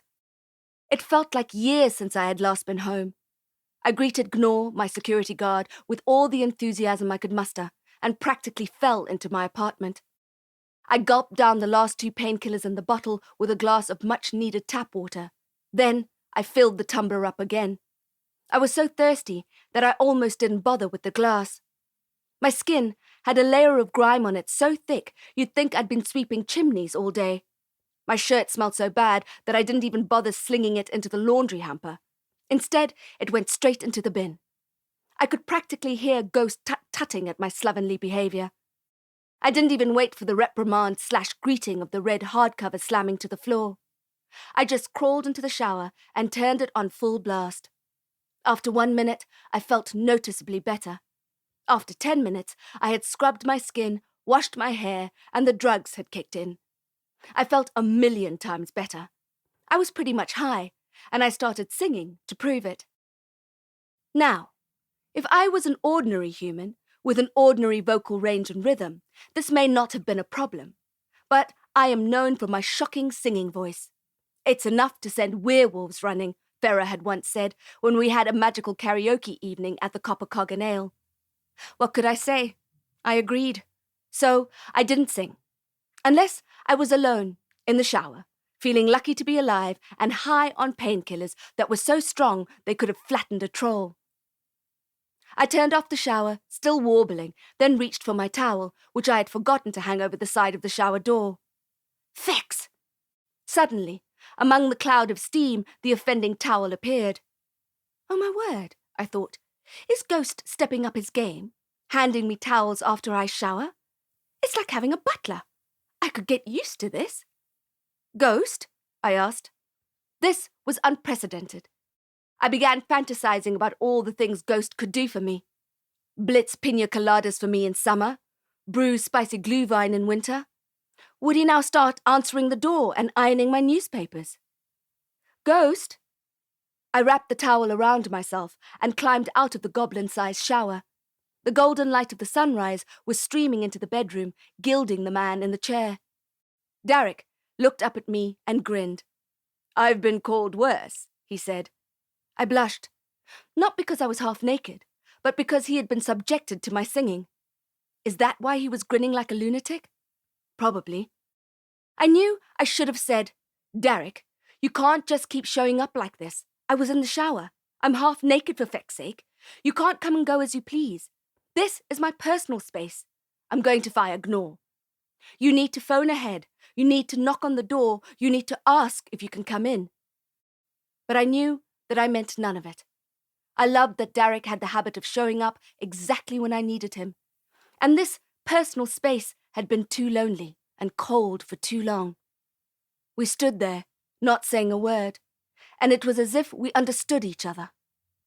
In a strange way, we had always understood each other. I took a few steps toward him. Derek looked at the charm bracelet on my dripping wrist, the one he had given me, with the exploded goblin bullet as its only charm, the one he had dug out of my heart before using his power to heal me. Derek, mage, assassin. He stopped smiling. There was something else on his face now. You still wear it, he said, his voice gruff. I've never taken it off, I said. He stood up out of the chair he had spent whole nights awake in, watching me sleep, guarding over me. He moved toward me, his huge chest rising and falling, the bronze honey light streaming over both of us. And then we were standing together, almost touching, looking into each other's eyes. Almost touching. My body was humming with my longing for him, and his face reflected my desire. He reached for my face, laid his palm gently on the side of my head. He glanced at the tattoo on my neck, a vampire bite, and with his other hand he pulled me closer, a quick, decisive gesture that thrilled me, and I let the towel drop to the floor. His eyes were on fire then, as was my skin where he touched me. I needed more. I wanted every inch of him. I reached up, and our lips were a whisper away from touching, when my phone began to ring. Chapter 32. Cruel Carvings. Derek picked my towel up off the floor and handed it to me. I quickly wrapped it around my aching body and checked my phone, which I hated with all my being at that exact moment. The caller ID flashed scorpions, so I didn't have a choice but to answer it. Derek left the room, closing the door to give me some privacy. Morgan? Jax, you're supposed to be sleeping. So you decided to phone and wake me up to check? I have to tell you something. I'm listening hard, I said. The address you gave us, Orange Grove? We sent a squad car to pick the guy up. There was no one there. My body went cold. In the basement, I said. I locked him in the basement. I know. They checked. The trapdoor was open. All they found down there was an empty cage. No! I shouted into the phone and then kicked the wall, almost breaking my toes. I'm really sorry, she said. He had help, I said. Someone helped him escape. Who? I shook my head. I don't know. It's been a tough day, and it's only 6 a.m. If Sliden was free, it would probably be my last day alive. I slumped onto my bed. It could improve, said Morgan. Somehow, I don't think that's going to happen. There is some good news, she said. What? I got a court order to suspend Flint's services, temporarily. That is good news, I said. Well done. The judge gave us 48 hours. Phileas Canis, I muttered. It's something. I put Morgan on speakerphone and began to pull on my clothes. What are you doing? She asked. Getting dressed. No, she said. You're supposed to be sleeping. So you keep saying, I said, wrenching my tight jeans up and hopping on the spot to speed up the process. Now? Morning aerobics? Asked Morgan. Skinny jeans, I said. Ah. The doorbell rang. Ugh, I said. The door. I've got to go. I'll call you. Can I help? She said. With the missing wizard? I felt cold at the mention of him. He would be on his way to find me, and this time he wouldn't give me the chance to escape. I needed all the help I could get, but there was no way I'd drag Morgan into this. It was way too dangerous. I opened the door to a hopeful Bron. He smiled and held up a takeaway coffee for me. Oh, fex, I said when I saw him, and his face dropped. Sorry, Bron. I completely forgot about our session today. I took the coffee anyway and had a gulp. It was exactly what I needed. May the void bless you, I said. Honestly, I was a little surprised he showed up. He had seemed really spooked after our last training session, and I wondered if he would decide that the magical life was not for him after all. Gnaw snored alongside us, practically supine in the brittle plastic garden chair.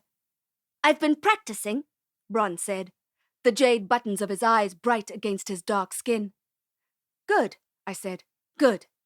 I won't get scared again, he said. Believe me, you'll get scared, I told him. The trick is not to let the fear rule you. I'll get better, I promise, he said. I've been practicing non-stop. I want to show you. He stood there, watching me, still hopeful. I need to be somewhere this morning, I said to him. Sorry.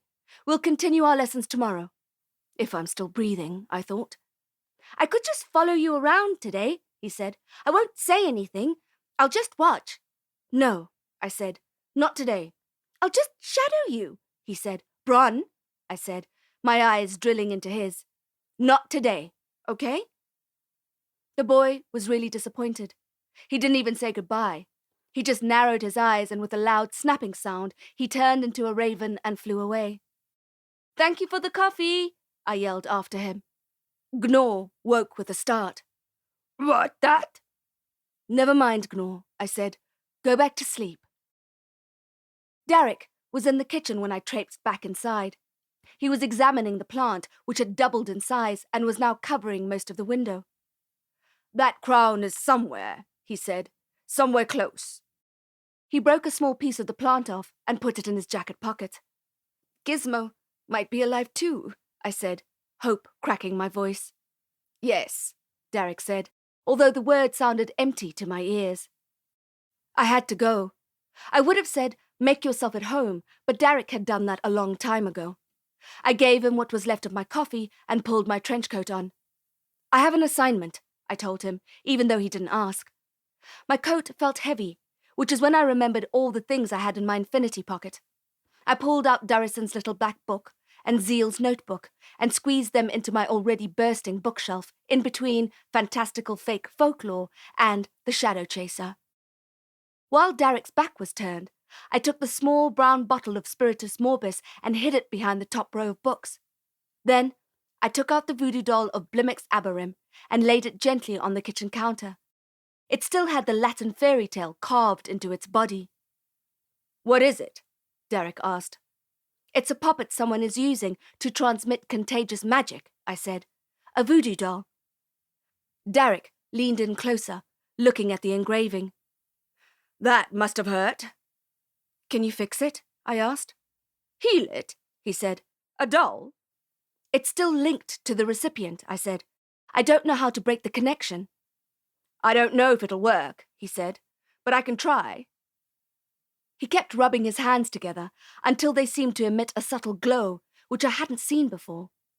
Perhaps the glow had been inside my body when he had sewn me up. He gazed at the wooden figurine in deep concentration, then laid his right hand on it, covering it from head to toe. His chest rose and fell as he breathed deeply, not taking his eyes off his glowing hand. When he had finished and raised it again, the voodoo doll had a smooth, polished exterior without a trace of the previous cruel carvings. "Thank you," I said. "Thank you." I put the doll back in my pocket. I'd give it to Blimaex. He'd know what to do with it. My phone rang within minutes. It was Willard, the butler. His voice wobbled with relief. "I don't know what you did," he said. "I don't know how you did it." "He's better?" "Miss Knight," Willard said. "He's better. He was dying. He was close to the end, but now he's better." And then he broke down in tears. I looked over to Derek and smiled at him. "It worked," I whispered away from the phone, and he smiled back. I turned my attention back to Willard. "I'm on my way to you," I said. "I have something for Blimaex." "Thank you," he said through muffled sobs. "I have a quick stop to make first." "Thank you," he said again. "Willard," I said, "I think I may have upset Slyden." Willard stopped gushing. His joy evaporated. "What?" "I'll be there as soon as I can. But in the meantime, lock the doors." My trench coat was belted tightly. I had my wand clipped to my belt and my brand new crossbow on my back. Derek blinked at me. "Going shopping?" he joked. Yep, I thought. I'm going shopping for vampires. There was no way I was going to hang around at home waiting for Slyden to find me and my snoring security guard, and I was way overdue at the Old World Railway. My plan was to head over to the railway station, ash the few vampires that were causing trouble for the owner, then go to Abarim Manor to hand over the voodoo doll. I'm not even going to try to look for Slyden, I thought, my stomach doing a tumble turn. I knew that he would find me. Chapter 33. A Little Vampire Problem. Derek picked up his keys and looked ready to go. He didn't ask me where I was going. "I'll walk you out," he said, looking at his watch. "I have to be somewhere." Part of me wanted him to come with me and help me sort out the couple of troublemakers at the railway station. Another part of me reminded myself that I did this for a living. I pictured my bedpost in my head. I didn't need a man by my side to take care of a little vampire problem. I couldn't help it, though. I felt a little put out that he wasn't coming with me. Assignment or not, I understood with a fluttering feeling in my stomach that I wanted to spend more time with Derek. The threat of Slyden hanging over me like a thudding storm cloud added to my inclination to hang on to him. I admit, it's pretty handy to have a healing mage/assassin around. We said goodbye at my motorbike and almost kissed again. His hand was electric on my back. I slammed my helmet on and revved my bike, and we waved as I zoomed out of the building's parking lot. The ride to the Old World railway station was heady and filled with mixed emotions. My mind and body were still buzzing from having Derek in my bedroom, and my skin was tingling all over. It's a unique kind of thrill when you understand that someone you've been falling for is falling along with you. I couldn't let my guard down, though, I reminded myself. The stark truth was, I still had no idea who Derek was or what he was doing in my life. His name still had a vampiric ring to it, I thought, but he was no vampire. Or if he was hiding it extremely well. In fact, I had a feeling he was hiding a lot and was very good at doing so. I made up my mind then, as I rode past the Ponte Tower, a vast cylindrical structure in hacked grey concrete, 54 stories high, notorious for its new brutalism architecture and suicidal occupants, that I was going to find out who Derek was before falling any harder. The image of the tower stayed in my head. I had read somewhere that when it fell into disrepair, the people tossed their garbage down into its hollow core. And when the rubbish was finally cleared, there were 3 stories of it, and it included, amongst other horrifying things, dead bodies of animals and humans. I hoped that I wouldn't come to regret digging into Derek's past. I arrived at the railway station. My bike's tires skidded slightly on the loose gravel in the parking lot. The place looked deserted, and I wondered if Vuleka had, after all, managed to get the tourists to stop coming in. I walked tentatively over the sharp grey stones toward the reception, which looked like an 1800s railway station, replete with a grand building painted a handsome navy blue, a beautiful steam locomotive on the tracks, and the smell of burning coal in the air. "Hello?" I called. "Mr. Vuleka?" The place remained silent and empty. This isn't creepy at all, I thought to myself. Nope, not creepy. I touched the crossbow on my back, just to reassure myself. There would be vampires there and I would ash them. Nothing to get nervous about. Still, I felt adrenaline start to push through my veins, lighting me up from the inside. It was as if my body could feel the evil in the air and was reacting accordingly. All I could do was keep walking. I arrived on the platform, which was as neat as a pin and totally empty. The shiny maroon train on the track before me hissed, and a plume of white smoke swirled out of it into the fresh morning sky. It seemed ready to go somewhere, but Vuleka had said that he had shut the whole operation down. Had he changed his mind? Had the vampires moved on to other vintage tourist destinations? I kept moving forward. The reception desk looked abandoned. I leaned over the counter to see if I could catch a glimpse of anyone behind the scenes when a man popped out from behind the storeroom door, making me jump a foot in the air. "Miss Knight!" he practically yelled. "Thank you for coming." I would have replied, but I was trying to convince my lungs to start breathing again, and my heart not to go into cardiac arrest. Vuleka was dressed as the conductor in a smart old-school suit with colour-coded epaulets and bow tie and peaked hat. The gold chain of his pocket watch glinted as he moved. "Sorry," he said. "Sorry, I can see I startled you. That was not my intention." "You were just so happy to see me," I thought. "I am just so happy to see you," he gushed. Something about his words sounded odd, rehearsed. Maybe I was just being paranoid. Maybe there was nothing suspicious about him, apart from the fact that he clearly watched too many wooden dialogue films. Again, I wasn't in the mood for small talk. "Where are they?" The conductor looked at me, took in my wand, and the crossbow clipped to my back. "That's all you have?" he asked. "It's all I need," I said. "Please," he motioned to the train. "Come this way." The train hissed again as the man strode toward it. Vuleka hopped on board and offered his hand. "You want me to get on the train?" I asked. My gut instinct was saying, "Hells no." Fighting vampires was one thing, but fighting vampires on a moving train with nowhere to run? That didn't seem like the best way to keep oneself alive. "Well," he said, blinking, "they're on the train." Those bad films he'd been watching. Snakes on a plane, I wondered. No, then he'd know there's no way any sensible person would agree to vampires on a train. I took a step back from the carriage. I admit that I make a lot of mistakes, but I don't often ignore my gut instinct. And my instinct was yelling at me to sprint, screaming in the opposite direction. I took another step backwards. I could be on my bike in less than 10 seconds. Every part of my body was shouting, "Run, run, run." "I'm sorry," I said. "I don't think I can help you after all." Vuleka blinked at me, clutching the elegant silver whistle that hung around his neck. It wasn't fear that was driving me back, was it? I had faced my fears over and over again since I had taken up arms against the creatures who had killed my parents. But facing your fears was one thing. Being reckless with your life was another. On a good day, I think of myself as brave, but I'm not stupid. And today, I wanted to live. I wanted to be able to see Morgan again, and Ferra. I wanted to spend time with Derek, whether he was hiding something or not. I took another step backwards. I was going to run for it. I was about to apologize for the last time when my body bumped up against something. Startled, I spun around, grabbed my wand as I did so, and saw the conductor. I looked back at the conductor on the train, who was now expressionless, then at the one I had just bumped into, who also wore Vuleka's face and Vuleka's uniform like an identical twin. Then I saw movement on the platform. In the distance, another 3 conductors were marching toward us.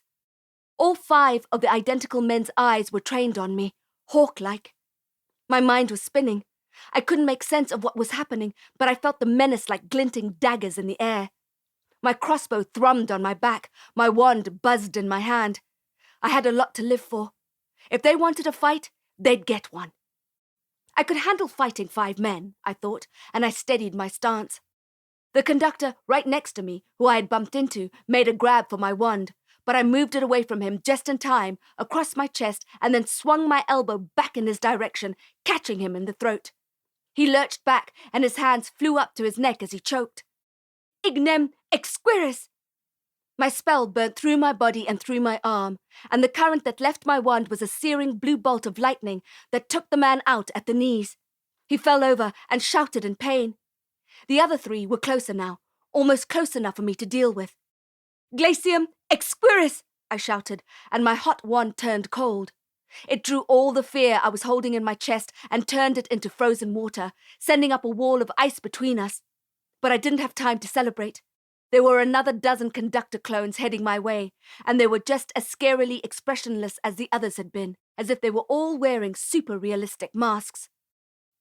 Monstrous! I shouted, and a purple swirl of magic swept around me, and then cascaded over to them. One by one, my reveal spell stripped away their glamours, and I saw that the men striding toward me were vampires. That's when I realized it was a trap.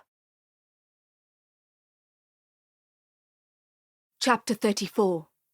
Blood-scented voice. There were over a dozen teal-caped vampires striding toward me, as if they hadn't eaten in days, and I was a nice roast dinner with all the trimmings.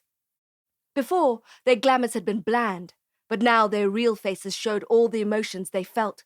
Their expressions flickered in turn with anger, satisfaction, ambition, greed, and desire. I quickly clipped my wand back onto my belt and reached for my crossbow, which was vibrating with potential energy. It was as if the bow wanted to kill the vampires as much as I did.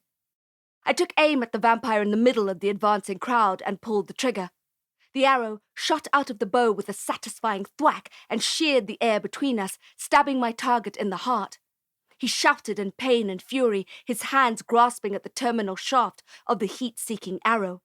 His nose began to bleed, then his eyes, as he sank down to the ground. None of his kin stopped to help him. They have cold hearts, and they knew there was no saving him. Then there was a burst of light, as if a fire-breather had arrived at the party, as the wounded vampire burst into flames.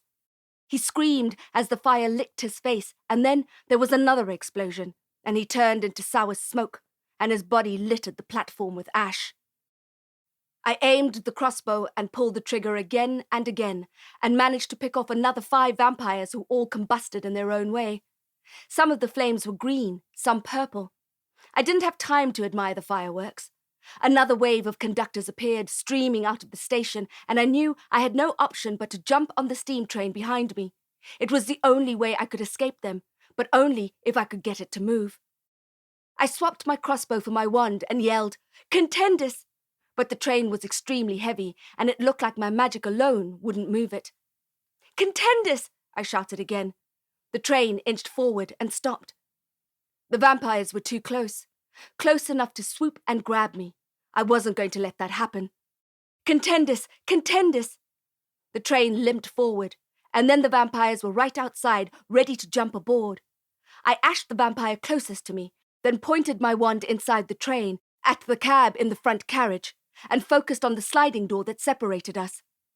"Rumpus!" I yelled, and a comet of destructive yellow energy moved through my arm and blasted the door open, revealing the stoker's firebox. The flames were low. I kept my wand stretched out toward the front cab and stared at the box. "Ignem exquiris," I shouted, and the fire erupted into a roaring blaze. Sparks and cinders burst into the carriage. With a slow, heavy chugging sound, the train finally began to move. The vampires looked worried, a prowl of hungry cats that were in danger of losing their canary, and began to climb onto the moving carriage. "Fiat Fulga!" I yelled, blasting the beautiful, unique door of the carriage away, along with one of the vamps. Then I repeated the spell at the window, wrecking that too, as well as a particularly ugly vampire who was trying to squeeze through. They were shouting, running next to the train, ready to fling themselves in, but the engine went faster and faster until they could no longer keep up, and soon the old world railway station was a speck in the distance. I checked for any rogue vamps that may have been hanging on, but the carriage was clear. I clipped my wand to my belt with a sigh of relief and bent down, hands on knees, to catch my breath. "Holy fex," I said out loud. That was close. The fire was still blazing away in the firebox, and the train was picking up speed.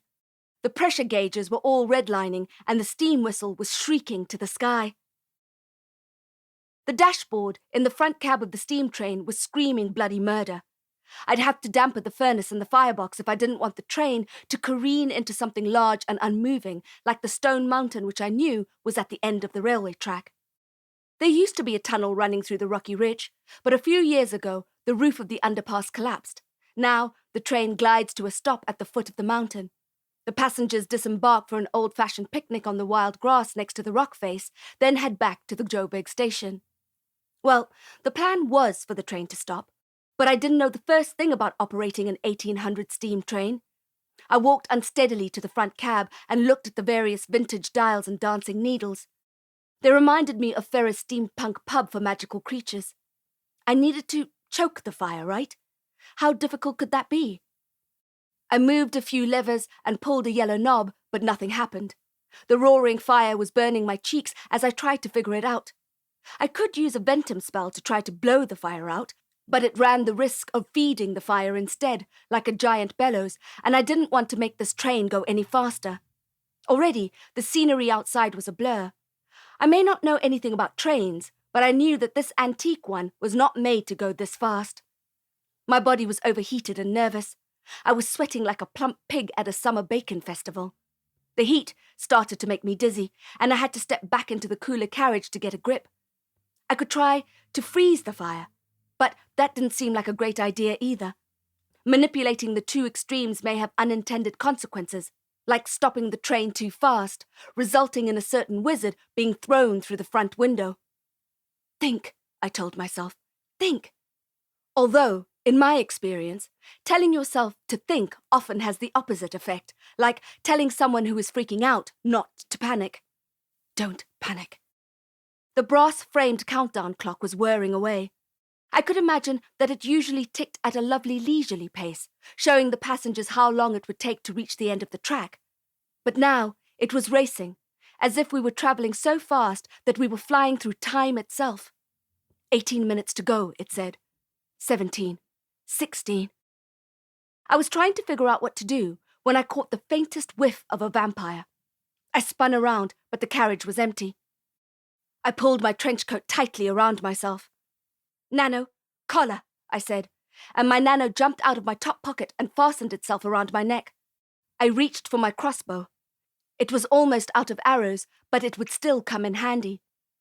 I started walking toward the second coach, my eyes wide and focused, my nose sniffing the air. I had definitely caught the scent a minute before. I knew he was there. All I had to do was find him. As I walked, I wondered who had set this trap. I had been under the impression that the Silvano clan had wanted me alive, because, according to Blondie, I was the only one who knew how to find the high-fire crown. Then a shadow of foreboding crossed my body. If they were trying to kill me, it could only mean one thing. They had found the crown.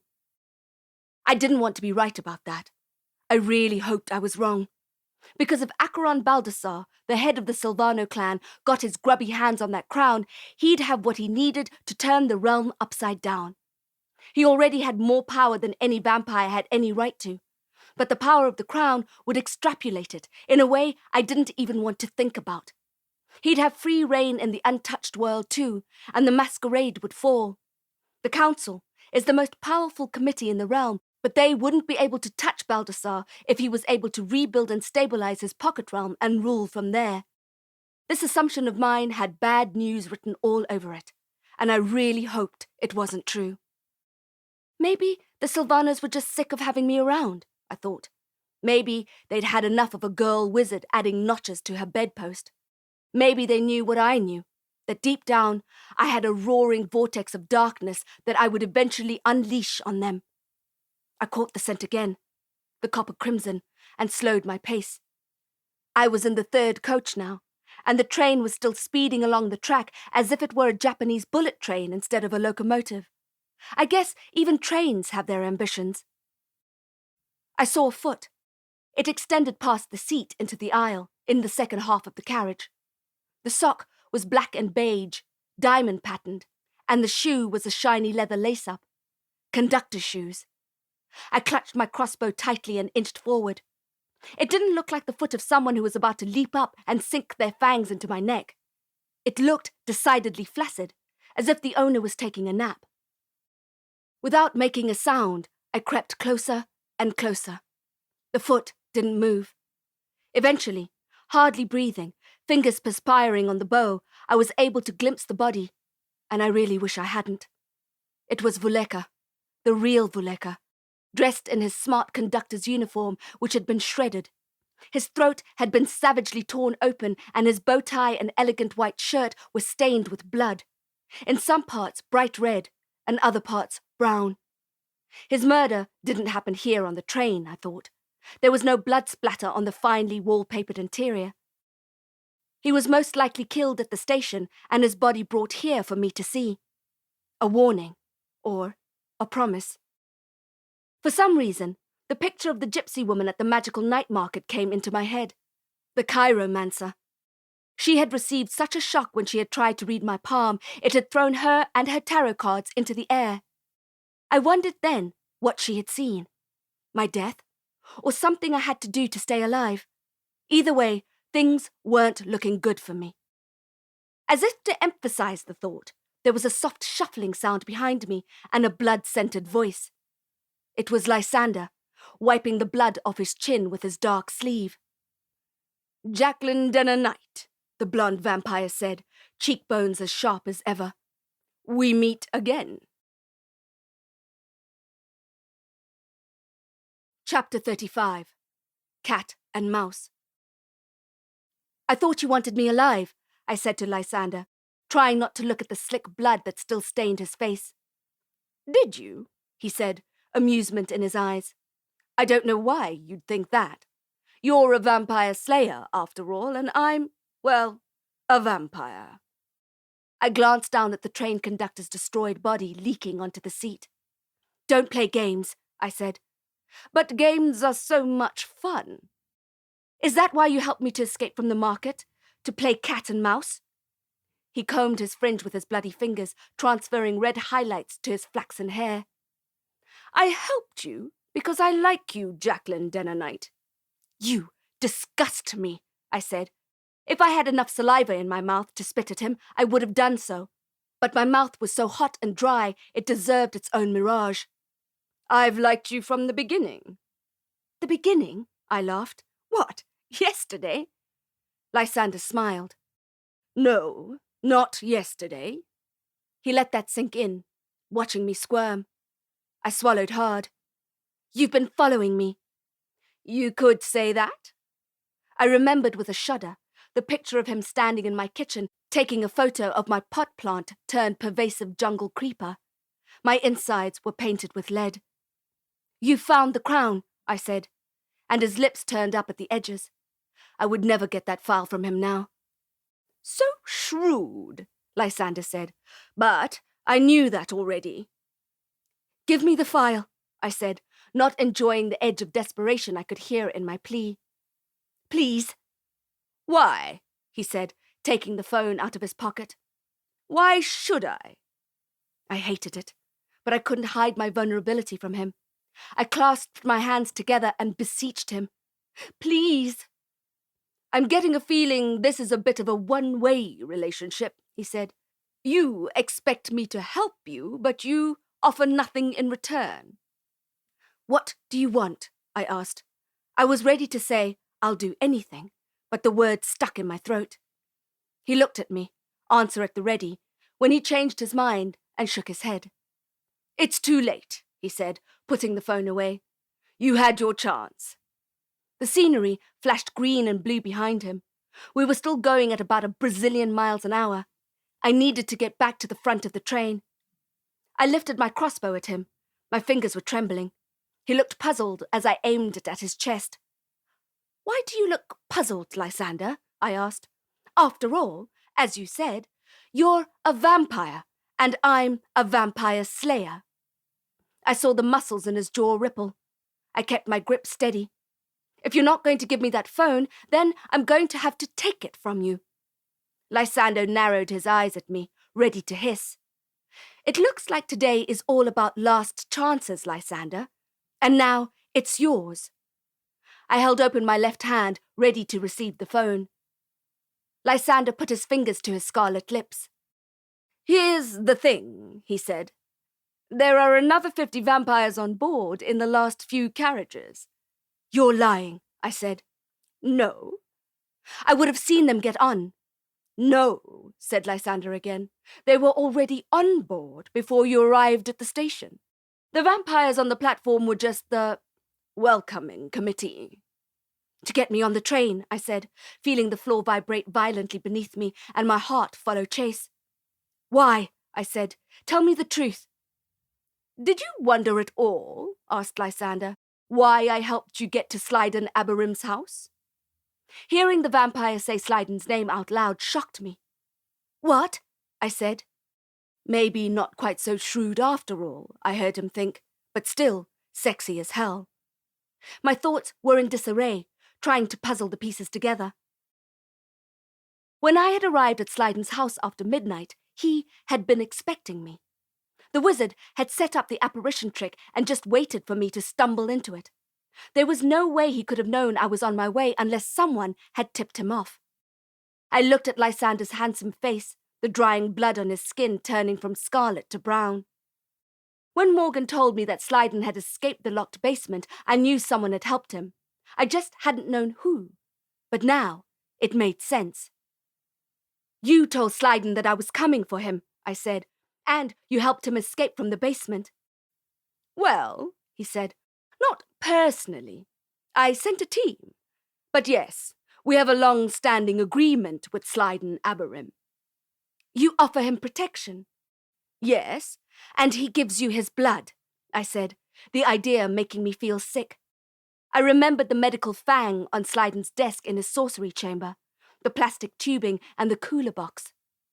Magus, wizard blood, is the most potent blood on the black magic market.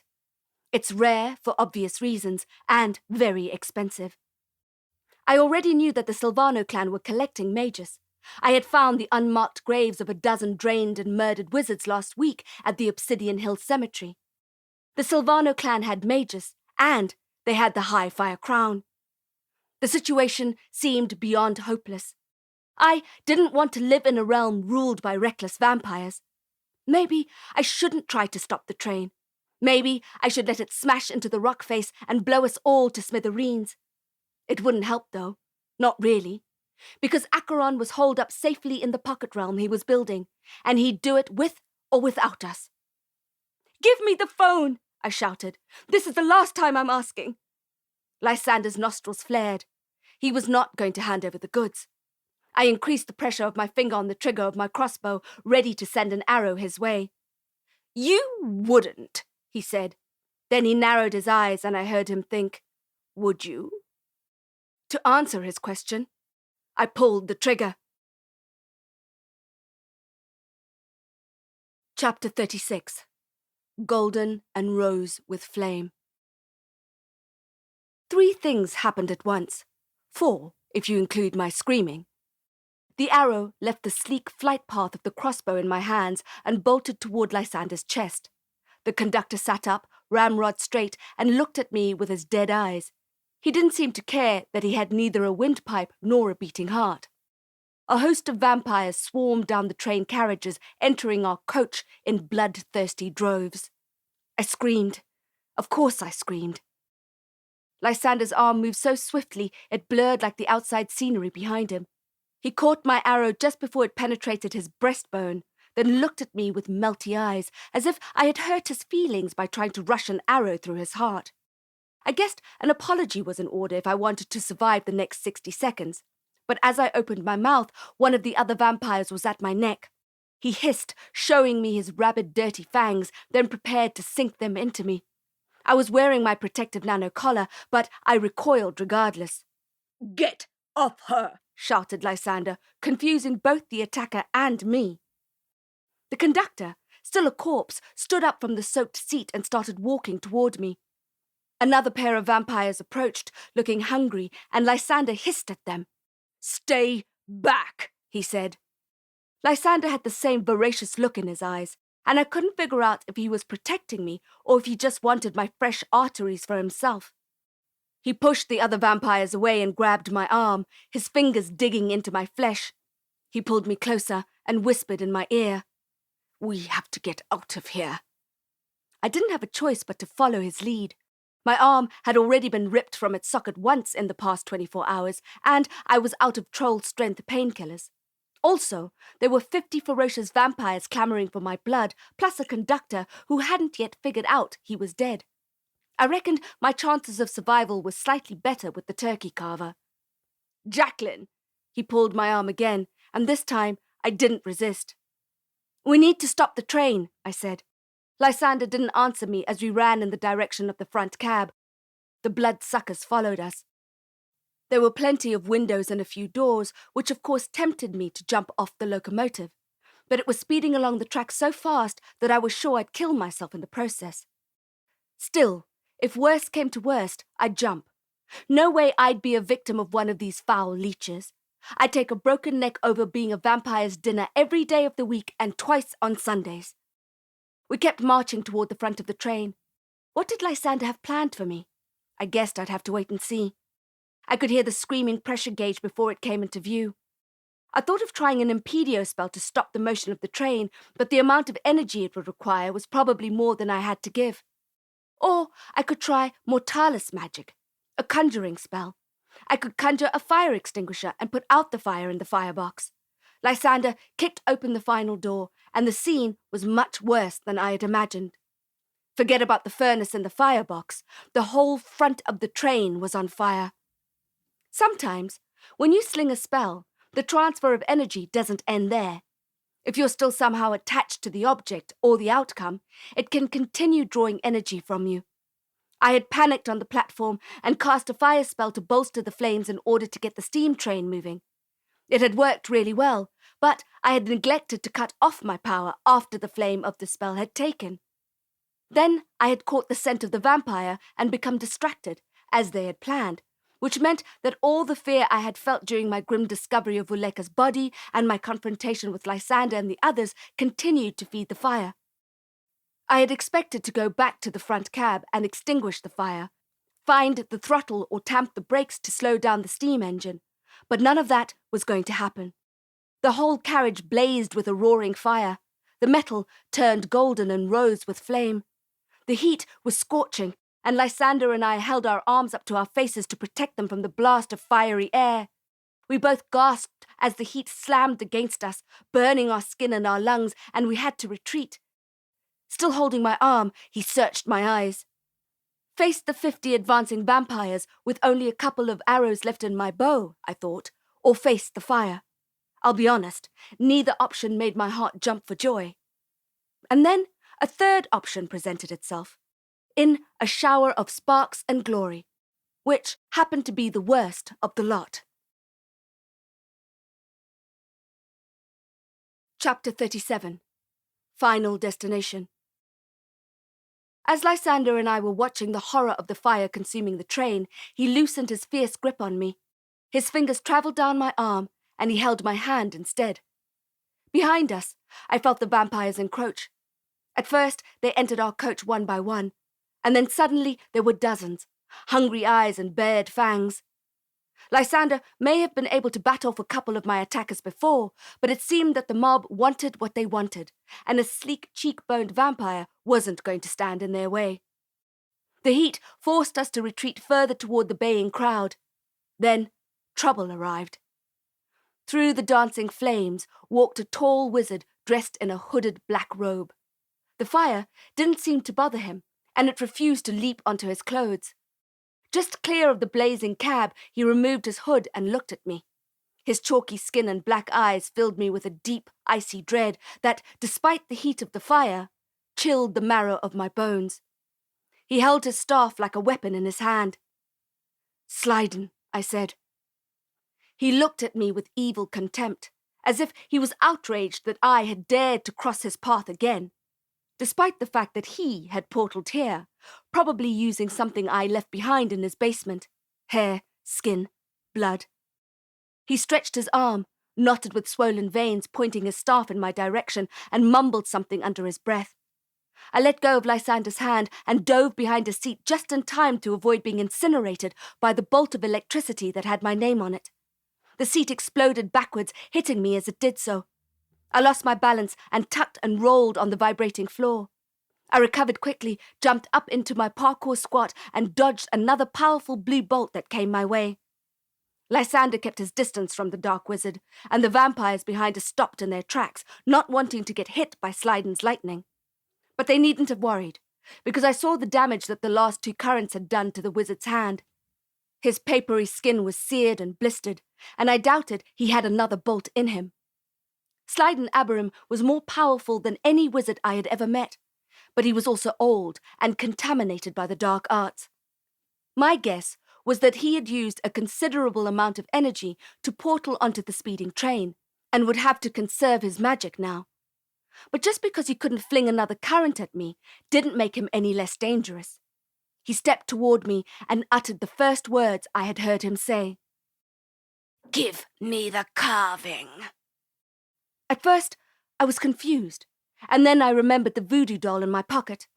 My stomach cramped as I realized that if we crashed into the mountain, the doll would be incinerated too, which meant that Blimaex would die along with us. "No," I said. I was getting sick and bloody tired of being bullied for magical objects. First the crown, now the doll. Well, I'd had enough. I jumped up and pointed my wand at him. His staff may be out of juice, but my wand wasn't. "Glacium exquiris," I shouted, and a javelin of ice sailed through the air toward him. "Clipium glaciae," he said, sending up an ice shield between us, which the javelin smashed into and splintered like broken glass. "Ignem exquiris," I yelled, and my emotions blasted out of my wand in the form of a huge fireball, melting the shield. I quickly followed up with a bolt of electricity. "Fiat fulga!" Bright blue lightning cracked out of my wand toward Slyden. Without hesitation, the wizard used his staff to smack the spell back in my direction. "Affectus adversum!" I ducked behind a quaint glass divider, but not before my own spell electrocuted me in the shoulder. I felt like I had just touched an electric fence. I saw white and my body was thrown backwards. A wave of full-body pain struck me, and my whole being felt hot and burnt inside as I hit the floor. My silver wand rolled away from me. It ended up by Lysander's feet, who I saw covertly scooping it up and putting it in his pocket. I was on the floor, not taking my eyes off Slyden's black-veined face. I scrambled backwards, then reached for my crossbow and pointed it at the wizard, who was advancing on me, ready to finish me off. He loomed above me, seemingly 10 feet high. The heat rushing from the front of the train was becoming unbearable, and the scenery outside kept whizzing by.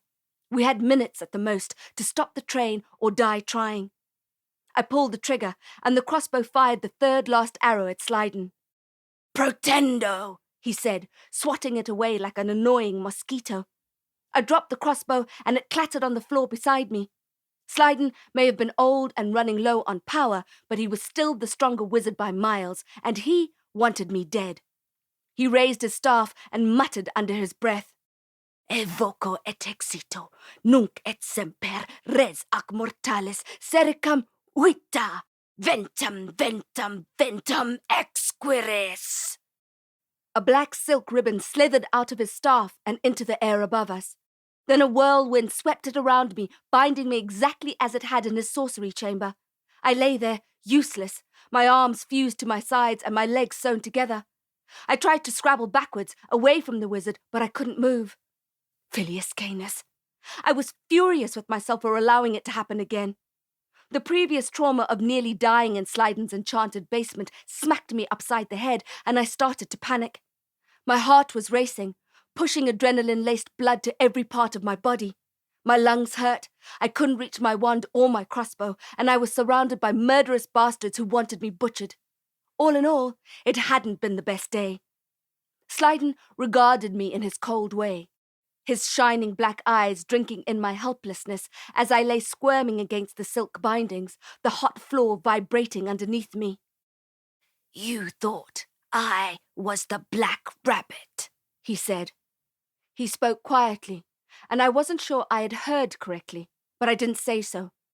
I didn't think Slyden was a man who liked to repeat himself. You thought that Blimaex was the White Rabbit, and I was the Black Rabbit. I wondered then if Slyden had lost his grip. I wouldn't have been surprised. He was the ideal candidate for rasping delusional syndrome, especially with his foray into the dark arts. But I didn't think his mind was diseased. He was too sharp and too powerful. Then I clicked. He was talking about that fairy tale for wizard children, the one in Abarim Manor that the boys had read when they were children, the words of which he had 70 years later magically and cruelly carved into his brother's skin. I can't believe you would do that to another wizard, I said. Never mind your own brother. He stopped being my brother when he disowned me, said Slyden. My family betrayed me. You have Abarim blood running in your veins, I said, no matter how cold it is. Silence, he shouted, banging his staff on the floor and sending red sparks flying and making Lysander flinch. Maybe Slyden didn't have Abarim blood anymore. Maybe he had sacrificed it all for his position of power with the Sylvanos. Maybe his body was heartless, bloodless, running only on the power he stole from others. I remembered the illustration on the cover of the book. Twin rabbits, yin and yang, against a nebulous green and blue fog with gold veins running over it. The title had also been embossed in gold. The Dream Drinker. That's what you were doing, I said. That's why the wizard was so powerful. Slyden's black eyes burned in my direction. Those nightmares Blimaex was having, you were siphoning his power. The evil wizard in the book was keeping the young girl wizard prisoner in a tower so that he could drink her dreams, or in other words, take her power from her. That was until the rabbits tricked him to free her. But unfortunately, there didn't seem to be any rabbits on the train. Just a furnace that was edging one way and vampires creeping the other. You're worse than them, I said, lifting my chin at the vampires, and they began hissing at us. Their patience had run out, and every single one of them wanted to be the one to sink their dirty fangs into my neck. I must have seemed irresistible, bound up like that in black silk ribbon, a beetle on its back. One vampire in particular was inching closer to me, perhaps hoping to get a head start on the buffet. Suddenly, there was a deafening explosion in the front of the train. Our coach wobbled on its tracks, almost losing traction and careening off into the blur. The blast knocked Slyden forward, and he lost his balance, falling awkwardly against a seat. I heard something crack, a loud, dry sound like a bough breaking in the wind. If he felt the pain of the bone breaking, his face didn't show it. I wanted to jump up and take advantage of Slyden's fall, but my arms and legs were trussed up so tightly I was losing sensation in them. Besides, I had other problems. The buffet crasher's lips were an inch from my nape as I tried to squirm away from him. I could hear his breathing, hot and fast in my ear. A wave of revulsion moved up my body, and I closed my eyes momentarily to fight the pictures that flashed in on me. My parents lying drained and dead on their bed, the scarred vampire watching me from the corner. I shouted in frustration and anger. Then I remembered that I wasn't in Slyden's basement anymore, and, unlike last time, I could use my magic to escape from this binding.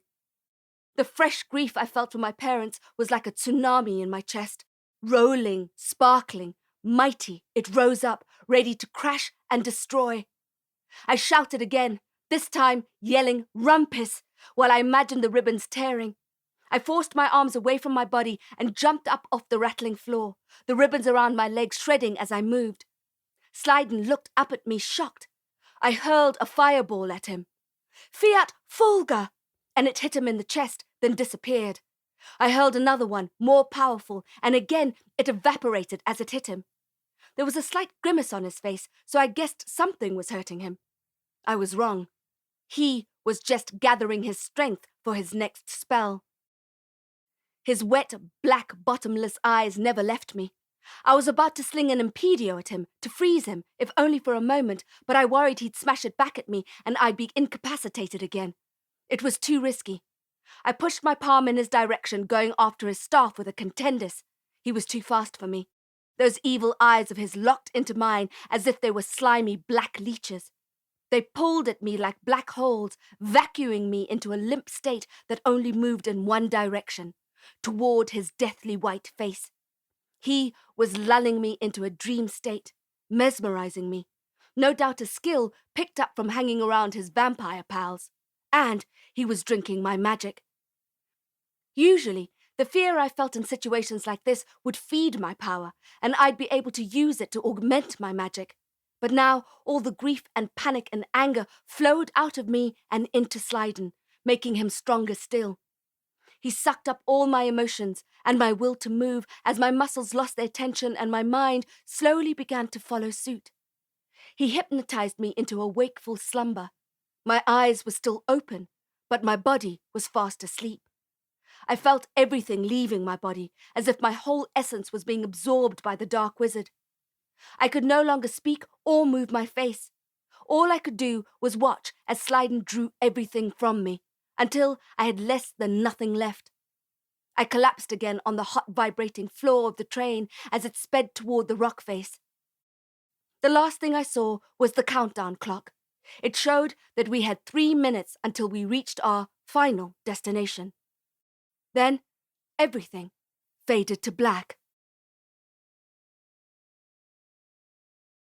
Chapter 38. The Prodigal Dinner. I had fully expected never to wake up again, except maybe in the afterlife. But when I opened my eyes, Lysander was there, pulling at me, telling me to get up. What's going on? I wanted to ask, but my mouth wasn't working, and I was too empty to say anything, even those 3 simple words. The fire was creeping closer, and Blondie was urging me away from the heat. It doesn't matter, I wanted to say. Burn now or burn in 3 minutes, what's the difference? My eyes flicked up to the clock. Make that 1 minute, 46 seconds. Still numb, I glanced at Slyden, who looked like he was in his own trance, arms shaking, eyes rolling back in his head, like a congregant in an unholy, enigmatic church. The vampires knew this was their last chance, and they descended on me. Lysander did his best to fight them off, but they no longer cared for his authority. Pale faces hissed, showing their stained fangs as they surrounded me, ready for their prodigal dinner. Lysander kept struggling against them, but as soon as he dispatched one vampire, it was replaced by another 3. My only consolation was that when the train crashed, it would take the 50 vampires with it, and the world would be a slightly better place. Then I thought of the voodoo doll in my pocket. If the train crashed, it would also take Blimaex Abarim with it. I couldn't give up. I didn't want to die, and I couldn't let Blimaex die either. A raven flew above my head, and I thought I was dreaming. It perched on the back of one of the coach seats and looked at me, squawking.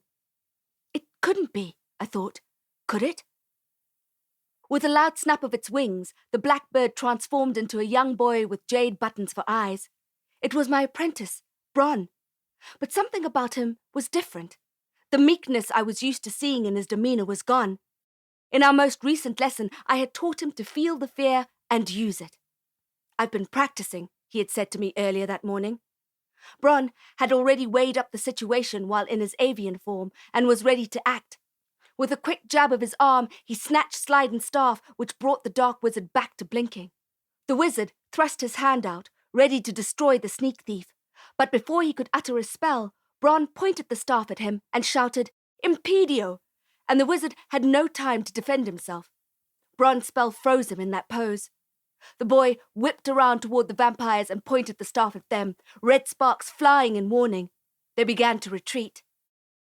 "Bron," I managed to say, and looked at the clock.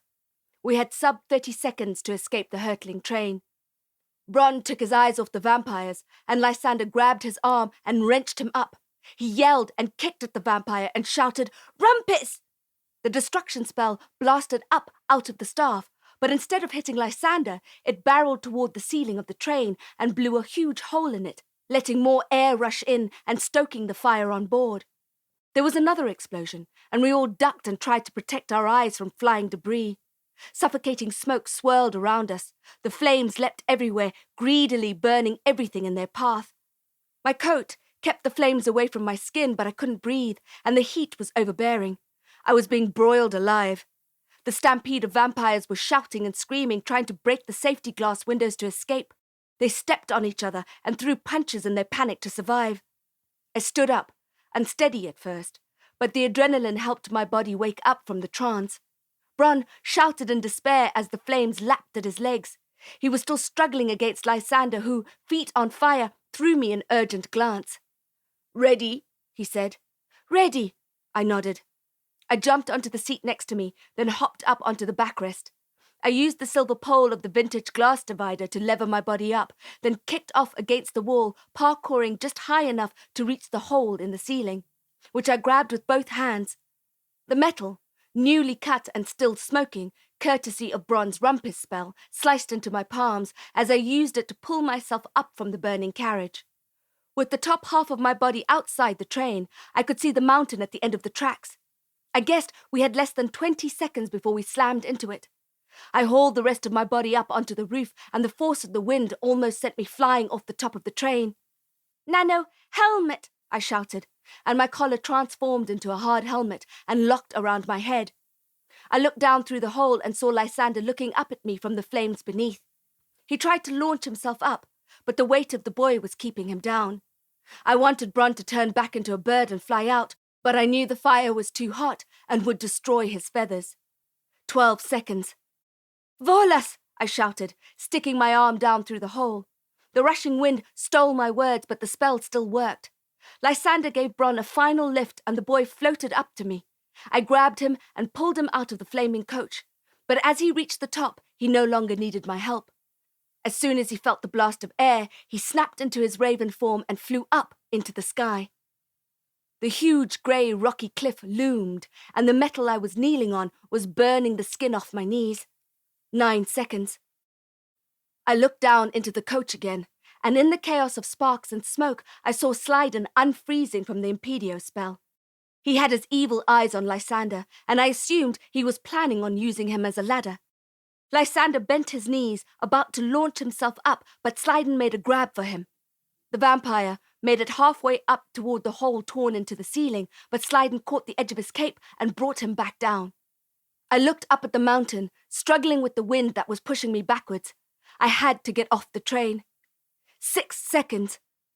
"Volas!" I shouted, and reached down to Lysander. It felt as if the fear zipping through my body dashed down toward the vampire. He felt my magic and stretched his hand up, and together we created enough upward force to break Slyden's grip and lift him out of the barreling death trap.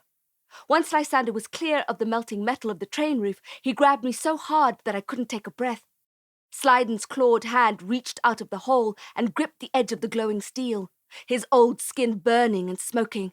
He shouted as he tried to lever himself through.